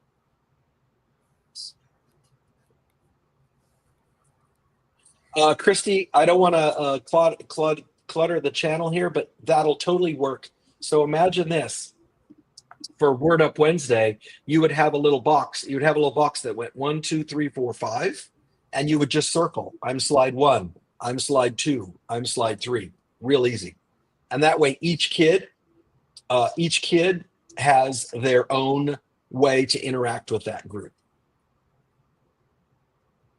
And no, the text box is not interactive, Sherry. Just make a new one. Not a problem. Another little teaching tip for everybody out there. My new motto is, I don't make text boxes for you guys. Your mom doesn't work here. I do not need to put a text box for every kid. All right, go ahead and close that, John, and let's see some of our early replies here. And again, you guys, whenever we're doing this on the first time, don't worry about being perfect. Just take a shot at it. And I notice here we have them sorted into correct or incorrect. As a teacher, I can actually make this assignment so that I can turn off correctness if that's maybe not relevant. Maybe I just care about the score and I just care about that feedback. So you can toggle that off too. Oh, nice. Yeah. And I love the choice I love in there is you can see the other kids' work when you're done, but only the high quality ones. Or in brain rot language, I'm going to disallow the trash entries. Okay, and Laura, I will go back through it for you, and then John, you can take us on a tour of what you're seeing so far. So yeah, so Laura, I did the same thing. When I first started in Snorkel, it said make a class. And I thought first period, second period, third period, fourth period. But in reality, it's more efficient to make one called literature and another one called Latin roots. You can send them to the classes on the fly when you assign them, but structurally, you'll have less frustration if all of your ELAs in one folder and all of your reading is in another folder and all of your math is in another folder. It's not period by period. Okay, John, what are you seeing as a first timer to annotate and tell? Yeah, so let's see. This one's from Audra. Great job highlighting 3 accurate facts from the passage. You pick important details when cracks started. Audra Wood is here. She's the creator of Reading Reps. Ooh, we got some low-grade royalty here. And Carla, I've had 100 people in this thing before. Yeah, still works. And then it's let's see. Is asking her to check her spelling of the word design, and then also saying, try starting your summary with a sentence that clearly states the main idea. Like this passage explains ... Mm-hmm. So it gives her a sentence starter too. Yep. And then Jennifer has a great question, Kim. She's a smarty. Why didn't you use a template? Well, because for today, I was just going fast. But you know what you could do, Jennifer? You can just go copy and paste the template right in. So for today, I just wanted to go quick. But John, I love the way you guys did this. I can tell kids to do these facts in purple, these facts in orange, and these facts in pink. And it will differentiate it. Snorkel will differentiate the fact as it relates to the annotation. And there's an even better version of Annotate and Tell that I've seen Dominic Helmstetter doing, which he does this, you guys. He puts in the actual primary document and makes kids mark up the document and then write. So here's the key to Annotate and Tell. Super low prep time. With Snorkel, real-time feedback. I can do 2 or 3 of these in 15 minutes with 90 students, Carla. It's just a matter of what the workload is and how long the read is. So John, what do you think? Pretty cool. Love it. Okay, so put my slides back up, and then I'm going to do the Jennifer Bruner section, is what we're calling it now.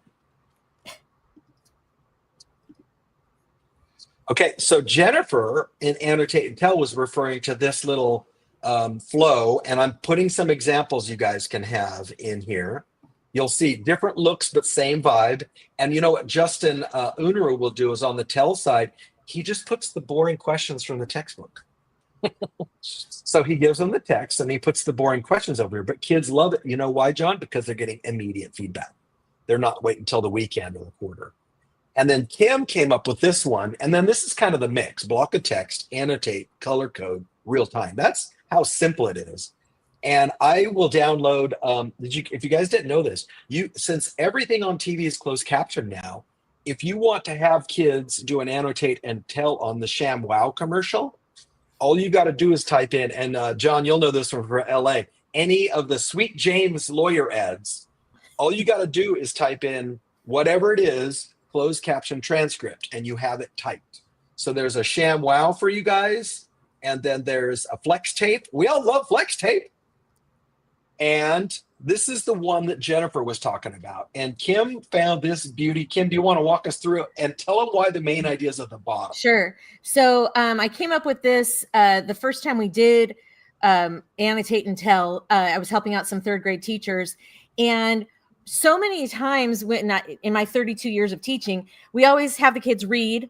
They circle some important facts, and then we ask them to come up with the main idea. And we, because we want them to like read main idea, and then they have to write the summary or whatever. So I thought about this. What if they found their supporting facts first and copied them or highlighted them in that text, talk with their partner or Snorkel, then come up with the main idea so that we understand this one is, the funky ice cream flavors. Yes. So, but I want to say this again in a different way. Normally main idea would be here. Right. But Kim has it as a series of A plus B equals C. Here's your proof, and here's the outcome. And then if you'll notice, it says talk with a partner. So even in Snorkel, I will have 2 kids tell each other before they hit the big purple button, before they form their main idea, because that chit chat. But look at these ice cream flavors, you guys. I'm going to use the highlighter. Where's the highlight? There it is. So we've got, let's see. We've got lobster ice cream. We've got buttery vanilla ice cream from the lobster. In New York, garlic. By the way, I've had the stuff up in Gilroy. Don't. It's so bad. Pizza ice cream, corn on the cob ice cream, fresh brown turkey ice cream. Yes, but it gets worse. This is where all the fourth graders fall off their chairs. Squid ice cream, cow tongue ice cream, and raw horse flesh. That gets them going on the Annotate and Tell. And so there's a couple of other starters that Kim found, facts about squirrels, all those kinds of things. And, secrets. All right, let's pause for some questions. And John, what are your thoughts at this point? And then I got a big finish. Yeah, super fun. I think so. That in that Snorkel library, we have started putting some of these Edgy protocol templates in there, like I shared before. And I think there's more coming. Is that right? Correct. This is the group that I was working on yesterday that is in. So Frayer, Word Up, Little Parts, 8 Parts, Sentence Parts, Sketch and Tell-O, Fixed Slides, and all the 3 X's. Those are in right now. And then we just did that Annotate and Tell, and that took us 2 minutes to create, even though there's not a template in there. And so we tried to make Snorkel super simple to get started with, and then really allow you to customize it from there, and teachers can have input on what the AI is looking for. So lots of options there. Mm-hmm. Sherry's offended by the lobster ice cream, though. Yeah. Well, Sherry's from Nova Scotia, so she's the actual stakeholder on that. Yes. Okay, so we're going to wrap up, you guys. Keep the questions coming in the chat. We'll keep answering. So these are books that are getting ready to drop this year. We have the Edgy Protocol Design Manual, the Educate to Regulate version, which is fantastic. It's teaching kids to be regulated using protocols. There's the AI literacy. Oh, yeah, sorry. She gets offended when I say she's in the wrong country, too. Newfoundland. The AI literacy edition, which we're really excited about. And then people have been waiting like 20 years for this one, the science edition. So we're really excited about that. Kim, tell them where else they can find out about it. Sure. So we have over 22,000 members in the Facebook group called the Edgy Protocols Community. Many of you, I see a lot of familiar names in the chat or in the comments that you are in there. It's a great place to come ask a question. We answer it in real time, pretty much. All the authors are in there, and we take turn answering. And then it's been called the most positive place on the internet, which makes me very proud since I started it in 2019. And also, there was one other thing I was going to say. We're just happy. Free tech support for life. It's been John's motto that he's taught me since I met him in 2018, and I've adopted it too. So, thank you, Jason, for putting that in there. We are very happy to help, and DM us too. So we're happy. All right. We have a big event coming up in Sacramento, and Snorkel's going to be there, and we're going to be doing hands-on events. My favorite thing about VibeShift is it's a solutions first event. And this is going to be a funny statement. People are going to roast me in the chat on this one. I'm tired of ideas. I've been cranking out ideas for 30 years. I want to start doing stuff. So VibeShift is all about doing stuff that works. We got to start getting some results. If you have a kid who's going to be a teacher or a former student, we have a free event coming up. It's the New Teacher Launchpad. That'll be September 6th, totally free. And then here's all the slides. And I know we're a few minutes early, but John needs a bathroom break from time to time, not me. I'm not third personing myself. Happy to answer your questions and things in the chat. And John, you notice how I knocked out all the vowels like you guys. I want to be cool like you guys. Oh, that fancy. Yeah, it looks like World Snorkel Lady, but it's not. It's World Snorkel Day. I'm glad we could inspire you. You bet. Okay, and of course, Sean Wisely makes his first comment is off task. Way to go, Sean. Yeah, we'll put the link in the chat. Oh, he said just play San Diego, John. There's your reference point there. Yeah. I think it's been really neat to see how when we started Snorkel, we just did that whiteboard recording experience, and we've sort of expanded the offering now. So, and you voiced over this before around, you can choose to set up an activity just with visual response. You can do it just with audio. Now you can do the writing ones too. And I think even the first time that we showed you, John, you and I were on a call, we were looking at doing the whiteboards, and a lot of the sort of ways that you've in the past been able to capture student work with Edgy protocols they've been still responses, right? They've done it on a Google slide, they've done it maybe on paper or something like that. And I think, you tell me if I'm right or wrong, but I think part of what latched on for you here was the feedback, but B, like sort of this new possibility that there's another dimension you can go into with students by incorporating that voice piece too. Correct. And that's for our ELs. It's really powerful. They don't spend enough time talking in class. I think Sean wisely can speak to that a little bit. But I saw, and I should have saved it. It was one of those blog posts. I saw it and I was like, I'll be able to find that later. But I saw a blog post that said something like high school kids on average get to speak like 6 times a week in class. Whoa. They're spending 6 hours a day being told, shh, be quiet. Yeah. Be quiet. Be quiet. Shh, listen, I got to touch. And Snorkel just blows the lid off that, like Kim's podcaster kids. Talk more, bro. Yeah. Tell me what you're thinking. And Snorkel is fantastic with, I saw this one where a kid got a math problem right. And he was so excited when he was doing his voiceover that he said, get on my level, Irving. And the Snorkel said, great job on the math, but you probably shouldn't be yelling stuff like great job, Irving, in class. Keep him on task. Yeah, it was awesome. We've got a math teacher joining us here later this afternoon, Megan Mitchell. I just talked to her a little while ago. She's out there actually also in California at ABC Unified. And she was sort of sharing the story of this school year, how this past school year, she started the year. She says some of her students were like a little hesitant about that voice piece. And that by the time they were 2 months into school, every single student was talking all the time. And she said it not only did it mean that they were more comfortable talking with Snorkel, but she felt like it actually helped them become more comfortable talking in class too. And just like, well, and Gwen just asked a great question that got seconded by Christina. So is there a way for kids to flag what they might think is inaccurate or spurious feedback? Yes, it looks just like this. I'm going to show you guys how to do it. You're all looking at me? Crippo, this is wrong. Just call me over. And I do know too, John, when we worked on this project, why don't you pop Snorkel open real quick and show them the teacher override? Because I think people will really like that. So yeah, all the kid has to do is get my attention. I disagree, and they will tell you. It would be cool to have a digital feedback piece, but it is not required. So John, open that assignment back up and show how the teacher. Yeah, so if we're looking at this. Control plus a couple times, that'll get real big for us. This, let me see, if I can make this bigger. Command plus, control plus, command plus. So if you guys look see where it says correct, there's a little down arrow. Look what John can click on. Boom. Yeah, I can customize. And then on the score. Change the score. And then there's a little pencil next to all the, see the little pencil there, you guys? I can go back in and type. I can change what the type is for the feedback.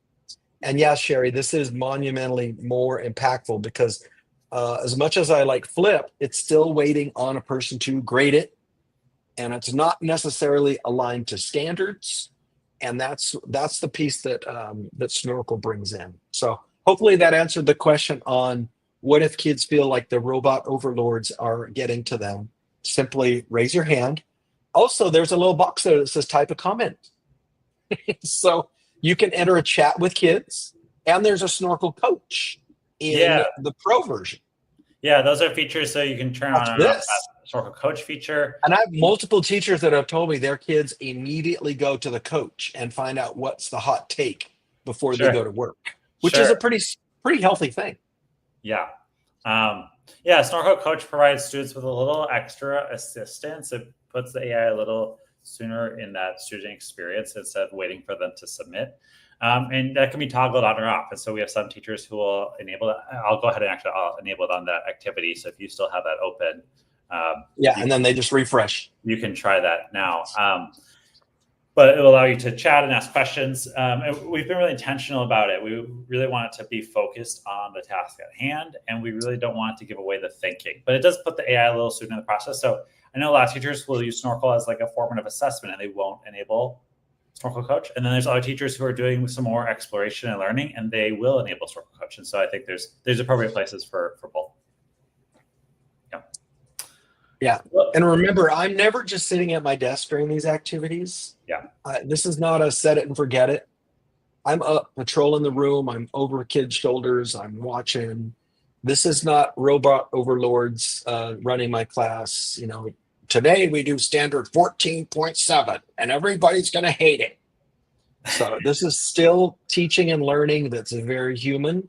But it moves me from the put your name on your paper, why you're on the wrong side of your paper, why didn't you answer guy, to the let's talk more deeply about your knowledge of volcanoes. This is fascinating. It moves you to that higher level. Yeah. Chelsea, I saw your note here about Snorkel Coach. We made a big Snorkel Coach upgrade at the start of June. Makes Snorkel Coach very much more resistant to giving away thinking. We were seeing that too this spring, and so we made some changes there. We're working on changes all the time, of course, to improve AI across the board, but really excited about some updates that came out around Snorkel Coach. Right. Special shout out to Memory for just telling Kim and I how great we are, because heading into the weekend, we need that. Kim, well, let me say it again, Kim and John, huge thank you. This was awesome. I really appreciate you. Happy to be there for you guys to help you in this new school year too. Oh, wait, Kim, we need to put there's my email. Kim, put your email. Oh, okay. Mine is Vogie. You can put it in the chat. I know I am. Okay. Kimberly, I just saying it out loud, at gmail.com. And while Kim is typing what she's talking about, Kim, did you see the comment that said, at least one person said, your Facebook group is the only reason I'm still on Facebook. Hey, I love it. That's why we do it. So happy to have you. Right. Like 20 people just joined. So woohoo. Okay. Thanks, you guys. John, thank you for making this. It is a freaking game changer for classroom instruction. Thank you. It's been a lot of fun. Great having you both. Happy World Snorkel Day. Whoop, whoop. Yeah. Have a good one, guys. All right, take care. Is this your little? Is this your motto is this like your hand sign for Snorkel? I like really this? want. So here's my dream is we kids won't realize that we're doing a cell phone right here. They don't know what that is. Yeah, right. A little microphone in the corner. Mm-hmm. Here's my dream is I want to get a little bubble maker and just like on command. Yes. I like it. It's I'm still in the Oh, idea. Tracy, we love you too. All right. Thanks so much, John and Kim. Thank you. Have a good one, guys. Well, super excited here to jump into our next session. And let me just share the schedule really quickly before we do that.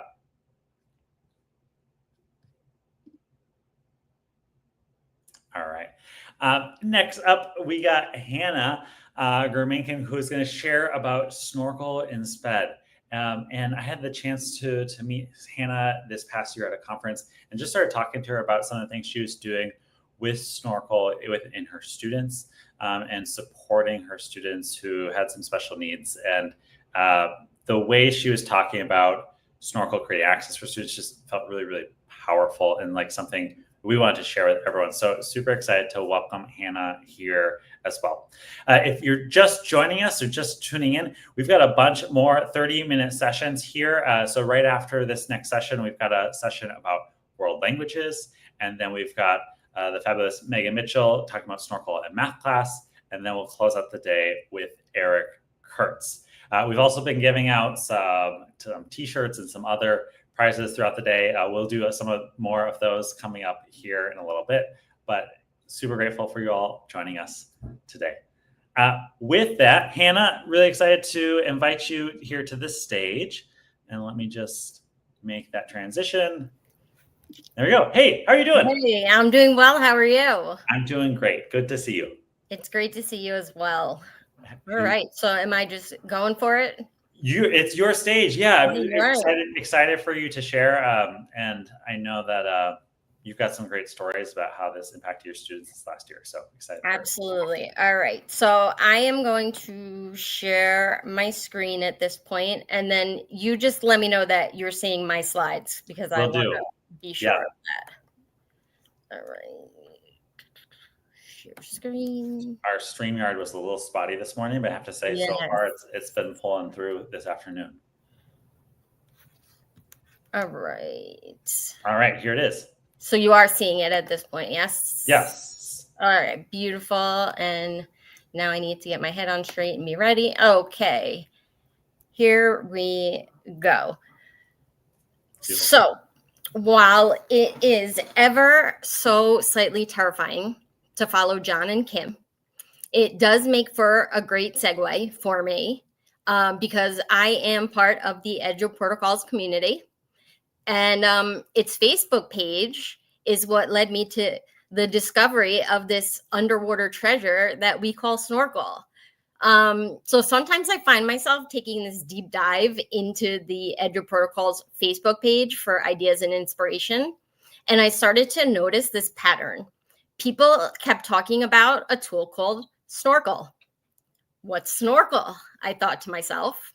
Well, I've learned that when the Edgy Protocols community starts talking about a program or a tool, it's usually for good reason. And there must be value to be found there. So I ended up at the Snorkel website. I did some exploring and liked what I saw. I signed up for a demo. My excitement was clear because I actually scheduled it for a Friday at 3:30 p.m.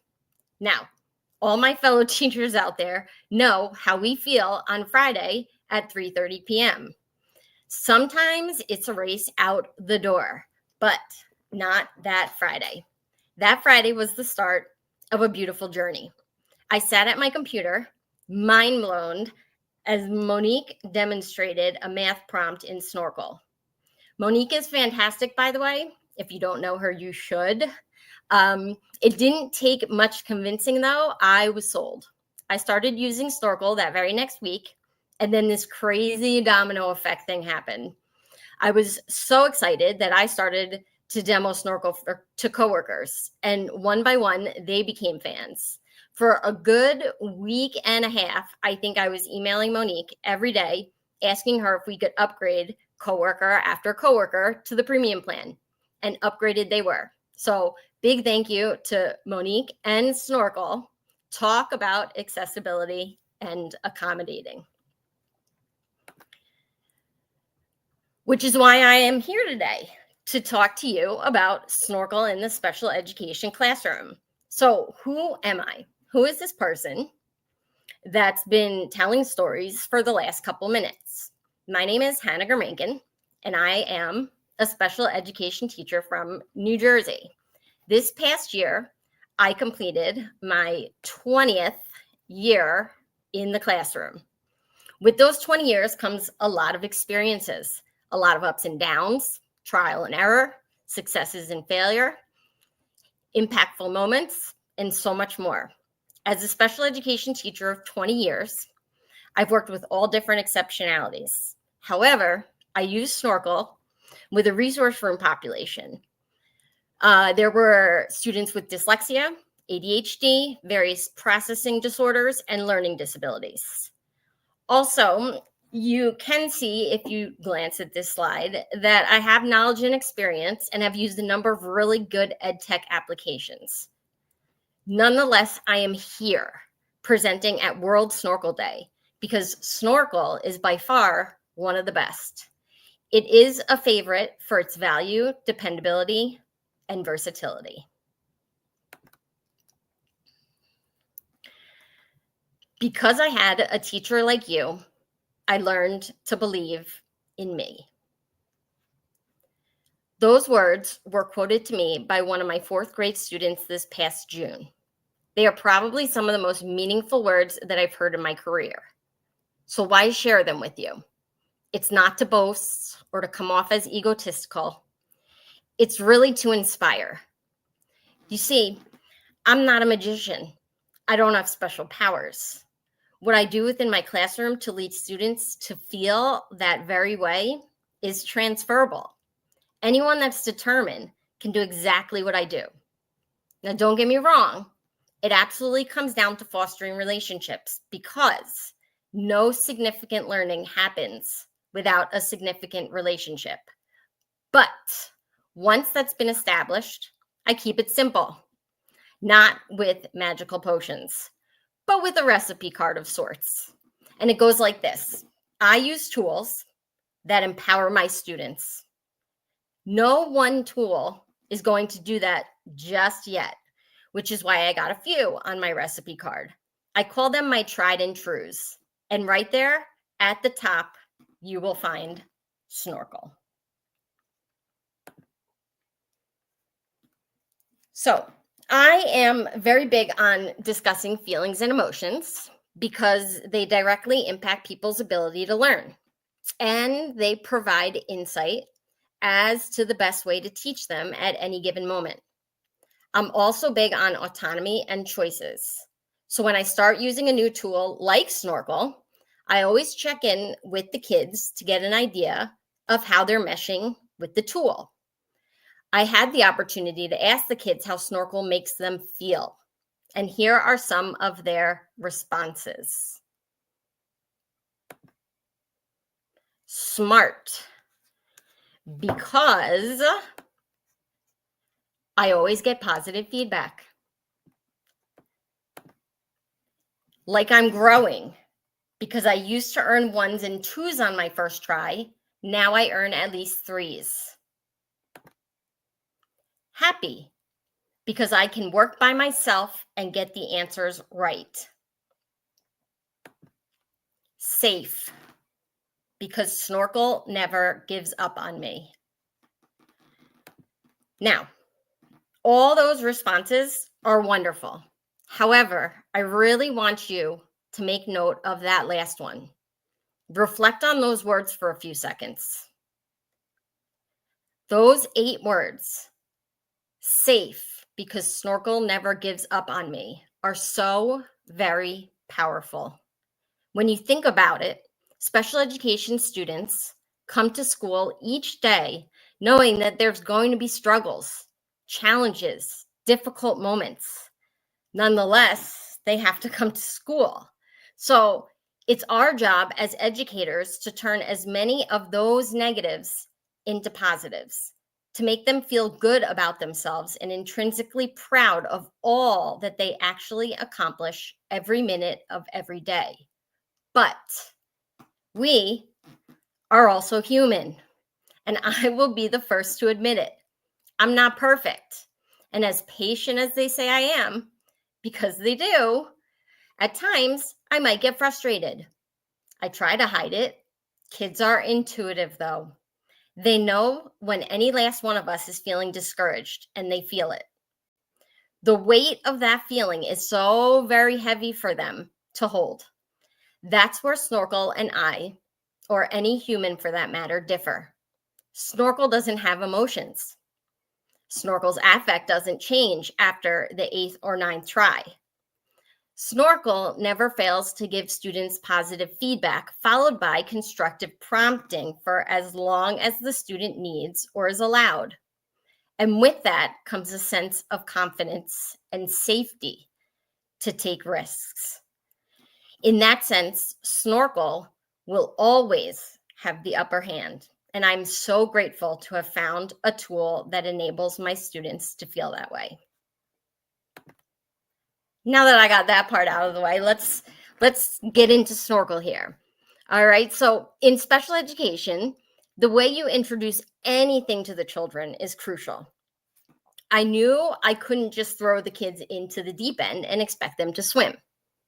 I knew I had to model how to use the tool and what procedure to follow. I wanted full engagement, though.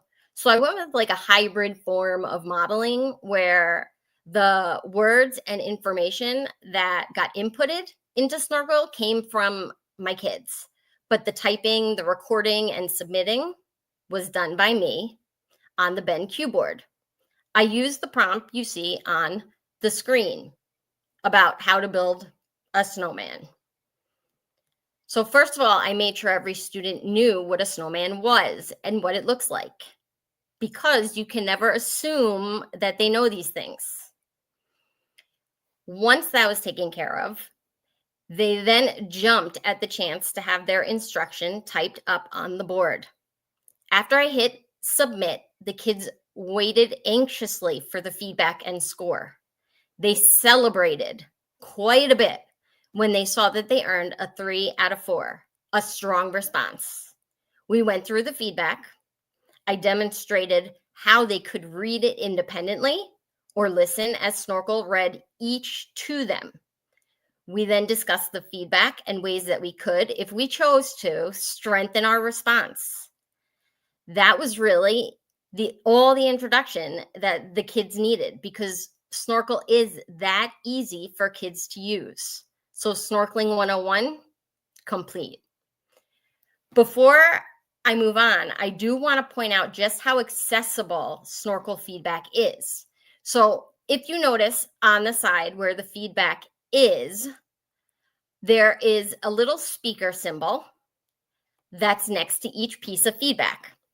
If students are struggling to read the feedback, they can simply click on the speaker and that bit of feedback will be read aloud to them.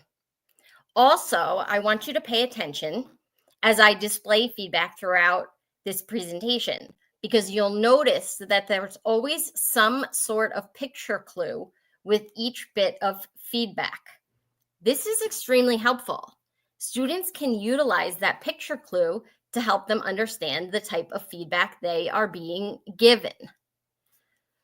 So you can see you've got happy faces, you've got questioning faces. As we move along, you'll see some of the other emojis or pictures that pop up. But those help with that accessibility for special ed students.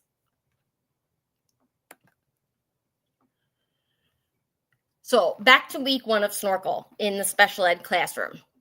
Each day for the remainder of that week, I had the kids complete a Snorkel assignment.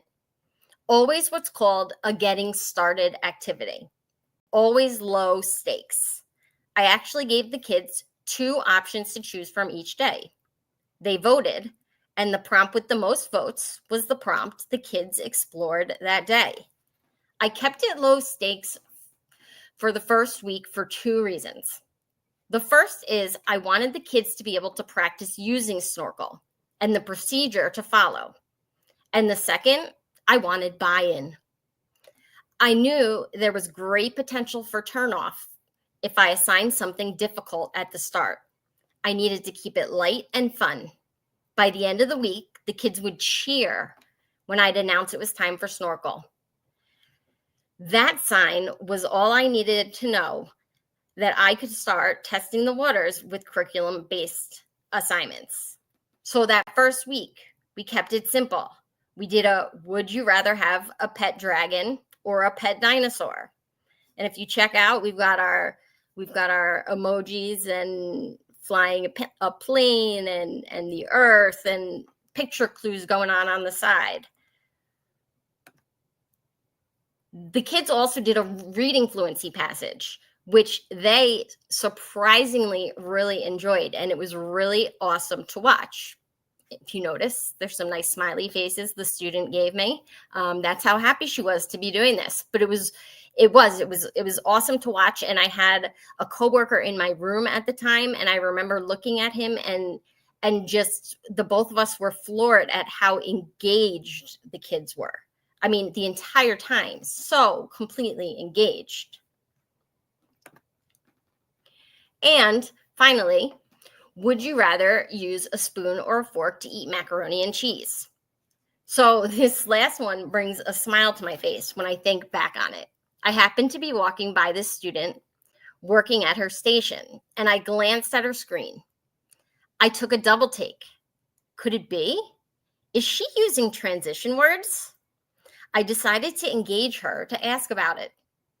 I complimented the use of the words. I then asked Did you use that on your own, or was it from Snorkel's feedback? She whispered back to me, almost as if it was a secret, or she wasn't sure if she was doing the right thing. And she said it was Snorkel's feedback. I celebrated her and made sure that she understood applying Snorkel's feedback to her work was exactly what she was supposed to be doing. It was simply more evidence that Snorkel was working its magic. Just so you know, all of these getting started activities can be found on the Snorkel library page in the general section. And if I have some time at the end, I can point that out if anybody needs to know where that is. So once the first week was done, the kids had Snorkel how-tos down pat. They always followed this same procedure. They had to complete the prompt, and I always made sure that they would write a script. There was no choice in that matter. I really wanted them to know what they were saying when they were recording. Additionally, that then covers writing standards. Next, they would record their answer and reasoning, making sure to speak clearly, which covers speaking and listening standards. Then I would have them listen to their recording and ask themselves, is this your best work? If it is, then go for it, submit. If not, then you need to go back and you need to put forth the best effort and then submit. So once you've submitted, they would read, listen to the feedback, and then think about how to apply it. Well, there you've got reading comprehension and critical thinking standards. They need to go back to the whiteboard and apply the feedback and then resubmit. And that was literally the procedure they followed each time. And it really wasn't wordy at all with them. I would put the Snorkel assignment on the board. I would go through it with them, read them the prompt, and then say, all right, get started writing your script. And they did. They would write their script. And as soon as they were done writing their script, they all had different spots within the classroom. They would find their spots. They would start their recordings. It was like a well-oiled machine. So at this point, what I want to do is I want to delve deeper into Snorkel's feedback. Because I have fewer students in a special, well, or generally speaking, there are fewer students in a special education classroom. I have the ability to be more flexible in the ways I use Snorkel. If the opportunity arises, I often take advantage of the feedback and use it to create these teachable moments.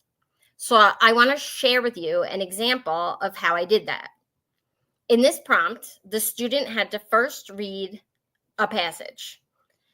After he read the passage, he would read each of 4 claims. He needed to determine if the claim was supported by evidence in the text or not. So I gave the student the opportunity to complete and submit the prompt, but then I made sure that I was there when he received his feedback. Now, I just want you to notice that he had circled claim 1 and claim 2 as being supported by evidence in the passage. And then claim 3 and claim 4, he had crossed off saying that they were not.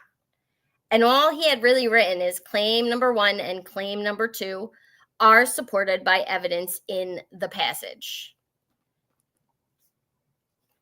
So we waited and he got his feedback. It was incorrect. And he had 2 out of 4, which is a fair answer or a fair response. So what I did was I checked out this feedback as he was checking it out, and we kind of went through it together. That second bit of feedback, the one right here, this second one, was in essence asking the student what exact words from the passage proved claim 2, proved that BTS is the best band of 2020? Where's the evidence? What words are there in that passage? And I exploited that feedback and delved into a teachable moment that my student needed. It was through that conversation that the student discovered the importance of evidence, the importance of having evidence to prove a fact, and the difference between fact and opinion. So in other words, the student discovered a lot more than the claim that BTS is the best band of 2020. So you want to be sensitive to the opportunities that the feedback gives you, the teacher. It's one of Snorkel's greatest values. So before I show you the outcome of kind of the teachable moment, I do want to point out that Snorkel, it provides you, there's this huge library of assignments with basic sets of questions. But we're dealing with, or me specifically, I'm dealing with special education. And sometimes these questions might not meet the needs of that student directly, or any given student directly. Snorkel always gives you the opportunity to edit questions to best suit your children. And at the moment, unfortunately, I don't believe that I'm going to have, I may cross my fingers, but I don't believe I'm going to have time to show you that. But you are able to. So if I wanted to, I could go in there and say, hey, 4 claims maybe is too much. Let's bring it down to just 2. And I can create the assignment that's more appropriate for my student with just 2 claims to be working with. And right here, I just want to show you the outcome of that teachable moment. So the student went on to resubmit after our conversation, and this is what he came up with, which is a whole lot different from the first submission that he had gotten the incorrect on and a 2 out of 4. He's now written something that's correct, and it's actually a 4 out of 4, which is excellent. He did an awesome job on this. But it was all because I was able to take that feedback and turn it into this teachable moment. So you really want to take advantage of those. Now, I put this on here because if you're struggling to independently find those teachable moments, Snorkel has this really awesome tool that can help you. It's the Insights tab, which can reveal common misconceptions or areas where students need further support. And that enables you to find those teachable moments and to adjust accordingly. So I've given my students this prompt, and it's, is it a fraction? What I'm going to show you next is what your screen will look like after you run Insights on the assignment once they have submitted answers. So this is what your screen will look like after running Insights on an assignment. And I know it's hard to see. Unfortunately, for privacy reasons, I can't show it on actual Snorkel app because it shows the children's full names. I've whited them out on here, but for privacy, I couldn't do that. But I will let you know. I mean, it may be hard to see. That's why I'm going to get into what it's showing me. But so on top, what we've got is the strong understanding. Students who correctly identified which pictures show 1/4. They gave complete reasoning and scored at least a 3, demonstrating equal area reasoning across all 4 shapes. And then it shows me 3 top exemplars. Then it gets into students who maybe had some misconceptions, and what are they? So this first misconception, right over here, is part confusion. The student correctly judges equal size rectangles and triangles, but refuses to accept that the 2 triangles in D together form 1/4 of the whole. because the shapes look different. And then you've also got appearance-based error, another misconception. So the student miscounts or mislabels parts in B and D, trusting visual impressions. Shapes look unequal or too few parts, rather than verifying that there are 3 equal parts in B and 4 equal parts in D. So again, if you're struggling for that teachable moment, you can run insights on the assignment, and you can find those teachable moments. You can find where the students are struggling. Another awesome tool is that Snorkel progress monitors. So if you see along the top, you've got all the different assignments, and then you've got scores that students earned.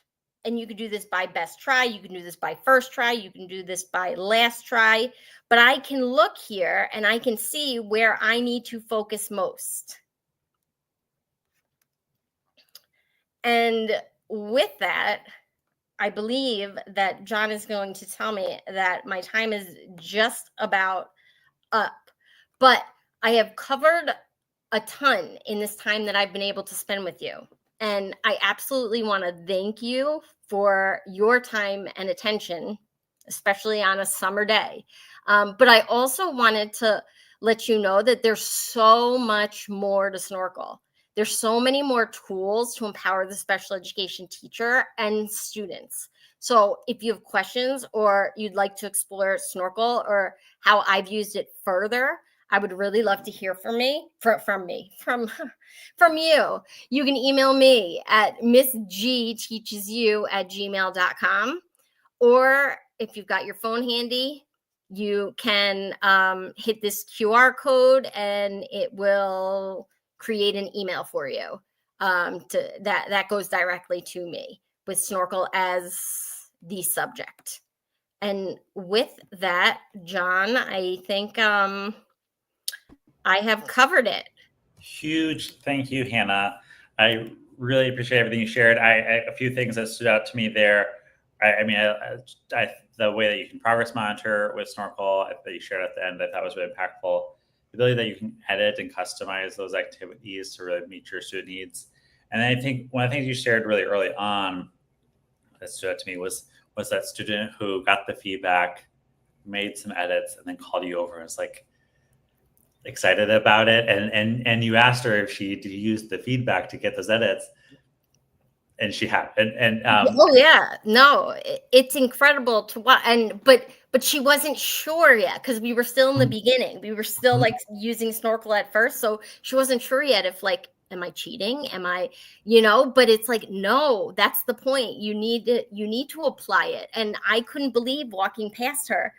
We have first, comma, and then her reason, second, comma, and then her reason. It was just incredible. That's great.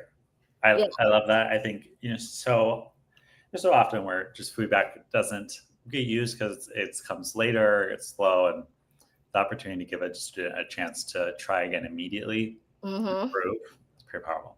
So, yeah. Hannah, huge thank you again for joining us on World Snorkel Day and sharing all your expertise about Snorkel and SPED. No, thank you for having me. Yeah, I know a lot of people watching also really appreciated it as well. So thank you again. Oh, let me stop.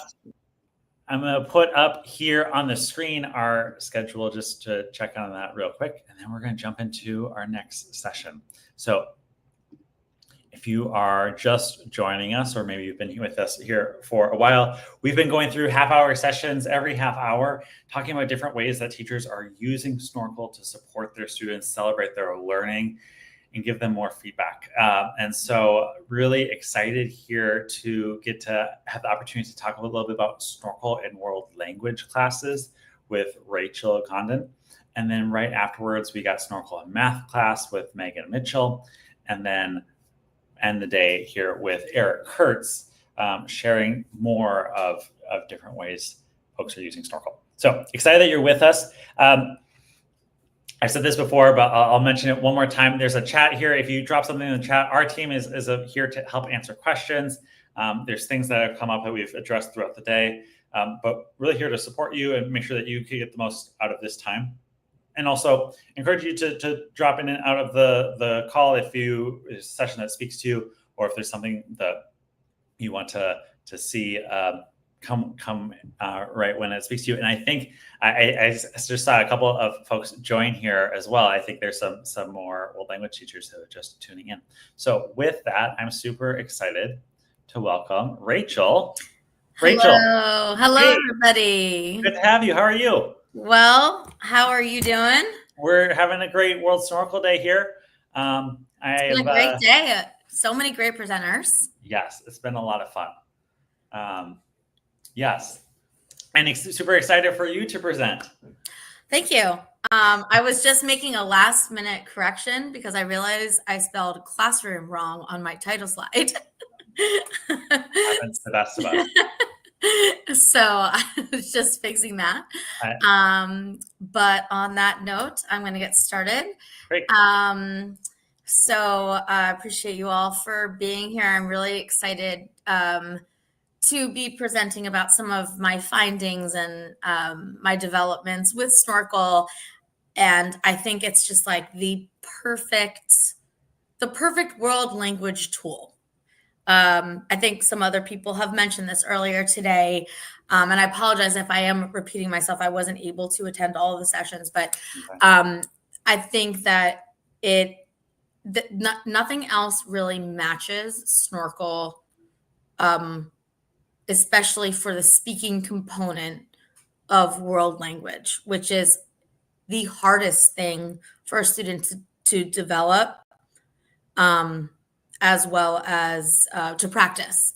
It is very intimidating. It's very daunting. I mean, thinking of a child when they first speaking takes them a couple years in order for them to feel comfortable speaking, and we're expecting kids to do that in the classroom, like right off the bat. So Snorkel is a really great tool because it takes some of the pressure off, I think is one of the biggest takeaways. So I have a little presentation, and then I want to focus mostly on giving some examples. Yeah, love that. And are you sharing your screen right now? I see. No, not yet. Okay, great.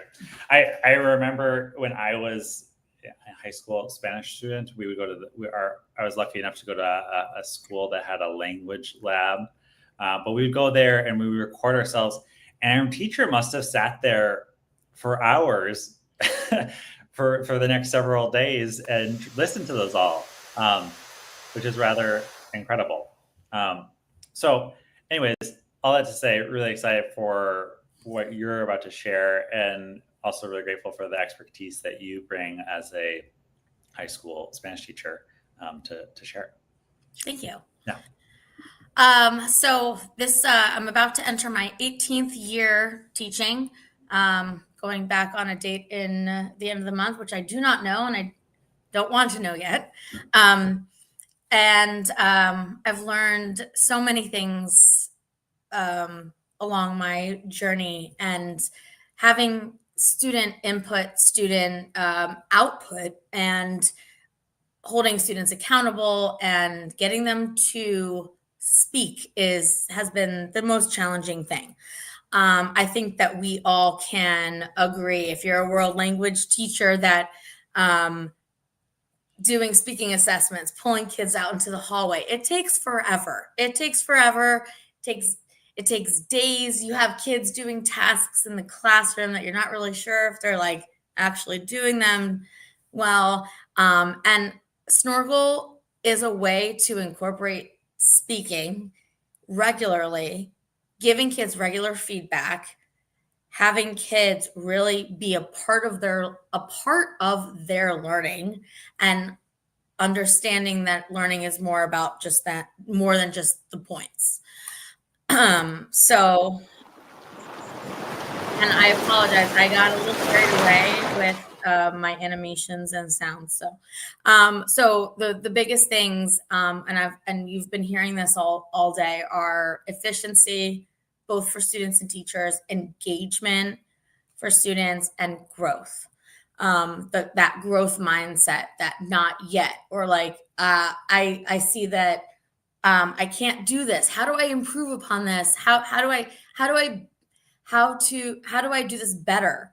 And I think Snorkel just really reaches all of those. Right, so it's shocking me, the diving. So let's dive into some of the things I wanted to talk about. Just obviously how Snorkel supports world language learning, the time-saving benefits for teachers, which I know you've heard, so I won't talk too much about that because I do, again, want to spend most of the time giving some examples. The amazing, like truly amazing, and like, takes me back feedback. Encouraging a growth mindset, as I just talked about a little bit, how my students have responded to Snorkel, and then different examples for different proficiency levels. I'm a Spanish teacher, so I'm trying to keep this a little bit neutral for various languages. Snorkel does have a wonderful library, which I know that they are expanding. It does cover only a certain amount of languages, but I have the links to those at the end. But this can really be applied, hopefully, for whatever proficiency level. So, as I mentioned before, doing speaking assessments in the world language classroom was really a daunting task for me. When I was in high school, it was 2 times a year for the midterm and the final. The teacher would pull you out, you do the assessment, and you would do a task inside the classroom when you were waiting. And that was kind of it in terms of speaking. They would give you roles for how to speak with the, during partner and dialogue active activities, but there wasn't a real way for you to truly reflect upon your progress. So what I like about this, it can be used as a formative and a summative assessment for kids to be able to hear themselves and have like a little bit of more low stakes. So, and by knowing that they can redo their task in responding. I like that it has both the option to have them kind of use the whiteboard, but also recently just the audio feature. And then also the new writing feature too, which is not for speaking, but is a new great component, which can definitely be utilized. Students feel less in the spotlight. I'll get into that a little bit as well with my student feedback for that in a minute. Reaches a skill of reading, writing, and speaking. So the only thing is listening, which is not in there, which I know that I think Snorkel is working on, but those are 3 out of the 4 skills of a language. And I think it's just the perfect component to the world language classroom. I love that students can review their work and resubmit. We've seen that from the other presentations today. And the instant feedback. I have to say that the vocab, the grammar, the pronunciation, the fluidity, like its feedback in those areas is like spot on. It's pretty harsh. It's pretty harsh on me. And you can adjust that feedback. You can, I've had to tell it to like, slow your roll, like lean back a little bit. But it gives really good feedback. And I love how it addresses the pronunciation, but also how it knows. It can detect if I have a native speaker speaking into it, or if it's a, first time, like a novice speaker. It knows the difference. And even it will give feedback in different languages, depending on if it knows if you are a native or heritage speaker or not, which I think is very interesting. So students were very uncomfortable with this at first, but I think over time, and it does take a lot of practice, that they are inclined to learn more to improve their speaking abilities as opposed to just a score, because they know it's only at a 4. And I think that kind of helps a lot because it's not like a 75 or a 76 or something like that. Like it's, you get a 3, you get a 1, 2, 3, or 4. And I always tell students, if you get a 3, that's awesome. That's good. That's a good stopping point for the day if you want it to be there. But 4 obviously is the goal. I'm going to stop rambling a little bit so I can move on. Again, the communication over perfection is something that is incredibly important. We don't expect our children to speak perfectly when they first start speaking. How can we expect that from our students learning a new language? I like the fact that I can make this more casual. I can make speaking more casual. And I could do it weekly, and I can have it as a grade. I can make it, and the more you do it, the more they feel comfortable with it. And the reflection, the growth mindset, the not yet idea is all put into play here. I like that when they're working on these activities that I can watch them see like their submissions, be like, oh, I see that you submitted this. I love the feedback that Snorkel provided you. And I'm here if you need any help with guidance on any of these suggestions. So at first, my students were very taken aback. They did not like it. They did not like that it was holding them accountable. And as we went through the year, they definitely saw the value. They trusted, I would like to say that they trusted me, that I was having them utilize a tool that I found valuable, but they were frustrated because they just wanted that 4 out of 4 all the time. And Snorkel has come a long way. I did have to adjust my parameters at times.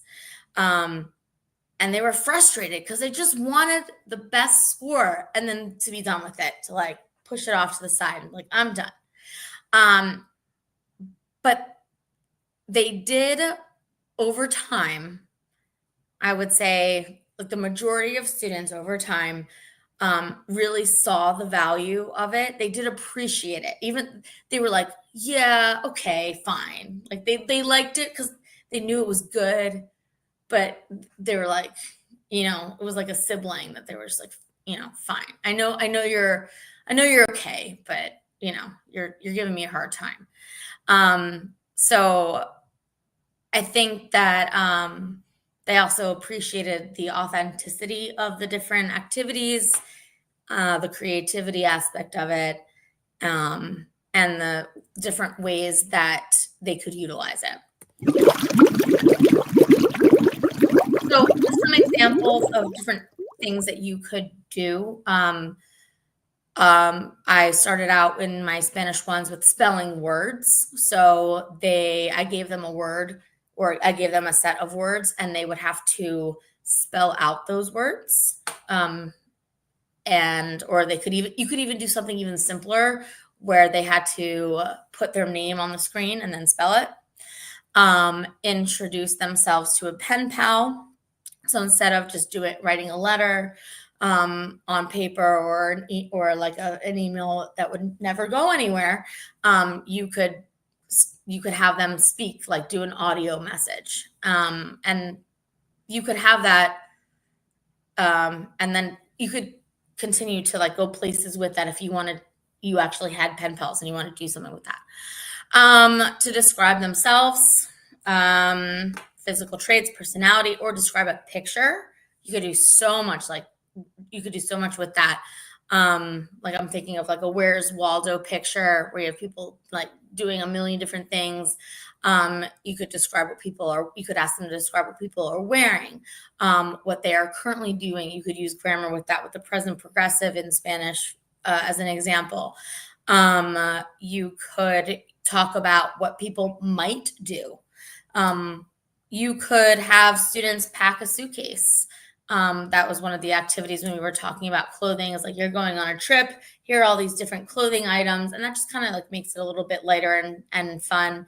And I teach high school, but that like could be really good for middle school or elementary school. But even still, like the level ones of high school really appreciated that. Leaving a voicemail for a friend to make plans. I actually years ago had a Google Voice where students would call in and leave me a voicemail, and then I would have to grade every one. This Snorkel, doing it here, takes care of all of that. One of the things that I'm focusing on a lot, because I teach level 1. I've always taught level 1 in my 17 years. And then I've taught 2, 3, and 4. But some of what I'm focusing on is level 3 and 4. And so some of the activities, which we're going to be adding to the Snorkel library, because some of them are kind of at a lower level at this point. So read and speak about what you did over the weekend. One of the things that I ask my students every Monday morning is, ¿Qué hiciste este fin de semana? What'd you do this weekend? And then we do a little game, like a hot potato, which I call Tingo Tingo Tango. And they have to pass around whoever it lands on has to tell, like, they have to explain what they did. But we can still do that fun activity in class, but this makes it so that every student is held accountable because they have to speak. So that's a really easy thing that you could do weekly, just even to get started. To retell a story or make up a story based on a picture. You could put a picture there and say, like, give some parameters about what it has to include. That's really great for preterite and preterite versus imperfect. Make a travel brochure with a voiceover. That could be a really good one, especially for the Spanish 3 or Spanish 4. Read and respond to an article comparing cultural practices. That is excellent for that goes beyond world language and just for their analysis and making inferences, making cultural comparisons. It really works towards ACTFL's 5 C's, creating a news report. So I'm going to show you a couple of those. And also here, I know that John was going to post all of the presentations. So, and you can easily access this from Snorkel, or the website. But here are the links to all of the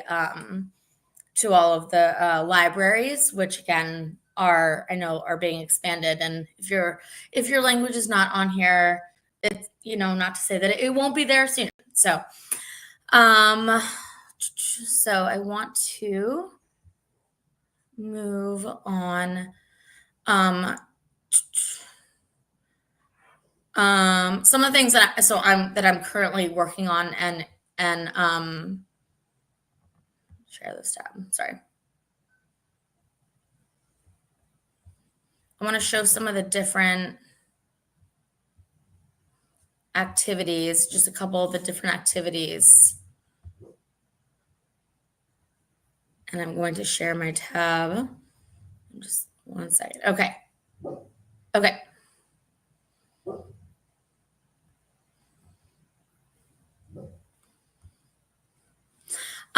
So a couple of, I guess, my favorite ones. Sorry, my dog.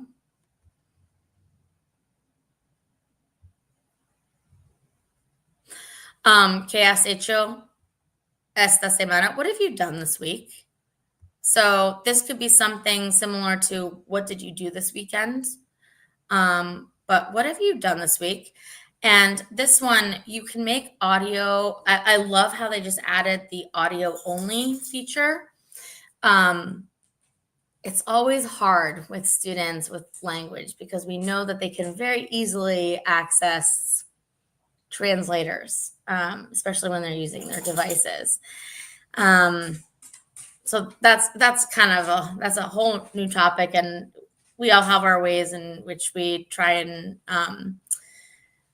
prevent that, and there's only so much you can do. But here, what I don't want, I mean, it's good to start students. It's good to start students with being able to prepare responses. But eventually the goal is for them to be able to create a response where they have a prompt, they think about it for a little bit, but they don't write something down before they speak. And so you could start this where they do prepare a response and write it down, which I do have my students do. And then they speak it, but then you could get to it where you just have chaos, HOS, semana, and you have a certain time frame for where they need to respond to the question. So here, just you're returning your best friend's call, tell them things that you have done, using a variety of sentences. Think about a way to show different tenses if you need to. So that one is one that I have definitely utilized, as well as when I'm going to go back to classes, and I'm at 5 minutes left.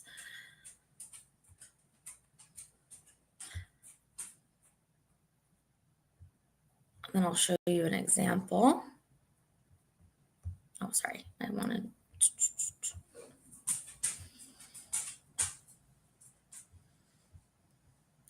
One of my one activity I really liked, como eras de niña or de niño, was what were you like as a kid?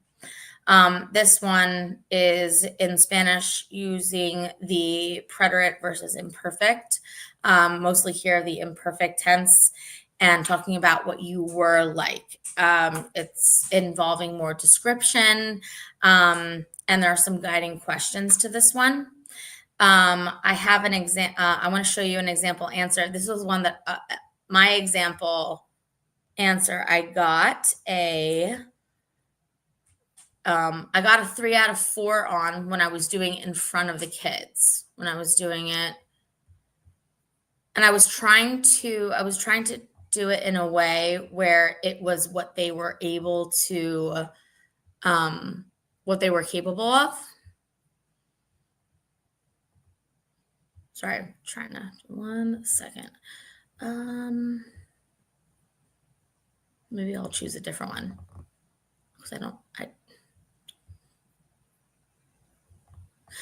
but I guess this is a good opportunity to show like the insights, strong understanding, incorrect use of imperfect and preterite, incorrect vocab or grammar usage. I love it is like so spot on in terms of what it is able to detect, whether it be fluidity or grammar or vocabulary. Sorry. I'm going to do chaos, HOS. We'll do this one. Okay. So here I have an example. I did get a 4 out of 4 on this one. I did try and make it where I was talking a little bit more slower. I was trying to make it more student, like I was a student. But hola, Elena, ¿cómo? You're returning your best friend's call, but you have to leave a message. So tell your friend all the things you have done. I'm not going to let you hear my voice. I hate listening to myself, and I know students do too. But I like how it said it acknowledged my greeting and my opening questions. I sounded conversational. Said good job using the present perfect tense. It does sometimes not hear me correctly. It could just be my pronunciation of it. That's totally on me. Para or por mi familia. I like how it corrected me on that. And then the 2 questions at the end said, I'm genuinely interested. So it sounded natural, like a natural conversation. I'm going to show you one more really quickly for an upper level, we'll do noticias. I need to edit my images here, but I did this activity with my students. It was, they had to give a news report, and it's been really hot lately. So on the East Coast. So we did a heat wave, and I'll just play just 20 seconds of this and then show you what kind of the feedback was that I was given. Buenos días. La costa este de los Estados Unidos enfrenta una ola de calor histórica, con más de 185 millones de personas bajo alertas de calor extremo desde Florida hasta Nueva Inglaterra. Desde Tampa hasta Boston, los índices de calor se han disparado entre. All right, so I'm gonna pause it there. So it gave me some good feedback. I did not get a 4 out of 4, but I can keep doing it again to improve my score as we know. For this one, I did prepare a little bit because I wanted to have some data, but you could have students prepare and then put it away. You could have students prepare and then read it. You could have students write on the whiteboard as well. So I know I am kind of out of time, and I knew this was going to happen.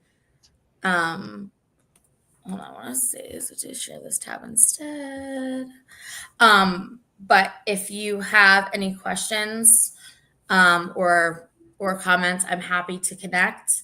I have lots more examples. I'm working on more examples currently.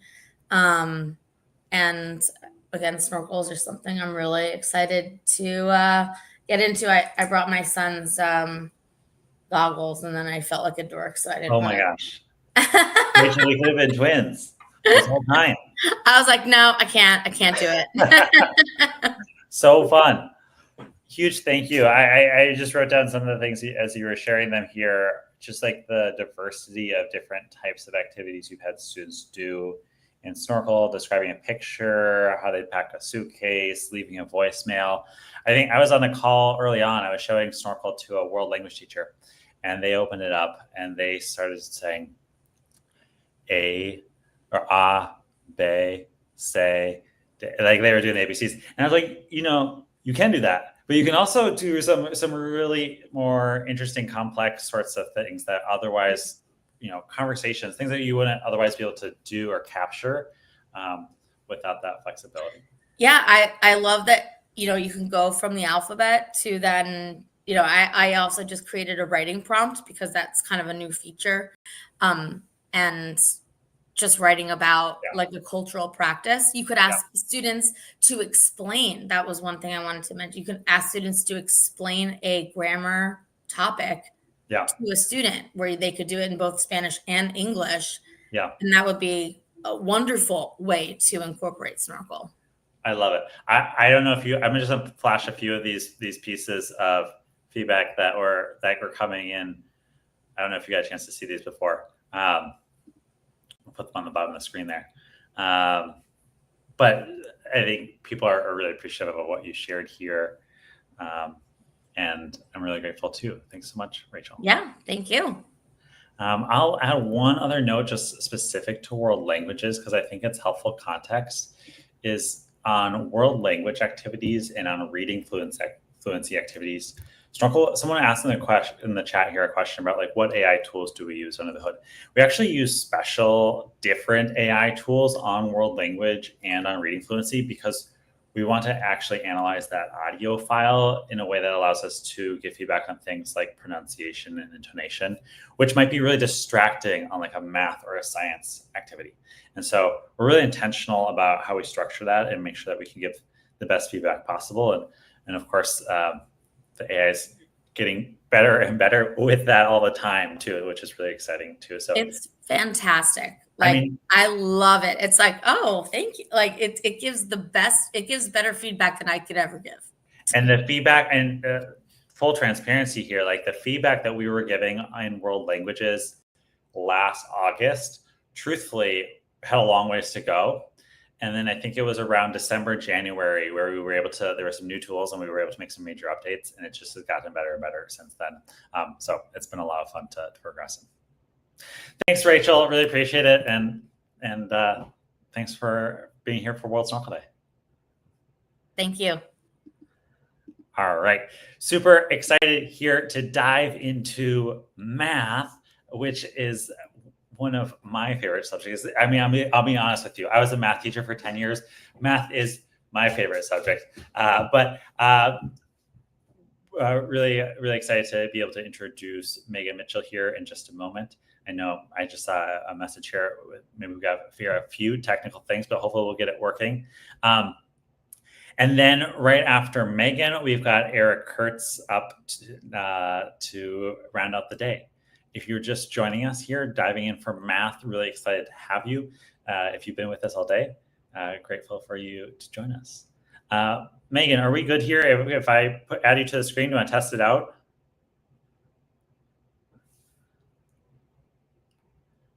We're gonna. Okay, I don't want to surprise you. I'm gonna try pressing the button here and see what happens. Hey, Megan. Hi, John. Can you hear me okay? I can hear you perfectly. Can you hear me? Great. We can hear you perfectly too. Your video is like a little laggy, but honestly, we can see you fine and we can hear you just fine. Okay. Well, hi, snorkelers. Happy World Snorkel Day. I'm super excited to share the amazing magic of Snorkel in the math classroom. And we're super excited to have you. I am super passionate about Snorkel. To give a little background about myself, my name is Megan Mitchell. I currently teach 6th grade at ABC Unified School District, and I have been in education for, oh my gosh, I think this is like going into year 15. I started off as a para in a mild, moderate special education classroom. So I have been all throughout education. My background has primarily been with the middle grades. I've taught 5th, 6th, 7th, and 8th grade. So if it's upper elementary or middle school, I'm typically your gal, and I have specializations in facilitating equity-based professional learning. And also I'm super passionate about UDL, which has brought me to why I love Snorkel so much. This topic and Snorkel actually as an AI platform is super near and dear to my heart because I truly believe that tech will be the removal of gatekeeping and barriers for our most vulnerable learners. I feel like Snorkel, let me say this, there are a lot of great AI tech platforms. There are a lot of great AI tech tools, but I happen to believe that Snorkel is the best, which is why I was very excited when John extended the opportunity for me to come and speak. My history with Snorkel began this past school year. Shout out to Chad Lanes. He is in the building. He is our program specialist for technology in our district. And Chad is always super supportive of us, not just testing out AI technology, but also bringing it back to our district. And so my amazing teammate, I'm not even quite sure how she found out about Snorkel, but I would say last September, she was like, hey, I found this amazing tech tool. I think we should give it a try. And as much as she is eager and willing to always give my bright ideas a try, I could not say no. And so thank you, Deanna, for bringing Snorkel to us. It has truly changed not just the way that I assess students in my classroom, but it also has been empowering for my students. And so I know we've had some other presenters that have shared on it.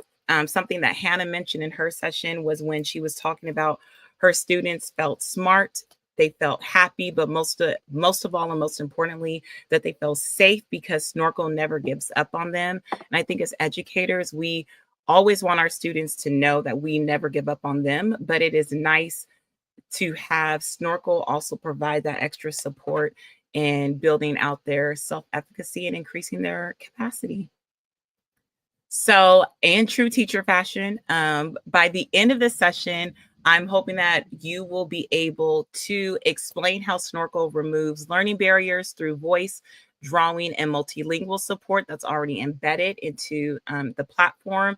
That for number 2, you'll be able to make connections on how student voice continues to build stronger mathematical reasoning and supports classroom academic discourse. And then lastly, our third learning outcome would be that you're able to describe how speaking mathematics builds student confidence and increases their self-efficacy.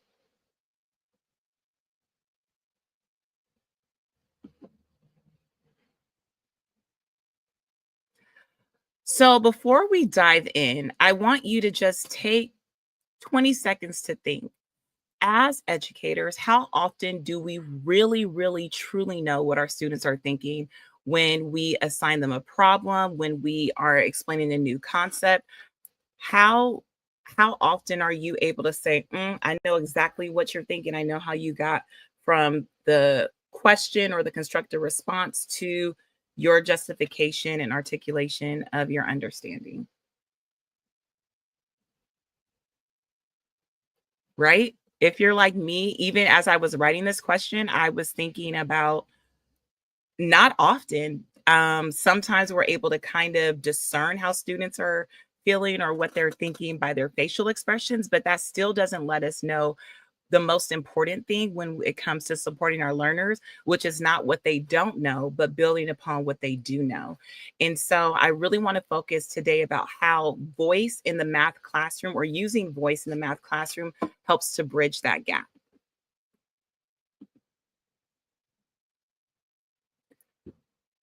What if every student could do a think aloud and receive personalized coaching in real time? Oftentimes, when we go to assess our students, whether it's formative or summative, we know that these assessments miss out on the student thinking processes. Snorkel's mission is to amplify learning through student voice, making thinking visible across all subjects. But my focus is going to be how it has transformed my math classroom. And one of my key buy-ins to Snorkel is how it seamlessly fits within the UDL framework. As educators, we know that UDL is not just a buzzword, but it is actually a framework that ensures that every learner can access, engage with, and express their understanding. Ann Meyer, who is one of UDL's founders, reminds us that the most common approach to curriculum design is to address the needs of the so-called average student. But of course, we all know that this average student is a myth.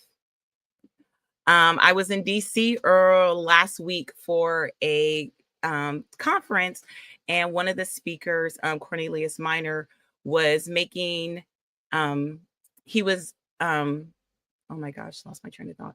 He was bringing up how his love of basketball oftentimes fits into his classroom. And so I'm going to kind of bring it in there the same way. We know that prior to 2020, things were a lot different than the way that they look now. And so the analogy that he gave was the 1985 basketball NBA championships. And it was the Los Angeles Lakers with our star Magic Johnson, who was sure to win. Everybody knew that the Lakers had it in the bag, which we did. For the record, anybody who's a basketball fan, proud Laker fan right here. We did win the finals, but it was not that easy for Magic. Magic ran up against a young and hungry Michael Jordan. And at the end of, I believe it was game 1, we lost. The Lakers lost. And a reporter went to interview him and asked Magic Johnson, like, what happened out there, Magic? Like, you know, this young kid came in, and his response was, man, these young kids are ruining everything. They ruin everything. And I feel like a lot of times we think about that when we think about the pandemic and how it may have affected our classrooms.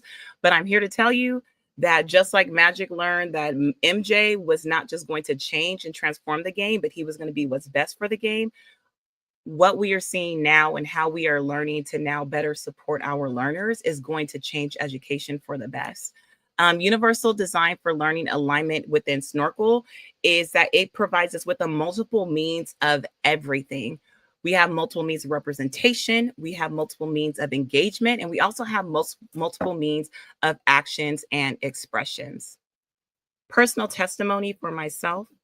When using Snorkel, I kind of just rolled it out on a Friday with my students. I said, hey, we're going to try out this new platform. I want y'all to have at it. Not the best way, not the best way. I'm definitely going to roll it out better this time around.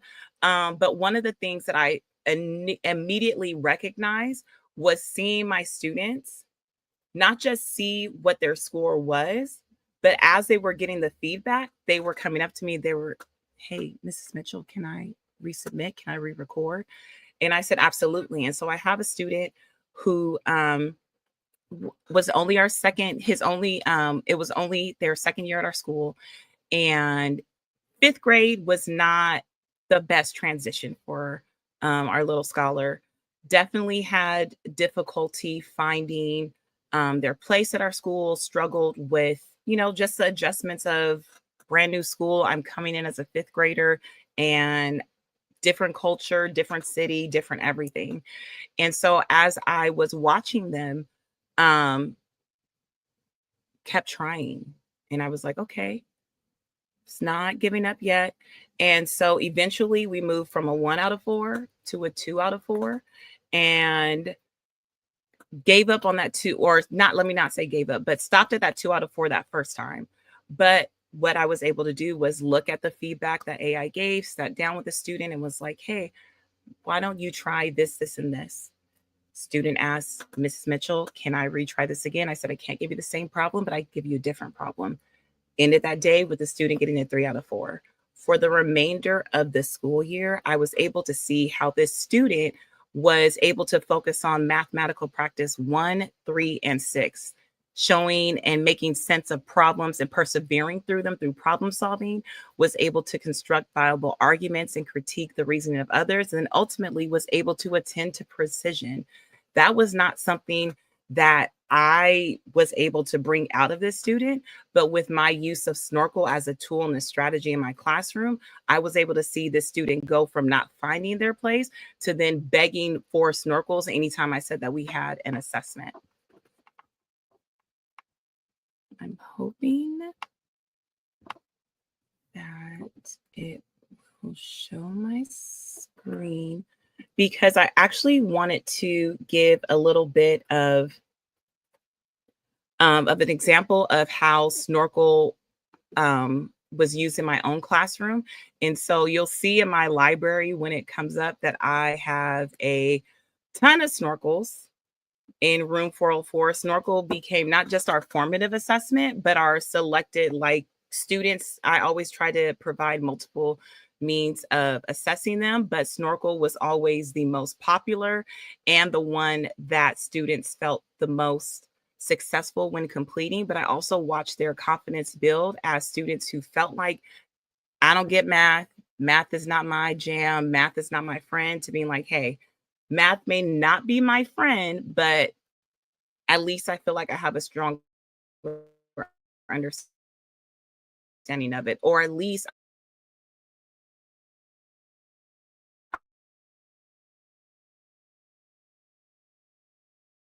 I do know, and then I know that I can build bridges and connect gaps, or build bridges and fill in gaps so that I can get to what I'm supposed to know.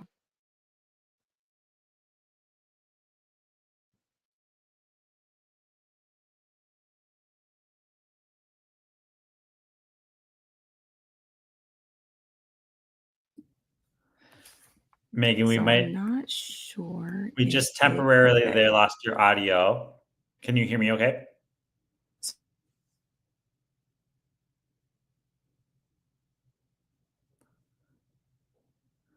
If you can hear me. So I want to pull up what was topic 5.4. And in my district, we are a Envision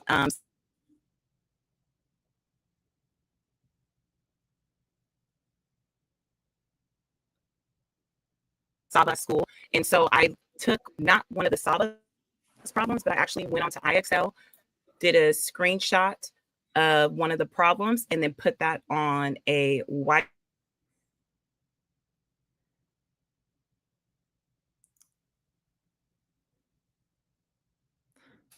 whiteboard for my learners. And so here is one example of a student who this is not showing.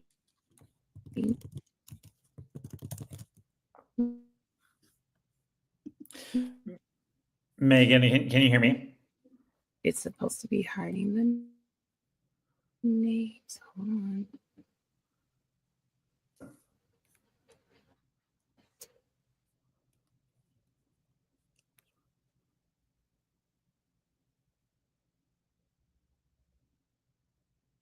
But I was able to see and listen, not just to go back, and really started to see how they got from their initial response 1, to sometimes response 3, or sometimes response 4. Here's one that took 5 responses, but being able to hear the students synthesize their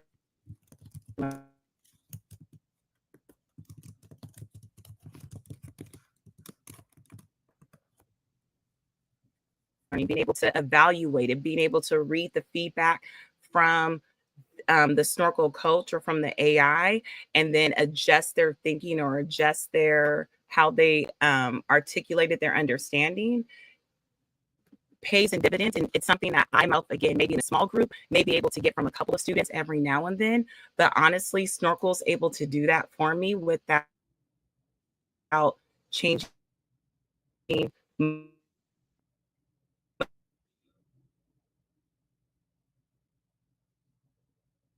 much of my routine, and really giving me the tools that I need when I can listen to my students to go back and use. Here we go. So again, by this point of the year, was not just to finish the assignment, but it was to get the 4. And here's one example of how she adjusted it. Let me turn my connection froze. Okay. Hey, Megan, can you hear me okay?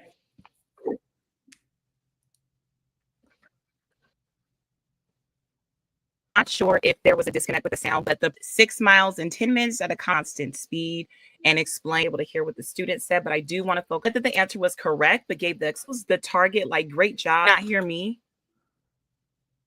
Oh no. Hey. Megan, can you hear me okay? Me. Your audio is cutting in and out a little bit. If you want to try maybe closing that Canvas file just so there's less thing, it might be an internet capacity thing.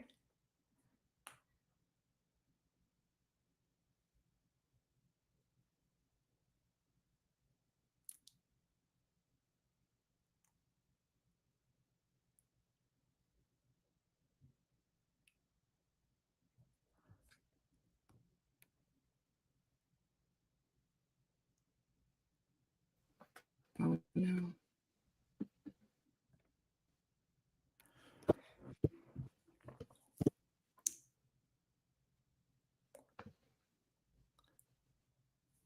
Megan, I don't know if you can hear me. I'm going to give you a quick call here in just a moment.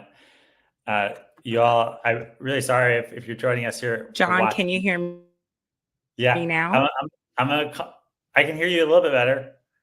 I'm gonna call you, Megan. I'm gonna give Megan a quick call. I apologize if you're joining us here. Megan is just has fantastic things to share about her own experience with Snorkel and what she's done with the class. I saw someone in the comments said maybe we could do this again with Megan, and I would love to do that. And so let me just for one quick second here, I'm gonna see if I can connect with her real quick and see if we can get this working. And perhaps we'll also do it again sometime really soon.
All right, good news. I just talked to Megan. She's in the process of seeing if she can figure out her internet connection there to make this stream work. And I wish it was working, because she just has incredible things to say and is such a powerful educator and has so much to share around Snorkel too. And so if we can't get this working, we'll schedule another time with Megan if we can find something that works with her schedule, so that she can share again and show more of how she's using Snorkel in math class.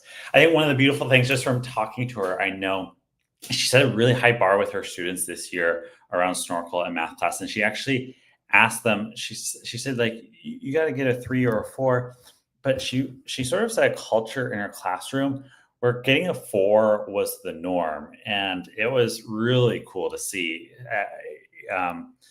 She'll maybe, if she gets back on here, show some of those student results, but she got 4, 4, 4, 4, 4. And what that meant was that she had a class full of students where every single student felt like they could try again until they got to that level of mastery.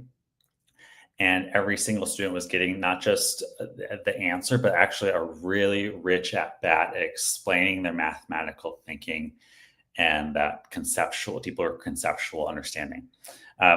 I was a math teacher for 10 years, and we really built Snorkel with the math classroom in mind originally. And so, of course, Snorkel has expanded into what it is today to support all subject areas. But when we first were building Snorkel, we were thinking about how do we capture students' thinking in rich ways, and how can we actually use that to elevate what we expect and hope for our students. I know that very often, so much of the math conversation in education these days is about how do we get students to communicate and think about math creatively and all these really rich things. And yet, oftentimes, ironically, in ed tech, a lot of math ed tech is sort of the opposite. A lot of math ed tech is more about like putting your answer into a box and you get it all right or you get it all wrong. And it's interesting to see how those two things have not lined up. And part of our mission and our goal is that we could actually much more closely align those. We can allow students to share their mathematical thinking in rich, interesting ways, allow them to explain it in ways that go deeper than just getting an answer. And so some really, I think, beautiful opportunities have come from that. And we're excited to keep supporting that. There's a great question here in the chat about manipulatives. Yeah, so you can add activities, add manipulatives to the whiteboard. You can add any image to the whiteboard and make it into a manipulative that students can move around. We haven't yet built out a pre-built library of manipulatives. That's something we've considered. We may in the future, but definitely exciting to be able to add things there. Like you could add a picture of a ruler or add blocks at those younger grade levels and let students move those around as they're working through math activities.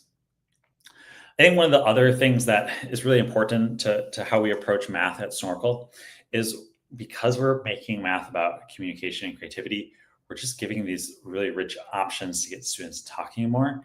And I am a big fan of the work of Joe Bowler, of Dan Meyer, of Peter Lildahl. And when you read Joe Bowler's book, Mathematical Mindsets, she talks about part of being a proficient mathematician is that you can communicate about mathematics. It's not just about getting that answer. And I think that that's true of part of being a competent scientist, and that's true of part of being a competent English, or competent with the English language, right? Our ability to communicate about these things is really important. And so Snorkel provides that opportunity to get kids talking and sharing and communicating with them. I am thinking here, just looking at the time, that we're going to have to invite Megan back for another opportunity to share some of her awesome experiences and skills and stories about Snorkel in her math classroom. I was really looking forward to this. So I am really looking forward to sharing it with you later at a later date when we get it up and going. In just a couple of minutes here, we're going to transition into our final session of the day. And I'm really excited to invite Eric Kurtz to the stage. In just a moment before we do that, though, we're going to actually share with you a special link. And so I'm going to put this here in the chat. And this link is a access code to give you premium access to Snorkel from now through January, so all of first semester. And we're giving out to free for everyone who's here on the call with us live right now, so that you can get in there and experience Snorkel in its fullest extent. Everything that we're sharing here with Snorkel, you can use on the free accounts. The free accounts just have a few limits. The free accounts are limited to how many activities you can do. Free accounts don't have access to Snorkel Coach or the school and district dashboard or school district libraries. But all the basic features of Snorkel, including the responding and the AI feedback, is all available on the free accounts. And we want to ensure that everyone here gets the chance to really dig in and play around with it, the full experience. And so I'm going to put the link here in the chat. There it is. And that link is going to be active for about 2 minutes. So it's going to be really short. So I invite you, if you are able to access that link, go ahead and access it right now. And you can make sure you're signed into your Snorkel account to activate it. And then in about 2 minutes, it's actually going to become deactivated. So jump in right now, click on that link there, and that will unlock premium access through January. Megan, you're back. I am back. How are you doing? I got connected to, I think there's a spectrum issue, so I'm connected to the hotspot on my phone, but we're going to make it. It totally happens. It totally happens. We've got another session here starting real soon. And so I was wondering, there were some folks in the chat here who were loving what you were sharing. And then we started to lose your audio. I'm wondering if we can invite you back, Megan, to do a math session someday in the really near future. Yeah, I would. I would love, as I know that we've talked about you being a math teacher and me being a teacher that happens to teach math. Yeah. Snorkel has made me feel like I'm a math teacher. So I would love that. I love it. And I was telling folks, you just have some really powerful experiences. I think what you did with your kids with Snorkel in math class this year was really incredible. And so I'm sorry that they missed out on it, but I'm excited also that they're going to get to see it in this near future, and we'll get it out there and share it with folks too. I would love to come back. I'm sorry, everyone, my fellow snorkelers, but I hope you understood the gist is do not let the school year go by without you at least attempting one Snorkel, any subject matter area. But for my elementary folks, it is tried and true for ELA, science, math, world language. You want it. Snorkel has endless possibilities for you and your learners. It's super fun. And yeah, huge thank you, Megan, for giving it a try. I'm sorry it didn't work out with the Wi-Fi. Not your fault at all. But really out of all the days, I have perfect Wi-Fi except for when I needed it when I was teaching virtually, and then when I need to do a virtual webinar for Snorkel Day. That's the way it goes, isn't it? It is. But thank you so much. And I can't wait to hear the next session too. Yes, great. Eric, with that, I'm going to transition here and invite you up on the stage on the screen. Oh, and you are locked in there. Well, I don't have a snorkel, but I'm ready for the beach. So it's the best thing. I don't actually have one, but I figured, hey, I'll do the best I can. I'm ready to go. I love it. I love the tropical theme. I think so you were on the World Snorkel Day. You were with us for World Snorkel Day last year. I was. And I remember, I think some people had sunscreen on their faces. I don't remember who. Some people were wearing their hats. You've got the shades and the Hawaiian shirt today. Yeah, I'll probably lose the shades at some point, or I won't be able to see the screen. So, but, at least we can kick it off this way. Awesome. Well, really grateful for you joining us here today. And I'm going to hand it off to you. Absolutely. I think I will lose the shade so I can actually see here. Let me go ahead and share my screen. We'll make sure all that's looking good. So give me a second to share my screen. And while you're doing that, I noticed some people in the chat here, they're trying to use that access code and they're saying that it says it's expiring tomorrow, which is not much of an app. So if you're encountering that, Jeff right now is updating it so that you will have access here to Snorkel, that premium account all the way through January. All right. Well, fantastic. So the screen should be available if you want to pull that up. And it's totally up to you. If you don't want to leave me on the side, you can make it go full screen. If people don't need to see me over here, I don't mind disappearing. So they get a little bit more We real can do estate that. there. Oh, I'm sorry, Eric. I removed you entirely. That's not what you meant. It happens. No, it's totally up to you if you want to change the focus on there. So perfect. Oh, love it. Absolutely. Well, guys, hey, thank you so very much for being with me here today. Let me be a small part of World Snorkel Day. Absolutely excited about this opportunity to get to learn with you and close things out here today. I hope you've been learning an awful lot today. Snorkel is one of my favorite tools, and I'm so glad you're a part of this. So I'm going to be wrapping things up here, finish things up with a session called Level Up Every Learner with AI. Now, a lot of times I do this as a keynote, like an hour-long keynote. We're not doing that. I'm doing a small Snorkel version of this. So I'm going to move a little quicker through some things. I've cut out some stuff, but it's basically a keynote that I often share, talking about how AI can impact student learning, which, hey, that's exactly what Snorkel can do as well. So that's what I'm excited to be doing. So as we get going here, very quick introduction. Hi, my name's Eric. I'm an educator in Northeast Ohio. Just finished my 33rd year in education, heading into year 34. I'm an ed tech coach. I was a middle school math teacher, moved into a role as an ed tech coach. That's my day job. And then on the side, I travel all over the country, all over the world, actually, working with schools and organizations, conferences, whatever, worksheets, workshops, keynotes, sessions, trainings, all kinds of things. So happy to be learning with you guys today. I do run a website called controlaltachieve.com. That's where you'll find everything. So please do check that out. controlaltachieve.com.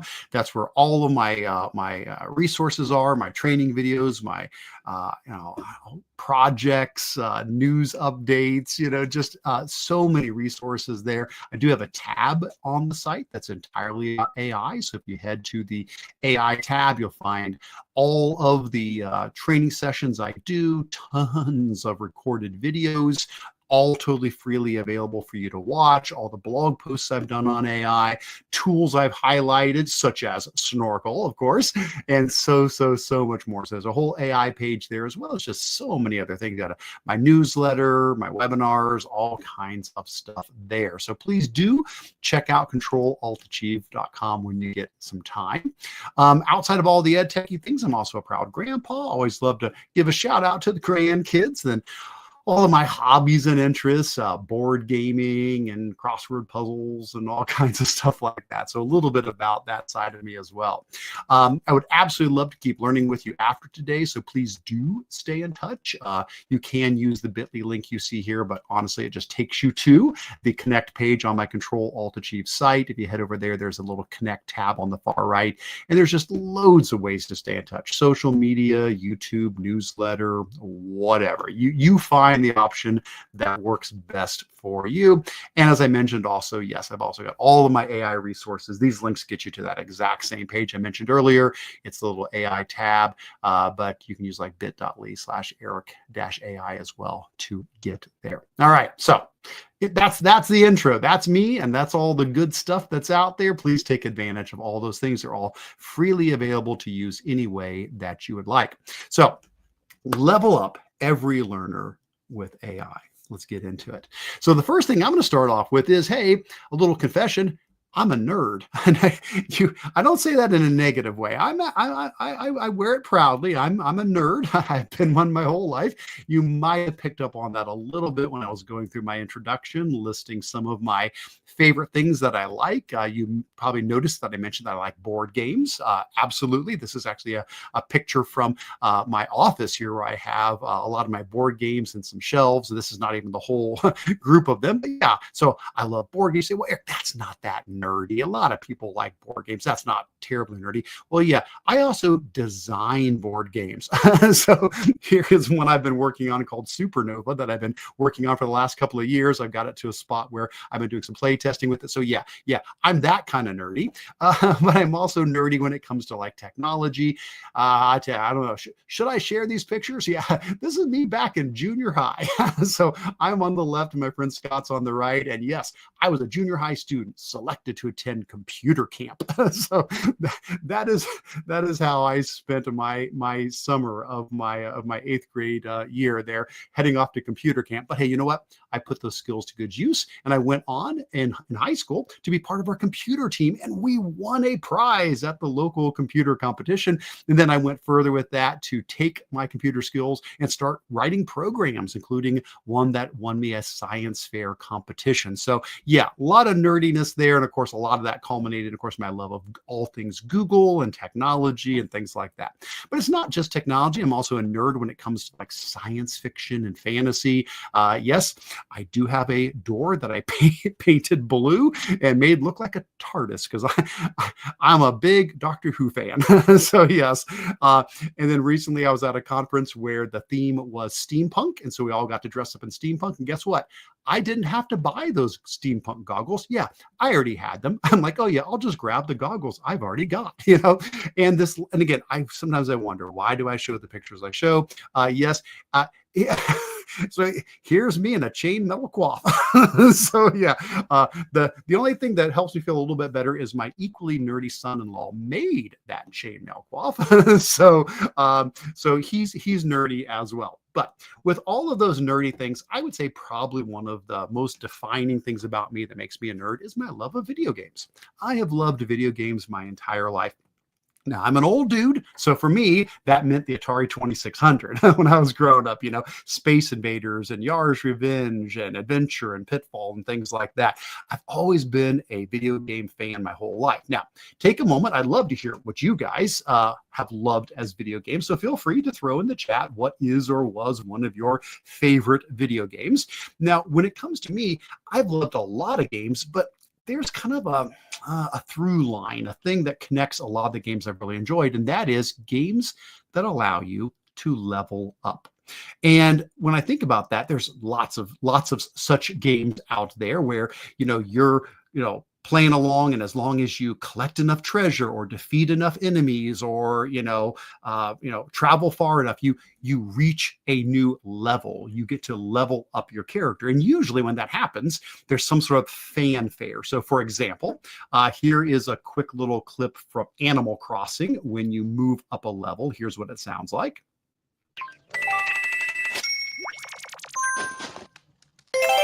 So yeah, you'll get things like that. Or here is what happens when you move to a new level in Super Mario Brothers.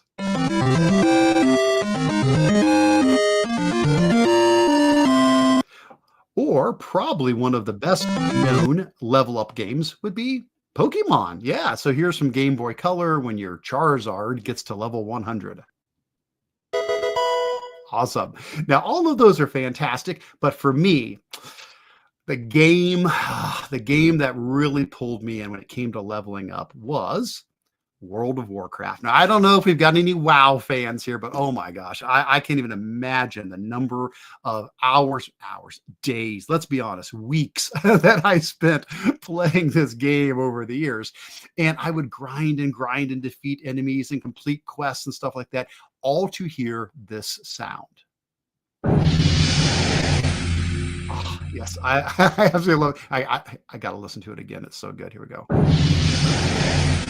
Absolutely. So yes, that was the sound that I had made it to a new level. And what was so cool about that is that when you level up in a game, so many things happen. You increase your stats, you get smarter, stronger, and faster. You get new skills, new powers, new abilities you didn't have before. Maybe customization options. Now you can make choices, do things you couldn't do before. Maybe even go places you couldn't go before. It opens up the map or something like that. Now you can go to a new spot, have new quests, new missions. Basically, you move along further in the game. And that always just kept bringing me back and bringing me back and bringing me back. And then you may say, Eric, that's awesome. I love it. I agree with you. what does this have to do with Snorkel? What does this have to do with education? Well, it has everything to do with education and everything to do with Snorkel, because leveling up, that's what we're trying to do for students. That is well, it's one of the points. We do a lot of things. But one of our goals as educators is to meet students where they're at. Doesn't matter. Meet them where they're at and just help them move forward. Giving them new abilities, giving them more choices than they had before, opening up doors so they can go places and do things they couldn't have done before, moving further along in their education. And this is something that obviously has been a big focus of education for a long time. You've probably seen this. Apologies if you've already seen this before, but I think it's a great illustration. Back in the 80s, back when I was heading off to computer camp, when I was going to computer camp, Benjamin Bloom was studying student achievement. And he said, you know what, if you just take a regular class, 30 students, no special interventions or anything like that, what you're going to find is that in general, you're going to have most students scoring average on an achievement test, a smaller amount scoring above average, and a smaller amount scoring below average. He goes, our job as educators is to move the curve to the right. Our job is to intervene. It's to influence, it's to impact our students. We want to take this curve and we want to move it to the right. How do we do that? Now, he was a big proponent of mastery learning. And so we're not talking about mastery learning here today specifically or anything like that, but that was his big thing, where you don't move on until you've covered content, until students have mastered the content before they move on to new things. And he said, if you do that, if you implement mastery learning with your students, you can move achievement scores 1 sigma, 1 standard deviation. Basically, if a student was scoring below average, they can now be scoring average, etc. But then he said, can we do better? Is there any way we can move achievement further to the right? Can we get 2 sigmas? Is that possible? Can we move it 2 standard deviations? And he said, well, actually, yes, we can. There is a way to do that. But the problem is, it's just not realistic, because what it is personal tutoring. If you can somehow give every single student their own personal tutor who is with them 24/7 and follows them around and assists them and explains things and meets them where they're at and, assists them and everything. If you can do that, and they tried it, it worked. They were able to move achievement scores 2 sigma. A student who was scoring below average, they're not just scoring average, they're scoring above average. He said, but yeah, we can't do that. Schools don't have enough money to hire personal tutors to follow kids around every day. So let's go back to mastery learning. Well, sure. But folks, that was over 40 years ago. A lot of stuff has happened between then and now. And one of those is AI. Now, don't get me wrong. I'm not trying to say that AI is equivalent to a human personal tutor that you would hire for somebody, but it's moving toward that kind of idea. We can now use AI to assist students with personal tutoring, with 24/7 support, with help that meets them where they're at. We can now have that tool to move achievement along and level up every learner. We have artificial intelligence tools we've never had before. Now, of course, AI can help educators immensely. And I'm sure we've had loads and loads and loads of trainings about that. We can use AI as educators to help us create all sorts of educational content, re-level things, process giant amounts of data, assist us with grading. And that's great. That's fantastic. That's not what I'm talking about here today. I totally think this is wonderful. We have to do this. We need to train teachers on how to use AI appropriately. And I've got loads of that on my website. Head over there. There's loads of that kind of stuff. That's not what we're talking about here today, because here's the thing. The ultimate goal of AI cannot just be to support educators. Yes, it is great for supporting educators. Please, absolutely do that. But that cannot be the ultimate goal. We must use AI to empower students to be the best they can be. That's the goal that we're heading toward. That's the promise, is to be able to truly help our students be the best they can be. So that's what we're looking at here today, is how do we do that? How do we level up our students with AI. Now, there are so many ways we could do that. We're just going to hit 3 real quick. Feedback, personalized learning, and accessibility. And I'm not saying these are the only ones. I guarantee you there's a lot of other ones we could talk about.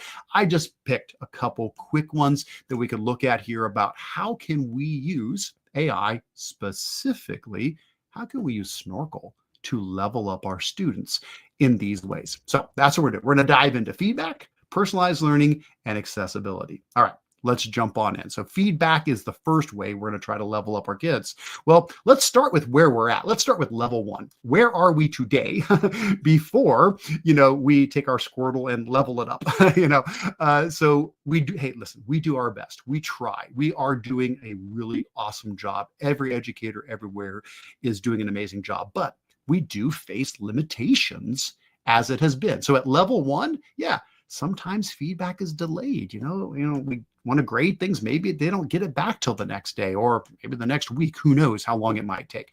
A lot of times our feedback might be summative, like, hey, it's all done. Here's the grade you got and here's why you got it. And there's nothing you can do about it, as opposed to formative feedback where we're trying to revise and improve things. Sometimes our feedback may lack depth. We have time constraints. We have workloads. It's so much to be able to try to give that personalized feedback, which again, it might not be personalized. It may be a challenge to tailor it individually to students, and it may be limited in its modalities. A lot of times it's just text feedback on text submissions, because that's what we can do. Well, guys, it's time to power up. So we are going to power up and help level up our students with Snorkel. Now, if you've been at World Snorkel Day all day today, you already know all this. So I'm not going to go into great depth, but let's hit some of the keys. Yeah, Snorkel. Oh my gosh. This is an amazing tool where you, as an educator, create a question for your students. You give guidance to Snorkel, letting it know how you want that to be graded. And then your students, they can answer that question in multimodal response. They can record their voice. They can use a whiteboard. They can type. They can draw. They can all of these different modalities. And then the AI takes everything the student says, everything they write, everything they draw, anything they put into that.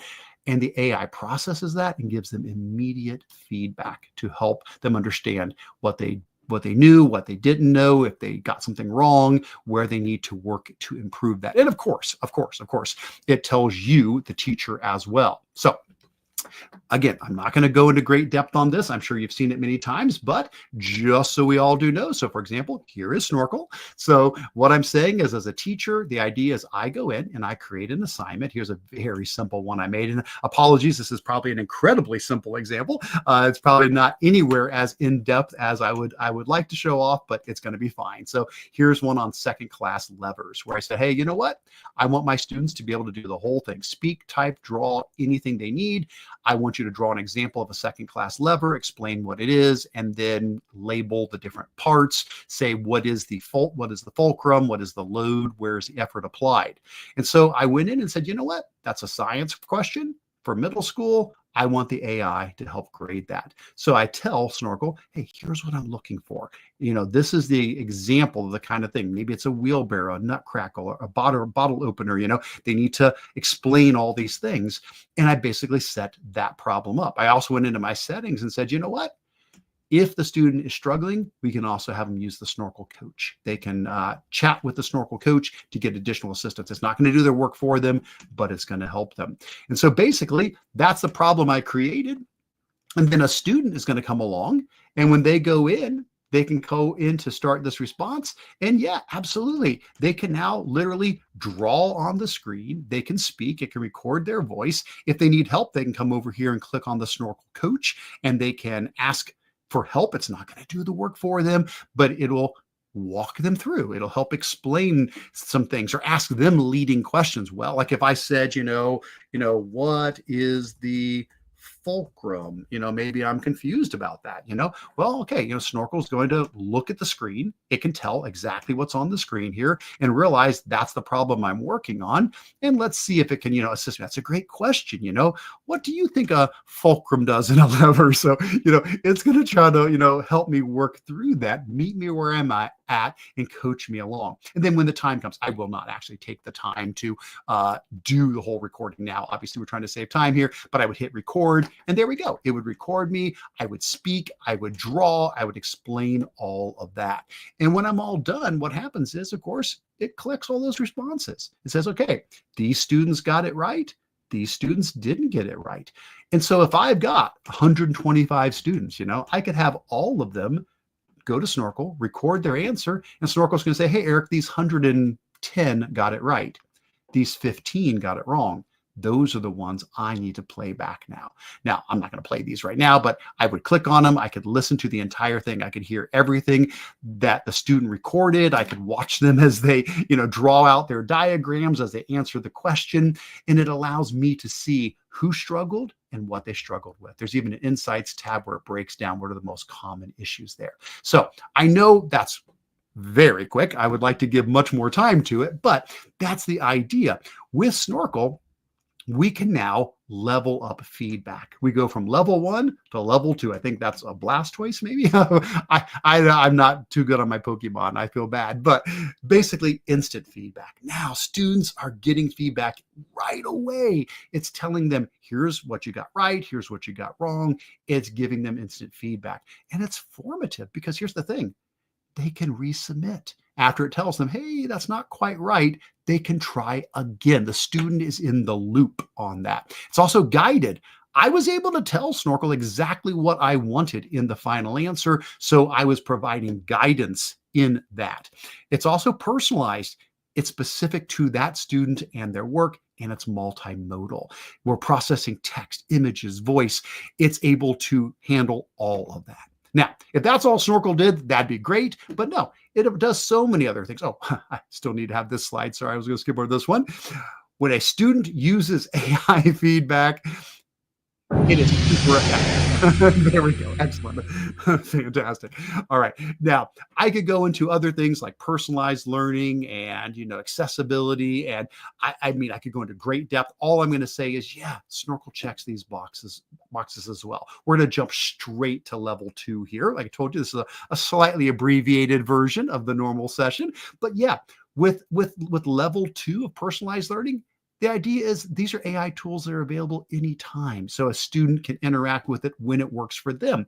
And the tools have a vast knowledge that they're pulling from. It's personalized to each individual student. I can pop up that Snorkel coach, and it can meet me where I'm at and support me. It provides a safe space where it doesn't run out of patience with the student, and of course has accessibility built right into it, which we're going to mention here in a moment as well, and it's engaging. Same thing with accessibility. Again, we'll jump straight to level 2.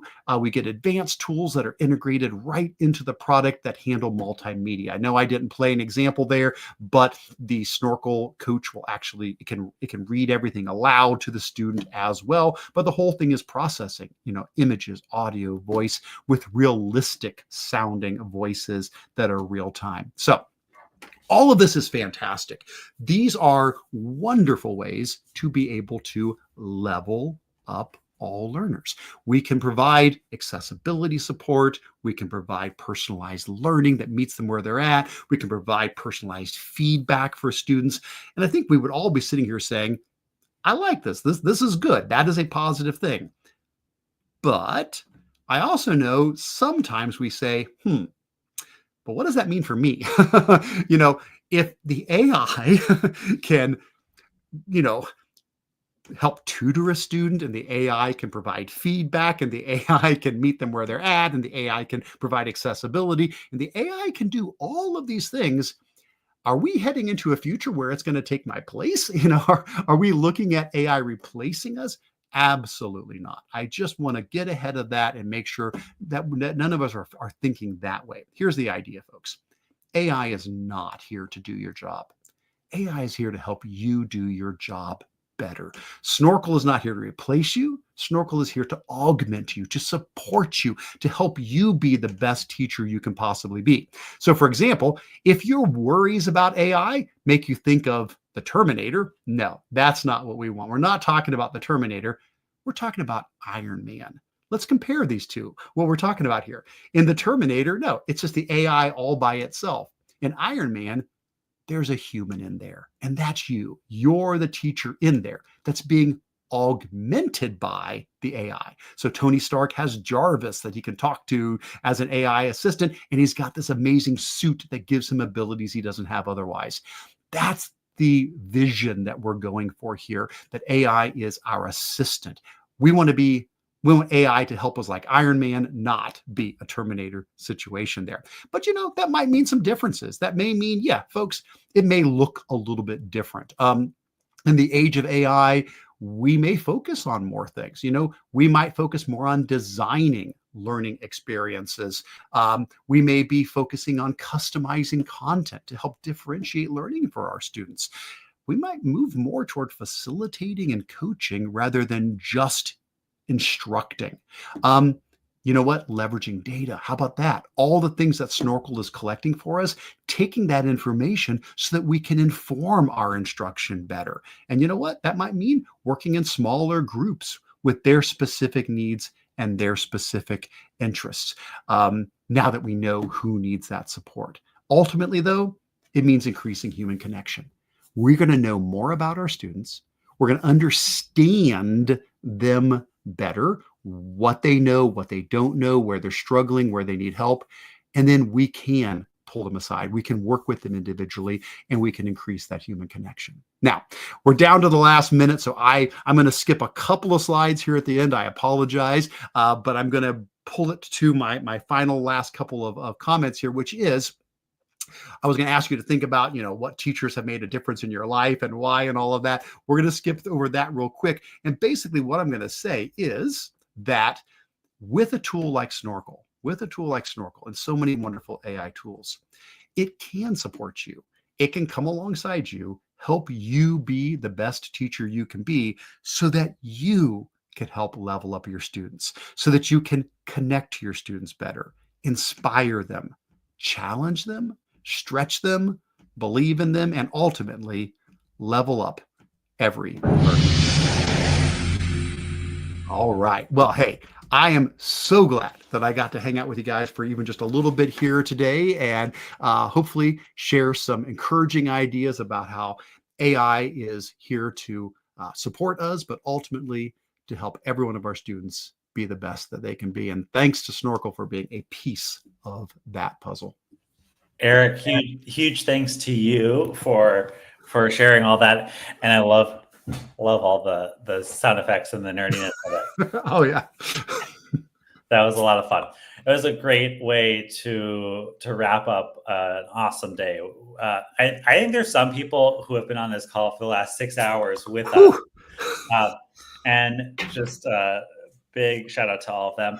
I think it's one of the things that has made Snorkel really special is we've had the opportunity to connect with teachers all over the country and in fact all over the world and build some community around this tool and ways that we're using AI generally, but in Snorkel specifically around supporting students to level students up like you just shared. So huge thanks for sharing that. Absolutely. Thanks so much for letting me be a part of it. All right. And with that, excited to thank you all again for joining us for World Snorkel Day. And here's Jeff as well. I think we forgot one last thing, which is we have to thank our outstanding Snorkel guide, John, who's been essentially on this call for like 6-7 hours. It's a marathon. It's an absolute marathon. You did great. Thanks, Jeff. If you have any additional questions about Snorkel, if we can support you at all, please feel free to reach out anytime. You can reach us at support@snorkel.app. My personal email is john@snorkel.app. I was a math teacher for 10 years, and so it's really special to get to connect with other teachers both across the country and across the world. I also share with you, over the summer, we did a number of big updates. We just released a bunch of different options for how different types of activities you can create. We introduced school and district libraries. We made big upgrades to Snorkel Coach. We also introduced a Snorkel certification course. And so if you're interested in learning even more about Snorkel, or you just want a resource that you can share with other colleagues, I'm going to go ahead and post the certification course link here in the chat, and allows you to get Snorkel certified, and you get a badge as well. All these sessions have been recorded, and we will share them and post them. They'll all be publicly available on our YouTube channel. And we're also going to reschedule with Megan so that we get another chance to show off the awesome things happening with Snorkel and math class as well. Thanks again. Thanks so much for joining, and hope that you have an awesome rest of your